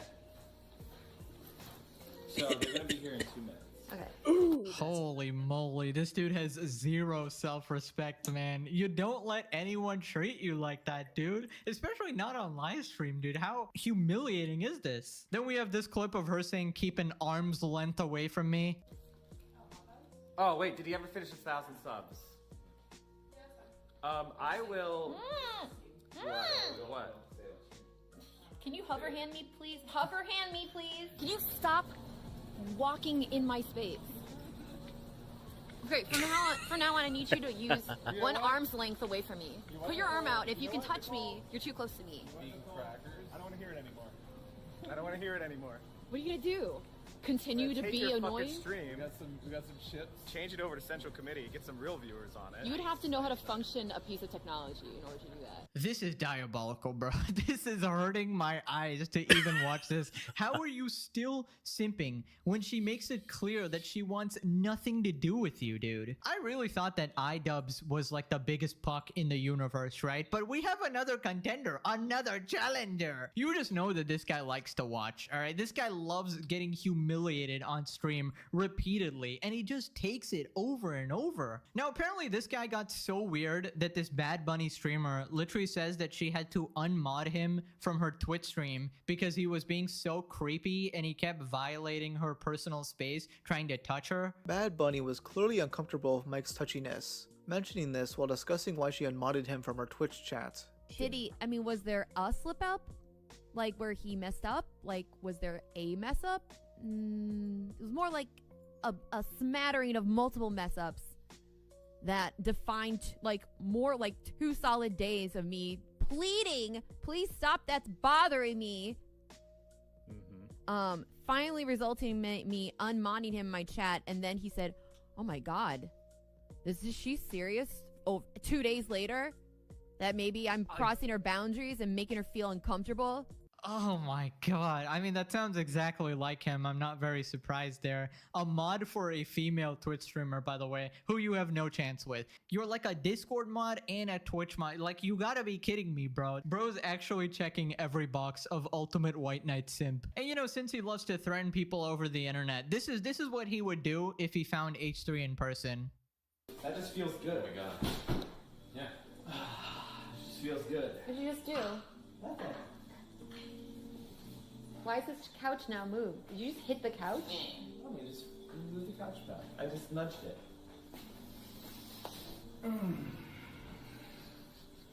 Oh my god. I've never seen someone so unimpressed. I don't even know what the hell he was trying to do there by punching a couch. But just analyzing his behavior, I think that was some sort of pathetic attempt at impressing her. Like, look at me.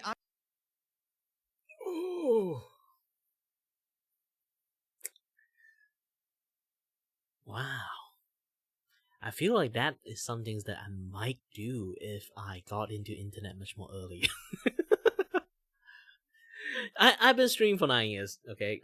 I kind of like always like alone doing all my stream stuff, so I never like I was never like doing lots of like collab stuff, anything at all, before I become a VTuber.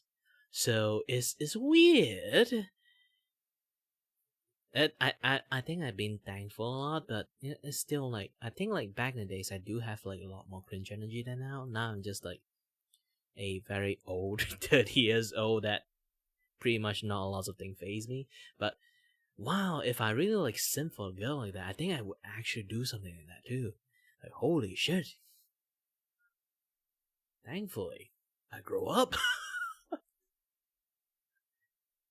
That is like the 18 years old Kira that would do. I'm so manly. Look at my violent masculine rage. You gotta let it out, guys, on the couch. Watch out, guys. Don't keep any Teletubbies around this guy. He might throw some hands. And if it couldn't get worse, I was wondering why this Bad Bunny person sounds and looks very familiar to me. And then I realized she was the $5 a month girl. That's the girl he's been simping over this entire time. The most ungrateful, greedy Twitch streamer. How did my whole speech about how I need subs to get the stream going, if you like the content, blah, blah, blah, how that results in 0 subs? There are regulars here. $5 a month. How do you have hours of time to watch me and not $5? I don't know. What are you doing with your life where you have hours of time to watch Twitch and not $5 to provide for the content that you're watching? There are I have a wall of non-subs. This is actually really heartbreaking because it's like people just really don't respect me as a content creator. Yeah, you don't respect me as a content creator too. Sub me. What a wonderful catch, man. Literally the most ungrateful, disgusting streamer ever, demanding subs from her viewers, demanding that people spend their hard-earned money on her exclusively for literally sitting on her ass doing nothing. And that's who Mike from PA is simping for. This is who you are humiliating yourself for online. Like, I saw the clip of him threatening Ethan, and I didn't even recognize him because he has changed so much. Like, this is like a downgrade evolution. Bro went from a Charizard back into a Charmander, bro. Bro has not heard of self-improvement. Anyways, if you remember when this drama actually went down, pretty much everybody on the internet hated her. Everyone made a bunch of commentary videos on her. And this guy was the only guy who stepped up again to defend her. This absolute simp. Because nobody else gets called out like this. No man gets called out for this. Women get called out for this. Women get called out for this. It's so blatantly obvious. And the reason why this is getting retweeted and liked so much is because she's an attractive woman who didn't act like a nice person, which is what makes especially frustrated incels angry. What about you?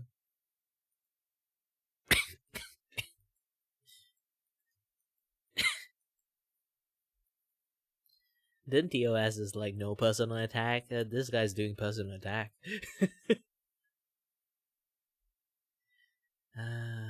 Twitch and their leniency.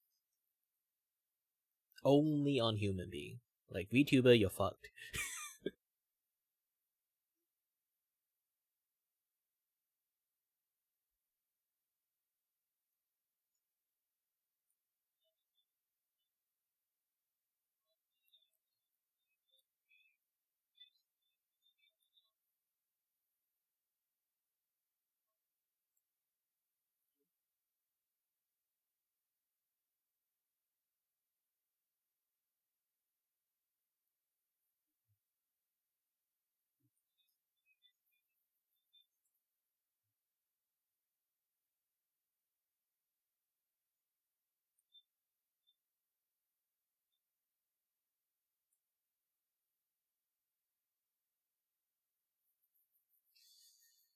Alright, I think I did enough for the animations thingy. Play a little bit game, have a little bit of fun chats, have some this and that, yeah, that stuff. So yeah. And as always, guys,